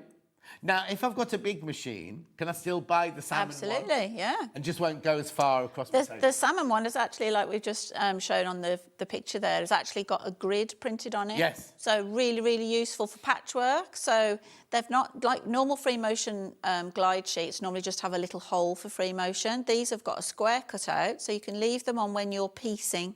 So it's, okay. So then you can align, you know, if you're doing chain piecing. So in theory, this is half square, triangles. Buy because it's cheaper than the clear one, and it's not. So if you've got a great big machine, obviously go for that one. But if you've got a regular machine or a big machine, this is £10. I think it was £10 cheaper, wasn't it? Yeah, it's $24.99. $24.99. Right. So do you want to talk about these first? Yeah. And then we'll go to a demo with the rulers. I can just show, what comes in the tube. Right. So what I'm going to do is just pull this one off because I just want to... I thought we were going to start with stitching, so excuse me for that. No, it's fine. I was just after the bit of... Oh, that's what I wanted to show people. Excuse me, I'm just... What she got down there. This is how it will come to show you. So you get it out of the tube and it'll have a backing on it. Oh, that's why it's frosty. Peel me. Yeah. Because a lot of people get them out and go, well, how's it going to stick? It's not going to stick. So you'll peel the backing off. So that's the larger, This is the larger one. The salmon one will be exactly the same. You'll have like a protected sheet, protective sheet. As we've mentioned, the clear one does not come with anything cut out. So what I'd recommend is that you put it in situ where you want it on your machine, because as you can see, it's you can have the shiniest, slippiest table that you can get, but it's all this junk on your needle plate really that's going to be stopping you from smoothly moving your quilt sandwich. Yeah. And then where you've got your joining with your extension table, all that is causing friction. Yeah. So basically put it in position, and then what I would suggest is to actually just drop your needle down. Right. You drop your needle through it and pierce it. Make a hole. Make a hole. Actually, what comes then in the tube is you've got some little acrylic templates, either a circle or a square, for you to cut around. Right. But at least you've kind of, positioned it. Yeah, for if you your put the machine. hole, you know where it's got to be, yeah. And what I would say is just make sure that when you cut whatever shape you want to cut around your feed dogs, is make sure it's got rounded corners. If I just put this on here, actually, you'll see that I've cut mine. Right. This is the, that's just the sheet. But if I put this on top, it's hard to see, isn't it, being clear? Yeah. If I put it on top of the fabric. There you go. So if you cut it with a slightly curved edge, then what you'll find is it's not going to tear, because if you've got dead square edges, it'll kind of, there's a chance that you could tear it. Yeah. And then you can pop it in place. As I said, it's personal preference, really. The clear one, if you like to work, if you've got stuff underneath your table or whatever, or you want to get to your bobbin, it's, both are easy to get to the bobbin, to be fair. So you've peeled the back off. Once you've got the hole, yeah, you peel the back off. Peel the back off, and it'll stick really well to anything smooth. Now, the Janome or Elna tables tend to have a bit of a texture on them. They do, yeah. So these don't stick that well to anything textured. Right. But you can see, because my machine is smooth, it's sticking to the body of the machine. Right, yeah. You can see this is lifting here in the corners a little, but it will stay in place because it's stuck to the machine. Yeah. What else? Oh, and what will happen is this doesn't leave any residue. So it'll pick up fibres and thread and lose its stickiness. And then you just put it in a bowl with just a little bit of detergent. I know it won't take the stickiness away. It'll make it more sticky. Oh, okay. Because the sticky goes with all the fibres and dust sticking to it, and then you just wash that, air dry. Now, can I just leave, if I have my table on all the time, can I just leave it there forever, or would you not recommend that? No, you can leave it there, especially, because the other one's got the square pre-cut out, so perfectly ready to go. This one here, the $34.99, the bigger one, you've had to cut your own square out. This one here, the smaller one, the salmon-coloured one, that's already cut out. Yeah, that comes ready to go. That one's all ready to go. You can just peel the back off that one, put it down. Again, the same, put it in soapy water to make it more sticky. Yeah, to make it stick again, Here's the salmon one coming up in. OK, be careful, because the salmon one's very, very, very popular. There it is, look. Yeah. So the hole is already cut out. You just peel the back off, and then it's there to go onto your extension table. But that's very popular. Fewer than 20 of those left. Right, okay, so those are those, right? Those. Do keep checking out on those because they're going to go. Right, so then what's the next thing? So that, yeah, you will then find that your fabric will move far more freely Which is what over you need, that, which is what you need. Yeah, it's covering all that junk up. I will point out as well, actually, that if anyone new today's buying, that on my website I've got a ruler work basics tutorial, a free tutorial that you can access if you just sign up. It doesn't cost anything to sign in as a member. But it will run through all how to fit the foot, to get the height right, and the basics of what what you've shown you there with the starter ruler. But you want me to show starter ruler? I want you to do whatever you fancy doing. I want you to do, okay, so if somebody's watching now and they're going to buy it for the first time, they've bought their glide, they've put their glide on, they fitted their foot, because the foot just screws on, doesn't it? Yes, yeah. Right? What do they do there? What would you do on your very first day? Okay, I'm coming to one of your classes and I've never done it before. What would you tell me first? Oh, as a complete beginner? Yeah, please. Okay, what would I tell you? I've got an hour and 10 minutes, got plenty of time. I know we run out. I know we'll always run out of time. We always do. Just for people who've never, ever seen it before, might be going, I don't understand what this is. Perfect. Is that all right? Absolutely. The one big thing that people don't get about ruler work, I think, that I like to share with people is, like you said, the starter ruler is so boring looking. You think that you've got to buy into lots of gorgeous patterns. But with ruler work, the thing that makes it more possible to quilt well on a domestic machine is that you don't turn your fabric. So even with the straight line quilting, if you're just straight line quilting, the checkerboard pattern that we've shown on the sample there, to do just cross-hatching with a walking foot, you'd have to do a line and then turn your quilt all the way around and go back. That's the bit that people don't get. Yeah. You're actually not turning your quilt, which is why it's much, much easier. So what I'm going to do now is bring my thread up.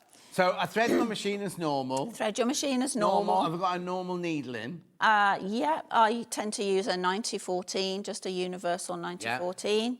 Yeah. Take everything off the machine, like you're, just left with the shank. Yeah. If it's a banana, it's slightly different, of course.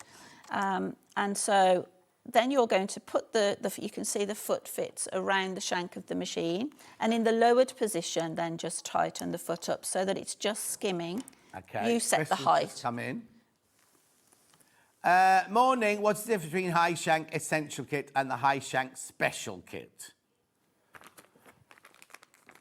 I don't know what the high shank special. Hang on, we haven't got a special kit, have we?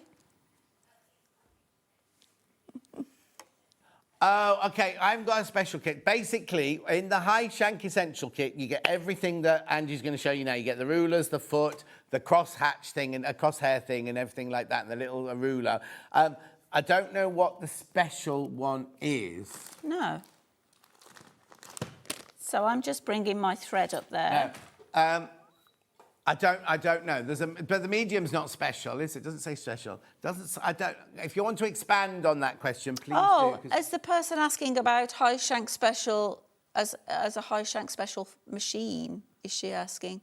Oh, I don't know. Possibly. Who was it? If you want to just expand on your question, then Angela, if we can, we'll answer it for you. Sorry. If it's a high shank special machine, then you will need a specific high shank special ruler foot because they tend to be the straight stitch only machines. Oh, right. So it'll look like a high shank, but it'll have a slight kink on it so that the needle's in the middle. Yeah. But you can use all the templates. So a high shank elevate box, absolutely perfect. You just need a high shank special foot. Right. So that's a special machine then. That's not. They just tend to. It's a straight stitch only machine. Right. Okay. Okay. Right. Lovely. All of the sewing machine manufacturers tend to do them, don't they? Yeah. Oh, yeah. Definitely. Right. Okay. So. Okay. So I've pulled my bottom thread up to the top. Yeah. And you can see now we've just got the. You can see it's it's a free motion foot, no spring though. It's not going to bounce, and nice high sides, and so it's going to sit perfectly stable next to any template. And what you want to do, as John explained earlier, is put your little strip of grip tape on the back in little sections. And what you want to do is just put a little bit of pressure on the ruler so that it moves with your fabric sandwich. As I always laugh about people at the beginning, you will probably have the beginner's death grip and press too much. Yeah. But just a little bit of pressure downwards, and you can have your machine running quite slowly as well. You don't have to have it what you think of free motion speed. Have I dropped my feed dogs? Yes, feed dogs are down. Right, It is like guided free motion, Yes, in yeah, effect. It's free motion, but guided. So I've done my straight line there, and if I wanted to, basically, if I was echoing a quilt block, a square in the middle of a quilt, and your quilt's scrunched up under the machine, I turn the ruler, not the quilt. So it can go at the front, it can go at the back. If I use it at the back, I've got these great guidelines. So you've got 1/4 inch lines, 1/2 inch lines, lines at right angle, guidelines. This will feel the weirdest that it's like no other sewing that you've ever done. Yeah. So going sideways on your machine will feel pretty strange. And then we're going to go backwards. So you can see, not moving the quilt very far, not stressing out about sort of holding your breath until you get to the end of a shape. And then here, what happens when you, obviously if this was around a patchwork block, you'd be echoing, you'd just follow the block. But if you want to do a particular shape and get to a point, you'll notice that the foot is 1/2 inch round, so from the needle to the edge of the foot is 1/4 inch. So we always have to take that into account, because if I was to align the ruler up just straight, my stitches would end up 1/4 inch away here, wouldn't they? Yes. So we always have to accommodate that 1/4 inch, which is the spacing gauge that John mentioned earlier. We have them singularly in different colours. Yeah, to buy on their own, they come in the essentials kit. Yeah, you do get one in the beginner's essentials kit. So there you can see how I'm measuring the 1/4 inch. If you imagine the foot's going to travel down, and the side of the outside of that is where the needle is going to hit. And so therefore, so very, very simple. If you wanted to do 1/4 inch echoing, I'm just going to come back here. Like I said, the foot's 1/2 inch round, but 1/4 inch from the needle to the edge of the foot. So if I just align the template along a seam line, then this will give me the perfect 1/4 inch echo. Another question. Lovely to see Angie, John. Do you need to adjust the length, width or tension on the machine? From Avril in Merthyr Tydfil. I don't tend to touch tension. No. Sometimes if the back, depending on the project, if it's not very nicely defined stitches, I will sometimes tighten the top tension. Yeah. I hardly ever touch tension at all. And you don't have to change the length of your stitch, because the length of your stitch is however fast you're moving it. Yes, that's right. You are free motion because you're able to stitch in all different directions. So you can see I'm doing sort of not quite matchstick quilting, but kind of infill quilting. If we wanted to do 1/2 inch instead, then we can use the guidelines again on the template. We can use 1/4 inch guideline off the ruler and 1/4 inch of the foot. So again, the guidelines can give you different width. You can see how all the guidelines are lining up on the stitching I've just previously done. So you can see even just, I think, simple straight line work can be actually quite sophisticated and quite contemporary. Yeah. But with a walking foot is a real pain, isn't it? Because you're having to keep turning your quilt project around. So you can see I haven't turned it once. I've just gone forwards and backwards. So literally your block or your quilt is just in there. So you're literally in there, and you're not moving it sideways or twisting it or anything. You're not having to manhandle it anywhere near as much. But basically, if I get to the end here, actually, I'll come round the corner. You can actually put the template back in position to aid you backtracking as well. Yeah. I tend to do quite a bit free motion. But again, if I wanted to do cross-hatching and come sideways, I've done this upside down, but that's fine. I can go this way, backwards, with the template behind me. So again, all I've done is move the fabric this way, and you can have it concertinaed so that it will free flow. You're not having to keep turning it and resettling the quilt each time. The curved side of the template works in very much the same way. So let me just go off piste here. I can just kind of do I a... knew you would, anyway. I can do a curve over here. Curves are brilliant, aren't they, over patchwork? Yeah. And if I wanted to just come back to this, again, we can use the spacing tool. See, I'm not turning the quilt. You might sometimes have to look over the top of your machine, get out of your seat and just to measure.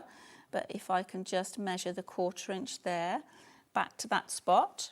I can't actually see where I'm stitching now, but what you do is just trust that you've put the template in the correct place. Sue says she's got the Elna 782 with the ASR stitch regulator. Can you use the rulers with that? Yes, I believe the new ASR has got a ruler foot attachment. It has indeed, yeah. Yes, I don't have that, but yes, very nice. I know it's good. Nice for people. So again, I'm just doing some random petals here, but of course, the crosshair in the kit, which I will show you something with the crosshair. Yeah. The little ruler. The little crosshair, the 8-point crosshair, could give you sort of perfectly spaced 8 or 4 petals. Yeah. But you can see there how that's working. And again, the same thing if you wanted to echo the curve. So if you want to just travelling up here until the edge of my foot's just kissing the curve, and then I can echo this shape. Oh, because you're 1/4 inch away now. Yeah, so I There just you go. align, just tweak the template. So you can stop and breathe. You're not holding your breath like you would be with free motion. You can stop, adjust your hands. But yeah, really, really simple. You'd have to go a little bit further perhaps just to get that in, but that's good. As I say, it's you can also, if you're quite comfortable with some free motion, but the templates will just give you a little bit of structure. Yes, exactly. Also, if you did that free motion, you wouldn't get those petals even like that, would you? Time and time again. They'd be random, they'd be petal shaped, but you're not going to guarantee getting them all perfect. Organic, as yes.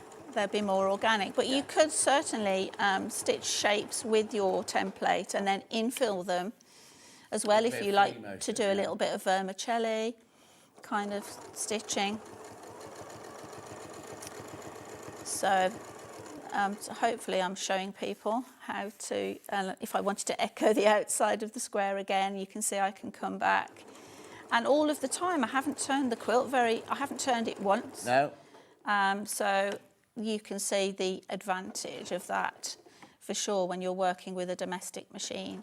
Now, when lots of people then say, "Oh, why do you always only show it on a little fat 1/4?" Yeah. But of course, as you know, when you're at shows and things, you haven't got the space No. to do big sort of demonstrations. No, but this could be on a completely king-size quilt, couldn't it? The same principles apply with any kind of quilting. If you've got a lot of weight to deal with, you've got a lot of weight to deal with. Yeah. It's the same whether it's free motion or it's difficult with the walking foot, isn't it? It's over your shoulder. Yeah. But what it does mean is that you're not having to turn the quilt so much and you build up some good muscle memory. That helps you to kind of work with the weight. What I always say is start with small squares and then work up to a fat 1/4 like I'm using today and then work up to sort of bigger quilts. Oh, don't just dive straight in. No, don't take a quilt top that you've spent 6 years putting together No. and go, I'll just do this with it. So now everything that's on this, on mine here, yes, I can do with that ruler that you've got in your hand there. Absolutely. So look, all of this, and more, you can do more, but you can do all of that. That's kind of my beginner's class that I teach, and there's 2 projects with straight line, the cross-hatching and the twisted log cabin, and then 2 with the curved side of the template. So, yeah. Brilliant. That's just from one of the rulers in the kit. Just the simple starter ruler in the kit. Absolutely, the one that we've just been using. Yeah, the one that we've just been using. Yeah, for exactly. sure. All of that. So, and that's why I said when I first saw it, it's like, oh, I don't just want to. I thought you could just do a curve and that'd be it. Didn't realise you could do all of this with it. And actually, you've got the twisted log cabin there, but I don't know if this is side better to see. This panel here is all twisted log cabin on point. Dan's just coming in with that one. With the curve of the ruler on the outside. So that panel is totally just done with that template as well. All the straight line work on the jewel quilt, in the middle as well, all the straight line echoing the diamonds. Terry in South London says, morning everyone, I'm watching with my friend Susie, a non-quilter. We're both so impressed by the show today. Oh, Kiss, that's kiss. nice. Yeah, Lovely. great. Another message and then we'll carry on to the next thing. Fantastic. Morning Angie and John, enjoying watching the show, says Pauline in the West Midlands. Thank you, Pauline, my love. Right, so where are you moving on to now then? I thought I'd show one of the shapes out of the And they sampler come set. in the beginner essentials. Yeah, out of the beginner essentials. So we can, shall we do the Fab Spinifex Spinning Wheel 36? Shall we do this one? Right, we've got a high shank in the main graphics because that's what Angie's using at the moment, but it also they're exactly the same, just a different thickness and a different ruler foot in the low shank as well. So in your kits, when you open them, don't think that there's some kind of bit of random packaging been slipped in there, but you will find a couple of drawing pins. Okay. And these are for any templates that have a pinhole in. So you will have two in your kit, two different petals. On a little bit of cardboard there. Excuse the bit of tape that's on my templates. These are with Westalee templates. To get in and out of your templates, you have a kind of a route in and out so you don't have to break your thread. Yeah. The newer templates actually come now with more like you've got them slot. there. I was about to say, because you won't have to have the bits of tape on yours. No. They've actually built a little channel for you to put your needle through. So they've now changed them because the little jigsaw gates are great, but they get lost. And so all of the templates now have more of a channel to get in. Just lift the foot slightly and slide the needle in. But again, a really good point that's not on all rulers that you can tell a quilter designed them because we don't want to keep breaking our thread. Yeah. So, but any template with a pinhole, basically the design is designed to pivot on that pinhole. So what we're going to do, you can use it off the pin, of course, on its own, but we're going to put a pin in the fabric. I'm popping it through the front first, just so that then I can see where to pop it. So you pop it on the underside so that the stem is sticking upwards. And actually, I've just... You got a blunt one? Either that or the wadding. I've caught the wadding in a difficult spot. There we go. No, it's not. So you're just pushing the pin, like a normal drawing pin, through from the bottom into the upwards. through the top. Yeah. I'm just being cag-handed about it. Didn't like to say. This is good you're practicing now, so you don't do this. There we go. Yeah. There we go. And you can see on my fabric I've got some guidelines here. Yeah. That is from your little crosshair. Which comes in the beginner kit. Which, again, you've got a little crosshair. John's got a little one there, the 6-inch one. 6.5 inch one there. 8 points. There. And so you mark... No, that is in the set. That's in the set. That you get that in there. Absolutely. Yeah, you get that in there. Yeah. Well, I've got others available in a minute. No, but that one. This is what's so brilliant about this beginner kit. It is. This is in the beginner kit as well. There are more advanced ones coming up in a second, but this one is in the kit. I was going to say I've marked. Sorry, Hannah. Poor old Hannah's having a nightmare. Having a meltdown. I've marked mine with I've got a big 12-inch one. Yeah, I've also got some. We've got them as well. Yeah. But basically, you can see they've got different kind of square measurements on there that you can put this over a block and find the centre, and then you mark in the aperture for your perfect 45 degrees that's going to give you. So then we're going to position this on the pin, and now you can see how the template will pivot on the pin. 8 won't go very far as well. People like Spinifex ones. Yeah. So let me just come out of this. On this template, it says it's got an A and a B, and we're basically going to be stitching all the way round, can I just say, not from A to B, across the middle, all the way round to create this petal shape. Yeah. And here's a little diagram of how it'll stitch out. So we just need to start here at position A. And just line the template up there. So I'm just feeling that. Bring your thread up to the top again. I always forget how high the table is here. Maybe I should do a sitting down one after festival. Yeah. A sitting down show.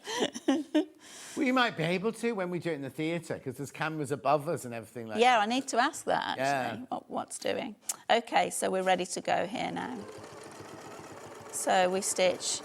And obviously stitching on the inside of a template has, it feels slightly different, but it's the same process in effect. Yeah. So we're just keeping contact with the template, aren't we? So you've just gone from A to B then? You haven't gone all the way around? No, just from A to B. And then what happens, so clever, when we, you can see the top of the petal was aligned there. Yeah. So we pivot the template to the next guideline here. And our foot is miraculously back at A. There's some serious technology thought gone into these, some really, well, Bill and Leonie West, the designers, were just amazing and put a hell of a lot of thought process and effort into bringing Are they still involved with it then, or have they moved on? No, I think they were actually in their 70s when 10 years ago. Well, no, I was going to say, when we met them, they were kind of not getting on a bit. That's a horrible thing to say, but you know. Yeah, no, they were. And they were travelling, of course, all over the world, promoting this and getting it launched. And they'd spent many years beforehand going to all the sewing machine manufacturers to get it approved, because we all know sewing machine manufacturers hate us putting random feet on their machines, don't they? So don't think again that this is going to be harmful for your machine. I think that's the thing, people just find it's all a little bit odd, a little bit strange. It's like no other sewing you will have done before. No. But actually, you know, that's why I encourage people to sit down and have a go whenever possible, really, because people sit down and have a go and think, actually, yeah, they might not be perfect first time, but they can actually feel that it's achievable with a little bit of practice. But it does go against, as a traditional dressmaking sewer, it goes against everything that you learn at college or learn while you're making costumes, because you wouldn't go in funny directions, you don't drop your feed dogs, you sew in a straight line sort of thing, and you turn your garment round and everything. To be able to just carry on going around a template like that, to start with, it does feel very odd. And to have a ruler so close to the needle, I guess, because you're always worried about sort of, you know, having stuff really close to the needle.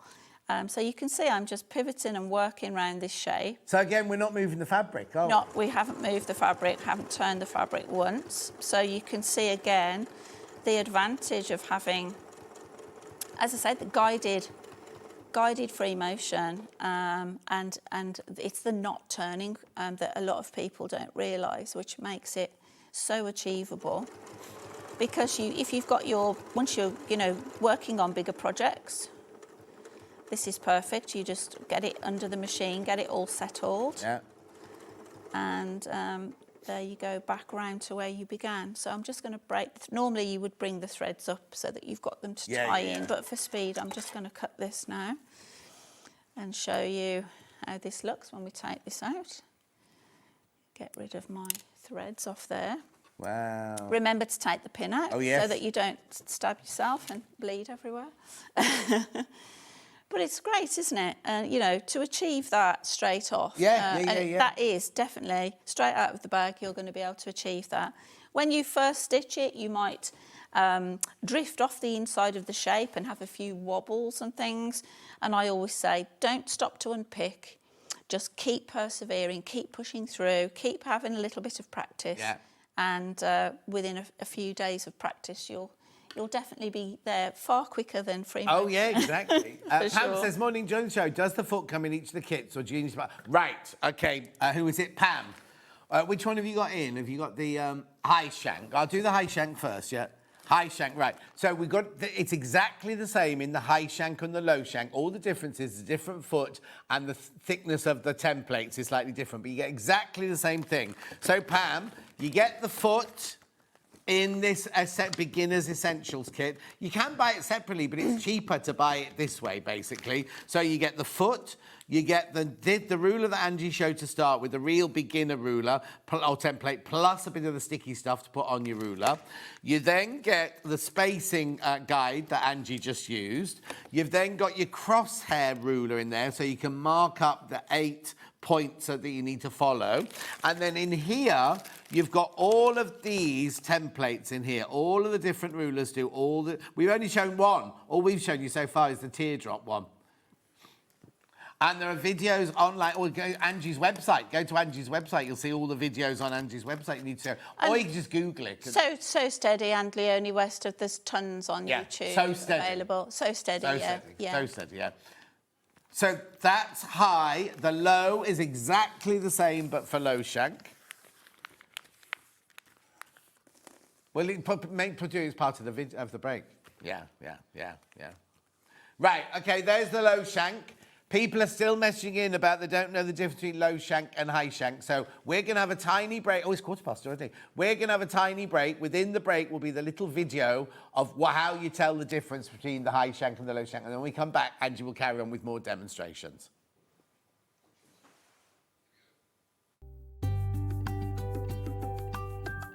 So you're most probably wondering, is my machine high shank or low shank? Well, you can look it up, but there's a really simple way to work it out.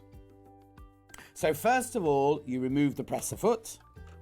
Then you drop this down so that it's flush with the bed.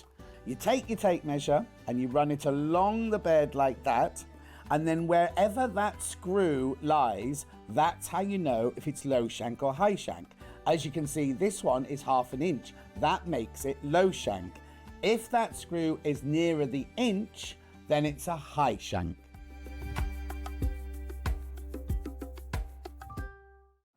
Looking for some creative inspiration? Head over to the SewingStreet website and click on the SS Hub. It's packed with ideas, tips and projects to spark your creativity. Plus you'll find the latest news and information on sewing machines and overlockers. Get inspired with SewingStreet. Shopping with SewingStreet couldn't be easier. You can shop via our website at www.sewingstreet.com, where you can watch our live shows and see all the products from that day. We also have a huge amount of products on our website, from your sewing room essentials to fabrics, sewing machines and much more. You can download and shop on the go with our SewingStreet app. Simply head over to your app store and search SewingStreet. Alternatively, you can contact our UK-based call centre 24 hours a day on 0800 001 4433. Shopping made easy at SewingStreet. Did you know at SewingStreet that on various products we offer split pay? That means on certain items you can spread the cost over 2, 3, 4 or sometimes even 5 interest-free monthly payments. Just pay the first instalment when you purchase and you're away. So shop your way with split pay. Come and join us every morning at 7 a.m. on our webpage before we go live on the show. So make sure you log on to our website and go to the Watch Live page. At 7 a.m. each morning, you will see a selection of products, all with a special deal, which will be available for that hour only. And this will, of course, be included in your 1p&p each day.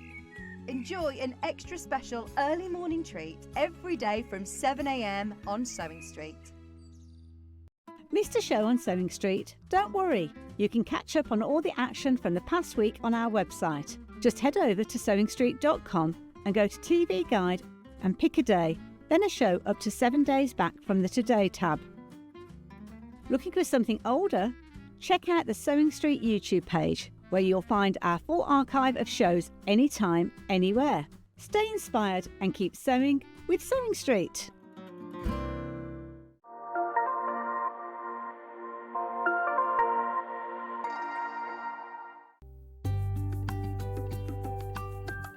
So you're most probably wondering, is my machine high shank or low shank? Well, you can look it up, but there's a really simple way to work it out. So first of all, you remove the presser foot. Then you drop this down so that it's flush with the bed. You take your tape measure and you run it along the bed like that. And then wherever that screw lies, that's how you know if it's low shank or high shank. As you can see, this one is 1/2 inch. That makes it low shank. If that screw is nearer the inch, then it's a high shank. Before I go on, Pam, you don't get a foot in the elevate box. The elevate box is somebody who's already up and running, so you need to have a foot to go with it, which is why you have to buy the low shank or the high shank in the box, but you don't get the foot. It's for people who've already got it going. On next stage on. Right, now before we go on with some demonstrations, we've got a couple of other things to show you. I've got the ruler work accessory set here. So, what you get in this little bag of goodies is you get, first of all, you get this lanyard. Oh, this happened to me last time. Isn't it? Doesn't it stretch out? No, it's not a stretchy one. Was it not a stretchy one? That's why I couldn't do it last time. Did it just come off? Yes. So it's not a stretchy one, just comes off like that. Yeah. Why did I think it was a stretchy one? I don't know. I don't know. I've lost it, haven't I? It's like my emergency button at home, isn't it? So you get your lanyard with your button, and you get one of these, one of your spacers. You also get these, which are when you're practicing with your pencil. That's what this is for, isn't it? So you can practice to get your muscle memory. Get the templates and get a pencil and put those, and that's all your different size things in there. And then if you want to make the actual templates bigger or smaller, that's what you use these for, don't you? You can put your ruler foot in there. In some templates, or just echoing. So as I was doing 1/4 inch echo, because the foot's 1/4 inch wide, pop one of those on and you can do 1/2 inch, 3/4 inch, 1 inch echo. Brilliant. Even free motion around like a plique and things like that. So the echo guides alone are £10. The lanyard's probably £10, and then you've Even got... though it doesn't stretch out. No, and then you've got the space. Well, we know how much that is because we're selling that individually, aren't we? Yeah, I think they're £9, aren't they? Anyway, special price for you today. Special price for you today. $19.99. That'll make a lovely gift for somebody if you know somebody who does this already. $19.99. So you get all of those, you get that, and you get the button lanyardy thing with it. The stitching line discs are great that if you want to plan out a design, so you can draw on paper. Yeah, definitely. Use your templates and draw on paper with those. Yeah. £19.99. So that, this, those, and those. And how much did you say they were? Those are a tenner already? Those are a tenner, yeah. Stitching line discs are about £6. Yeah. 80. How much are they, Hannah, on their own? £9. That's $7.99. Oh, $8. $7.99. Yeah, we do a $7 today. Lots of you there for that. So that is a ruler work accessory set, if you want that one. Lots of you there. Loads of you coming in for that one. There you go. Thank you very much, Dan. Now, no, you mean stable tape. That's what you asked. You said you wanted the sticky things. Oh, you want to do the cross... Right, these are... You already get a strip of it with your rulers, but... Oh, now the picture is strips, you're getting 36 dots. It says 36 dots in the graphics. They're great for people that have been doing ruler work for a while and your stable tape's worn out. Yeah, exactly. Yeah, if you're replacing them. For some reason, the picture on our website is strips. No, they don't do strips anymore.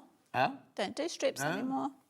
Apart from in the template. Yeah. But these are brilliant for just add to your ruler.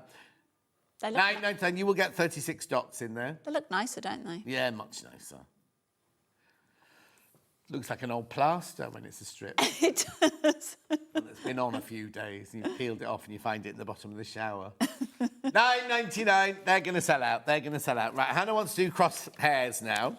So, biggest square one, which is one you had earlier, wasn't it? Yes, yeah. So this is your 8-point crosshair ruler. $45, this. Hang on, whereabouts it? 12.5 by 12.5. There you go, $44.99. They are an investment, but the nice thing about that, like I said, you can position it over any block up to 12 inches and find the centre of your block, very quickly. Oh, yes. and mark up. If you're marking big quilts a lot, it's...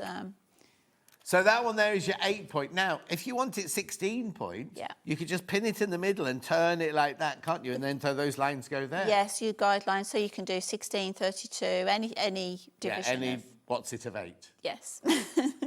At $44.99. Now, I've got a big circle one. What would I use this one for then?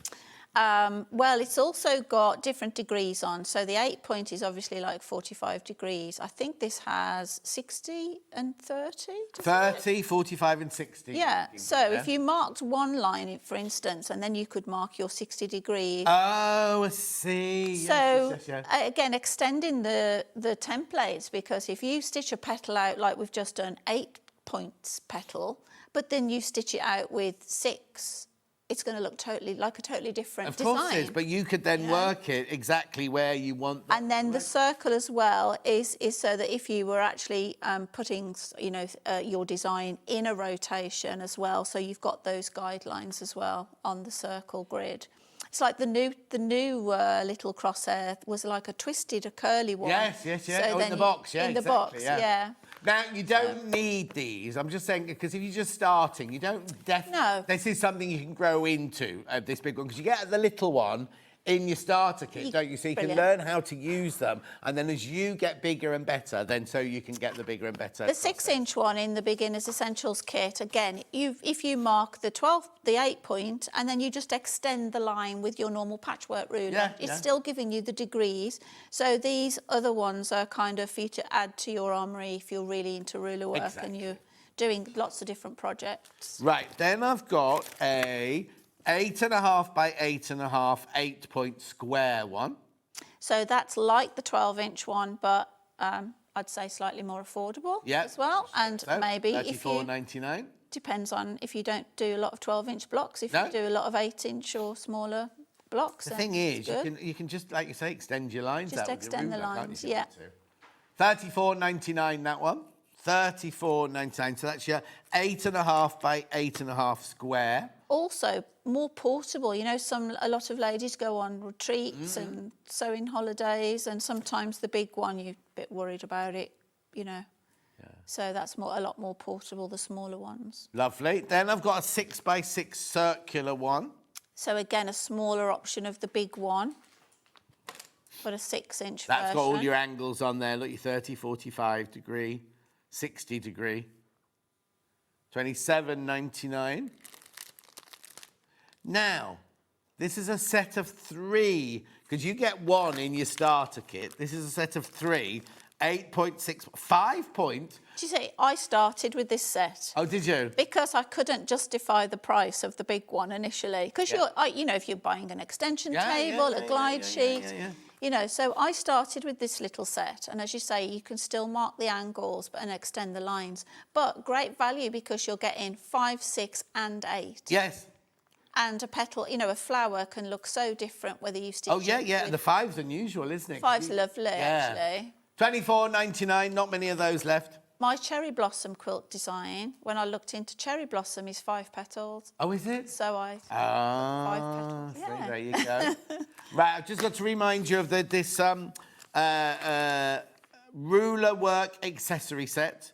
The lanyard, the ruler, the echo, and the loads of those in baskets. $19.99. If you've already got a space engage, it's great even for the other things, and then you can always have a spare space engage or give it to a friend. Okay, the space engages will all be on the website underneath us when we go. You only need one, so if you bought this, you don't need another one. But you get one in the starter kit as well, so you'd be overrun with them, wouldn't you? Oh yeah, Hannah would lose one. So I'll show what one of the echo guides. Oh, okay then. Brilliant. Let's do that then. Well, what are you going on to next? Then? Yeah, so I was going to do some clamshells, but actually because we've just shown the ruler work accessory kit, I'm going to pop one of these echo guides on to show how it works. Which comes in that kit. Yeah. So actually in the new Elevate box, there's a new special sized, you can see here. Right. New special sized 5/8 echo guide. Oh. which made it then possible for us to do lots of different sizes. That was in the Elevate box, that one there. So this is the normal 2-inch circle. So I've just lifted the foot slightly to put this under the machine. And so you can see we can stitch a perfect 2-inch circle. Nice size to hold the template just between your hands, not too big and cumbersome. So really good if you're just setting out.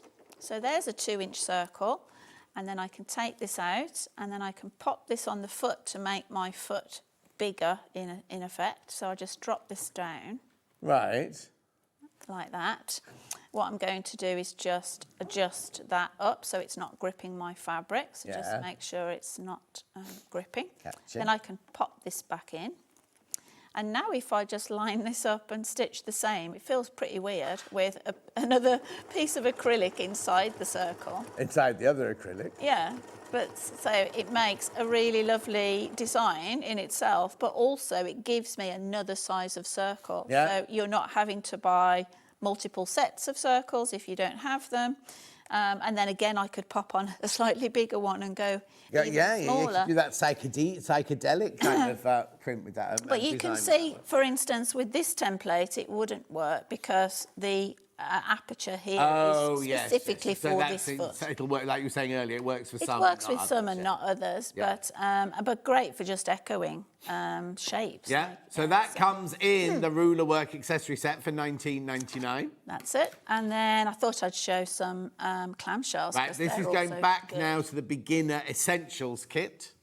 So as you can see on this template, as part of your sampler set, we've got 3-inch clamshells and little 1-inch ones on this side with some great guidelines to help you along. Or you just need a baseline to start with. Right, and where do I... Oh, and there's a line on the ruler to match my line. The baseline on the ruler, it literally, if you pop your needle where you want to start sewing, and then just offer the template up, then you'll see that the baseline is the very first line. They've thought of everything, haven't they, really? Really clever, really clever. So again, this might feel a bit odd because we're going to be stitching sort of sideways and up and around. Yeah. But you can see how we just follow the curve, come down, and if you were doing this over a specific block size, you've got the vertical guidelines to keep you aligned. Hannah wonders how many people want to do squid designs because it looks like a family of squids, she said. A family of what? Squids. Squids. I always think it looks like an owl with my little circular grip things on. Very different things. Yeah. I'm seeing boobies, me. Boobies, yeah. Well, when you drift off the top of the template, that's what I say to my students, that you might have a little nipple on the top of the boob. Oh, no, I thought your two little round things were the nipple. Sometimes if you get to the top, it's usually where you drift off the template when you're new. So you can see, I've gone along the clamshells there. Yeah. Do I spin it round? Spin it round so we can see it. There it is. Is that better? So you can see there. It gives you perfect clamshells every time then, doesn't it? And I've stopped at the top. So if I put this under now, ready to go, can you see the baseline lines up with the top of the previous row, and then we're going to be ready to stitch again. So let me put that back round. You won't have to do that to yours. Angie was just doing that to show you. Spinning it round. You leave yours exactly where it is. Yeah, I was just spinning it around so that we've got a better... I think she's Kylie spinning it around. That would be the day. So, yeah, clamshells are great. I think they're really great for a quick all-over quilt. Yeah. Great on baby quilts and things like that as well, because they're quite soft and not too hard, the quilting. So if you do a half at the end, it always puts you at the top so that you're ready to go on the next round again. So you can see how you start to build up that lovely brick effect. Now the little ones are a little bit more tricky. Right. Just because they're a bit more snatchy. Yeah. So the soft, when you're starting out, softer curves and things like that are far easier to deal with. So these just take a little bit more practice.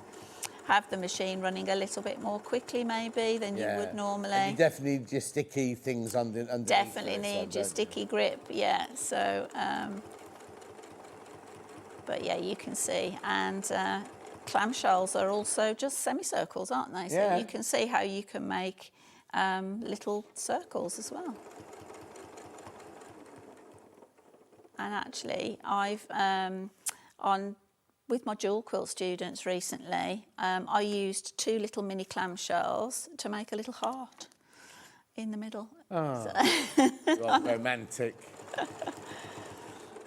So there you can see, and exactly the same principle. If you stop at the top and then realign, you've got all of the guidelines. Just adjusting that one as I went off piece there at the end. Oh. It's quite hard stood on one leg actually. Mini clamshells. Whose idea was it to do that? Yeah. There we go. So you can just adjust. Oh dear, that Bit was of a my wobble on nipple. that one. Yeah. I'm trying to meet my others, so I'd shifted my template on that one, but you can see I've just made a little adjustment and just come back down to it. Yeah. If Angie Attwood can make a mistake, so can you. Oh, always. I'm definitely not used to standing up and Oh, quilting. sorry, is your leg aching? It is actually my hip. Oh no, we're like a That's couple okay. of old fogies here, aren't we? Your hip, my back. So when you're quilting on one leg, the other hip starts to scream at you. So, but I thought, they're quite nice to show, aren't they? Because they're really nice, and you can see how they meet. You can infill even in the bigger clamshells. You can infill. You could put a little row of 3 within a bigger one. Yeah. So, and in the sampler set, we spoke earlier about another petal shape. So this one's different to the other one. And you've also got this big one called a... These all come in your essentials kit. You haven't got to buy these extra. These all come in the essentials kit for $99.99. The 6-inch spiral, I always say as well, it's designed to do big sort of spinning spirals. But when you look at the shape of the template, look, it's a big clamshell. Yeah. So, oh, yes. Again, the extension and the sizes all fit really well together. So you've got... 2-3 inches will fit inside a 6-inch circle. So this is really quite fun. This you can do kind of big explosions with this. Oh, let me think about which way I'm going. So we can do... You would do this inside a shape. Obviously, I'm just doing kind of random stitching over this sample. So you can do back and forth. And then pivot the template. You've got 3 guidelines on the template, and you can pivot to 1, 2, or 3. I see, Or different spacing. Different spacing. So it's like a firework you're doing, isn't it? Yeah, absolutely.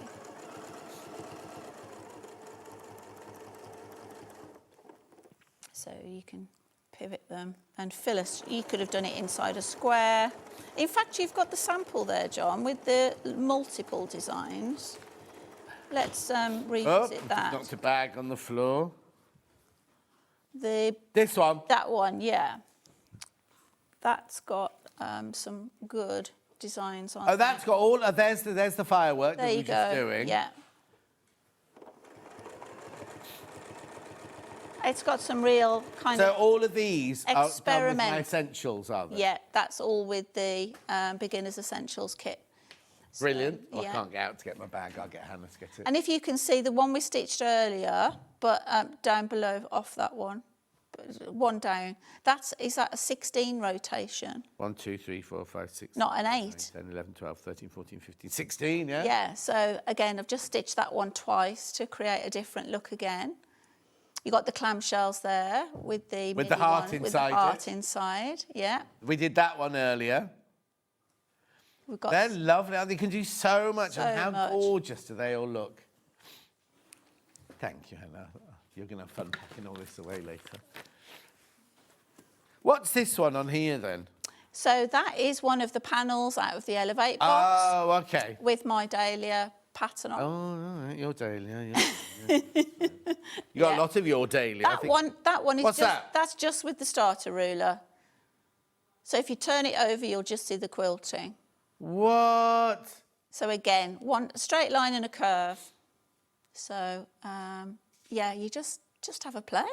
brilliant. You can do so much, can't you? Absolutely brilliant. You can do so much. Well, what are you doing now?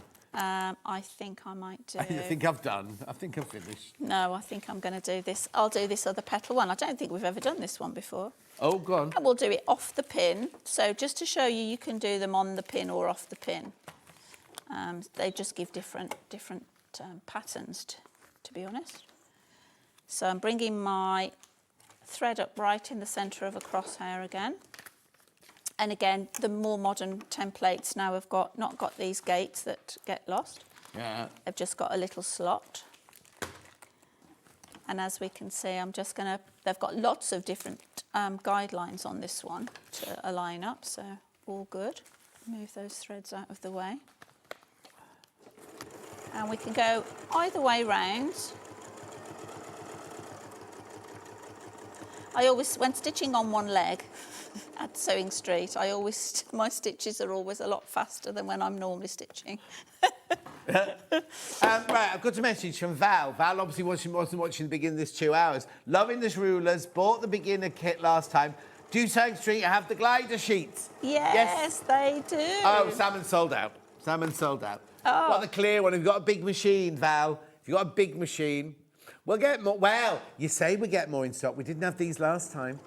You didn't have those last time, no. I've got the big, you can cut the big one down, but why would you want to waste your money? Yeah. There it is, $34.99. Oh, sorry, there's your big glider one.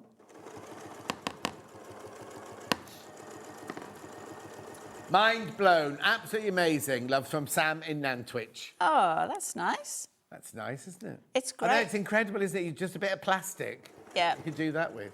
But there's a lot of technical, a lot of science gone into it, isn't there? Yes, and I think Well, that's... it's just a bit of plastic, isn't it? But That's all with the high shank, low shank thing. People can get a bit, you know, it's a bit scary. Well, hopefully we've made it Absolutely, I think- clear today. Yeah, no, it's great with that video that you did. Yeah. To show that. Didn't get Brilliant. paid for that. I do that in my own time.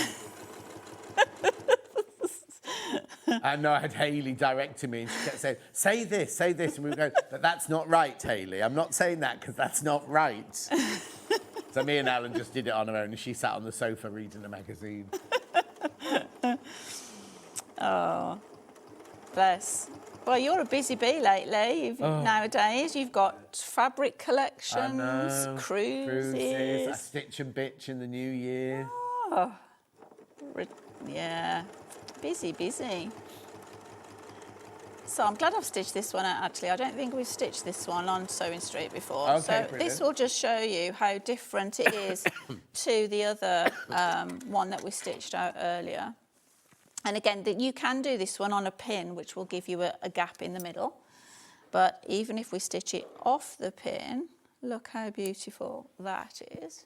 Oh, that's nice. Oh, that was on there, wasn't it? That was on my... It'll be on my sample. Sampler one there, yeah. So look how very different, obviously, to the bigger one. Two totally different designs. But of course, I've stitched this what I call pointy end in.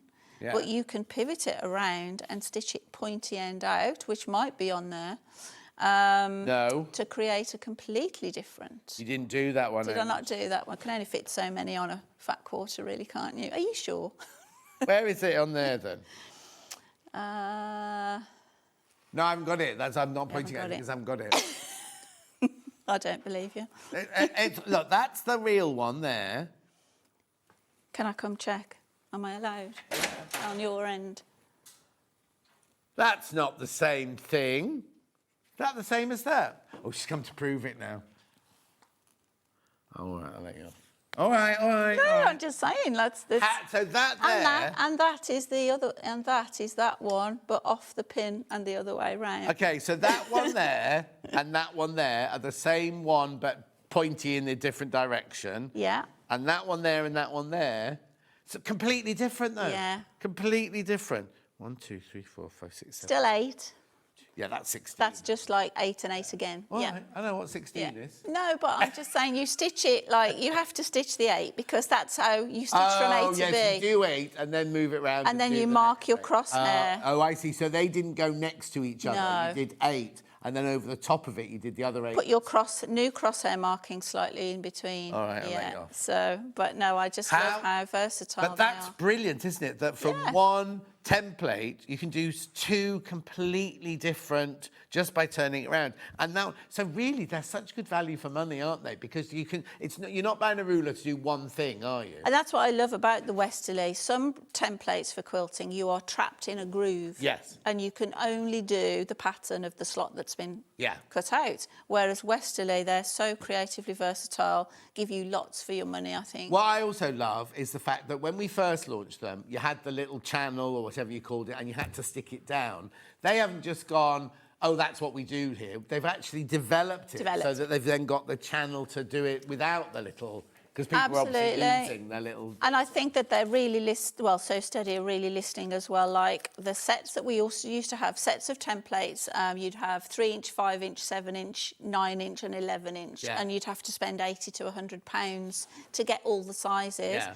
And like the new Spinifex Dahlia, a lot of the templates in the Elevate boxes now, that's what they're developing them and giving us more. This doesn't have just petals in this Spinifex Dahlia. This is in the Elevate box, which is, I think, is sold out now, yeah. It has 2 little circles as well. Do you know what I mean? And, Yeah. and like the wreath one, it's got 2 wreaths, but then it's also got a little echo shape. So they're Okay, really... there are two of the us more. Elevate box there that bounce back in. 2 bounce back in. Oh. So if you want that, check out on that Yeah. one. I was going to ask a question there. Oh, if I threw you. No, it's not you, it's Hannah. Yeah. It'll come Did back. we have the question? Did the lady come back about high shank special? Did we think that's what Yes, she meant? did. Basically, she sorted it out. Basically, we've got a medium one as well, which we've not mentioned today because No. it's for so few. It was Yes. basically for that one. That's what she got confused. Oh, okay. Yes, there is a medium. So, without listing the machines, are there certain machines then that have a medium shank thing? But it must be very rare because we don't sell medium ones. It is quite rare, and they tend to be machines, what I call it, when you lift your presser foot up and down. These have a mezzanine lift, so it'll have a halfway lift. Oh, okay. I think it might be some Pfaff machines off the top of my head. Have a mezzanine lift. Right, I've got this. Now I've got to make an admission though. Oh, have you stolen some? No, I haven't broken it. When Sewing Quarter shut down, I nicked it. It's in that big box in the corner. So is this yours? Oh, you mean you have one of these? I've got one of these, right? And when Sewing Quarter shut down, there was a big box in the corner of the room, and they said, "Does anybody want anything there?" I took it home. I didn't realise you were meant to pay for it. Yes, yeah, that is that day. Thank you. That was given to me, though, Hannah. That was a present. What's in here, then? $54.99, split paper. So why are these good, then? I'm actually using a hemline embroidery thread today. So I find for quilting, not piecing, for quilting, I do use cotton for piecing. Yeah. But for quilting, a polyester thread, especially trilobal or something that's been spun for embroidery machines, because you imagine how fast the embroidery machine's going. Yeah. And for free motion on long arm quilts, they always use a polyester thread. And so it's a really good go-to if you're new to quilting. It won't give you many snaps. It's not going to put loads of lint out in your machine. Really, really really good. Not giving you any grief, really. No. Also, we've got like Vix. Vix is like the ambassador for the Brother embroidery machine. These are fantastic. That. Yeah. I've now got the 808 Elna, which is a sewing machine and embroidery machine in. So if you're doing embroidery, then these are fantastic. But just to point out, what Angie's saying is, don't forget that when you make a quilt, it's not a quilt. When you're putting it together, it's called piecing. And then when you make the sandwich and sew through all 3 layers, that's the quilt. Like Lynne earlier this morning was doing the piecing, wasn't she? Yes, She was, doing the piecing part of quilting. But this is the bit where you do the crosshatch or whatever pattern on the top. Or you don't want to use polyester when you're piecing, because when you press it, polyester will melt, basically. Yeah. It won't take such high ironing. But for the decorative bit of your quilting, it's certainly really good. And what a great... you get 500 metres on each spool. Yeah, you do. And a great And 50 spools in 50 different colours, not a Yeah. repeat browns or anything like that. These are all upside down. There are all these gorgeous colours in here. They are really, they work well. And the little sheen on the thread give you really lovely stitch definition. Yes. Whereas you wouldn't get with a dull cotton thread, a furry thread, as I call The it. what, sorry? Did you want me to continue stitching? Keep going. We've only got a couple of minutes left. You got any questions for Angie? Get them in. I'll do a recap in a second. Can I use what? Right, okay. Can you use these rulers with the Gracie frame? Do you know what the Gracie frame is? Like well, a mini long arm. it would depend on. I don't know it very, very personally, but it would need us to. I know the answer. I know the answer to that. Yeah, sorry, no. Somebody asked this last time, didn't they? It needs a bigger support underneath where the machine is. Yeah, because often on a frame there's no support underneath, is it? Yeah. But so That's yeah, right. it would. I mean, you can get rulers for long arm machines, can't you? Yep, the Westalee, like they come in low shank, high shank, and they do come in long But arm. they're for a long arm, so maybe you'd have to buy those for the Gracie. Because also long arm machines bounce, so you definitely need the thicker there's nothing. templates. There's nothing underneath those at all, is there? The quilt's held at there and there. Yeah. So maybe not these rulers, not these feet. You'd have to get the long arm one. You have to make thicker templates, and you have to make sure you've got the specific support extension table for your setup, basically. Now, do Westalee still do like feathers and wreaths and things like that? Yeah, well, the little feathered wreath in one of the Elevate boxes, isn't it? But yeah. But I'm just thinking, when we first started, we used to have that one that you could do down a border. Yeah, they do. I didn't bring any feathers with me. No. I'm just thinking for future, because so many people have now bought the starter. Next time you come in, they might be ready to do something a little bit more complex. Absolutely. Maybe people could message in and say what they're feeling like. I mean, obviously, the Elevate boxes are great because they're giving people they're brilliant. New templates all the time, aren't they? But somebody might have a specific quilt that they want to do, like a feather or a scroll or something. Absolutely, yeah. They're still... And also, you've got designs, quilt designs and things, haven't you? Have any of those got scrolls on them? I have. I think next time when I'm in July, I think we might have some patterns on next time. There you go. Yeah, Brilliant. That'd be nice, won't it? So I've just stitched this one out now as 4, just to... You've done what? I've stitched it out as 4 petals. Oh, now. yes. So now we've got... Oh, do you know what you could almost do? Is if you'd got Lynne's quilt earlier and you didn't do the shamrock clovers in the middle, you could do this in a colour in that space, couldn't you? So she had a quilt that was like, you weren't here for the first time. No. So it was Irish chains going like that. Oh, yes. And in the Irish chains, there was applique 4-leaf clovers. What you could do is not do the applique there and do, using a brightly coloured thread, you could do really gorgeous... Yeah, either of those would work. I think that one works nicely in a 4 as like a clover shape leaf. But you can do whatever you want, couldn't you? As long as it fits in the space. Absolutely. And that's like this one stitched out on the pin earlier. It's got 5.5 inches on it. These ones, obviously, if you stitch them out, they come in all different sizes, 3.5, lots of different, to work in different spaces, like you say. That was the quilt kit. I'll show you a picture so you can see that. Dan's going to show you a picture in a second. We have to wait for the computer to catch up with it. At the end of the day, here you go, look. So it was an Irish chain. Oh, hang on, where's it gone? Ah, yes. You see, so it was the Irish like chain piecing, and then the leaves in the middle were applique. Oh, actually, you could do this. The little clamshell heart even would work around those curves, wouldn't it? Yeah. Definitely. No, sorry. I was going to say, or you could do something like this. It's moved in the middle on. of it if you wanted to, couldn't you? Moved on. There's so many, the thing is, it's opening so many doors to do.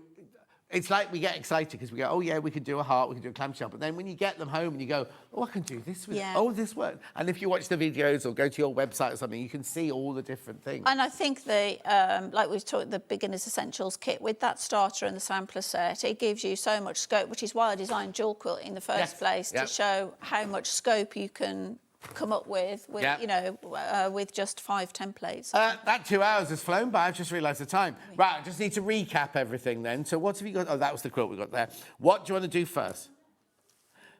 Beginner low shank. That's this one here. So what you get in here, Beginner's Essentials, right? You get your little spacer. You get your crosshair ruler. you get your foot, your ruler foot, along with your starter ruler and your sticky. And in here, you get all of these 6 different templates, all of these different templates here for your $99.99. It's on 2-way split pay. Make sure you check out. Have I got any in baskets, Ham? 18 people need to check out on that one. We will play the video at the end to make sure you know which shank you're getting. So that's the low shank. We also have it in the high shank. They're identical, just for different machines. So you've got your spacer, your crosshair, your foot, and your all your templates there. $99.99. Have we got any of those in baskets? Oh, not as popular. No, I take that back. I take that back. It has been as popular, but there's not as many in baskets as there are with the other one. Dictates by your machine. Is completely dictated by your machine, isn't it? It's not a choice thing. It's literally you have to buy the ones for your machine. So that was that one. I've got the lanyardy thing, which is really known as the ruler work accessory set. Lanyardy thing. Lanyard, your spacer, ones to do with your pencil, echoey ones. All of that, $19.99. Do check out on that. That will sell out today. And then we had the glider sheet, the salmon one. Salmon, sold out. Sold out. This one here, the clear one. You have to cut your own hole in this one, but Andy showed you how to do that earlier. Oh, right. Are there any of those in baskets? Okay, there's too many people in baskets. There's only 9 left, and there's 12 people got it in their baskets. So if you want that, you need to check out. Oh, my word. Angie Attwood, you've had a good show.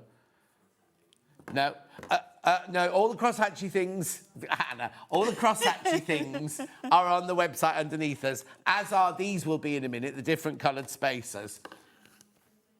The other one, Elevate Club Box 2, $74.99. So that one was number 2. Is that the newest one? Yeah. What shank? No shank. This one. Spring 2026. Yeah, that's the one. So in here... We've got a few of those left. Yeah, a couple of those. Well, there's more people in baskets than got them. You need to check out. That's the only Elevate Club box we've got left. We will, in a few months' time, we will have the next one, hopefully. Oh, you don't know, do you? Oh, she's shaking her head. Don't know. We don't know, because it's up to Paul, isn't it, to buy those? Oh, he's not in today. I'll have a word with Paul. Right, so we're look at tomorrow's menu. Oh, right, bank holiday clearance tomorrow. It's Rebecca Reed's in. Now, pardon? I'm not reading it out every hour. No. Because what's happening at 7 o'clock tomorrow? No, clearance again at 7 o'clock tomorrow. Angie, thank you ever so much. Oh, I'll give you a hug. It's always so lovely to see you. So I'll see you here in July, and then we'll sit, you and me are together at Festival of Quilt. Yes, and thank you for everyone for... Tell them, not me. Thank you for tuning in today and staying out of the sun and joining us. It's been a pleasure. Be quiet. She's going back to her small holding now with no animals, just flowers. Just flowers. A bit easier, I suppose, aren't they, than animals? Right, I've got to go. Hobbymaker's up next. I'll see you. I'm going to Kat's wedding tomorrow. I'll see you on Wednesday and Thursday next week. Watch this if you're still confused about whether you're low shank or high shank. So you're most probably wondering, is my machine high shank or low shank? Well, you can look it up, but there's a really simple way to work it out.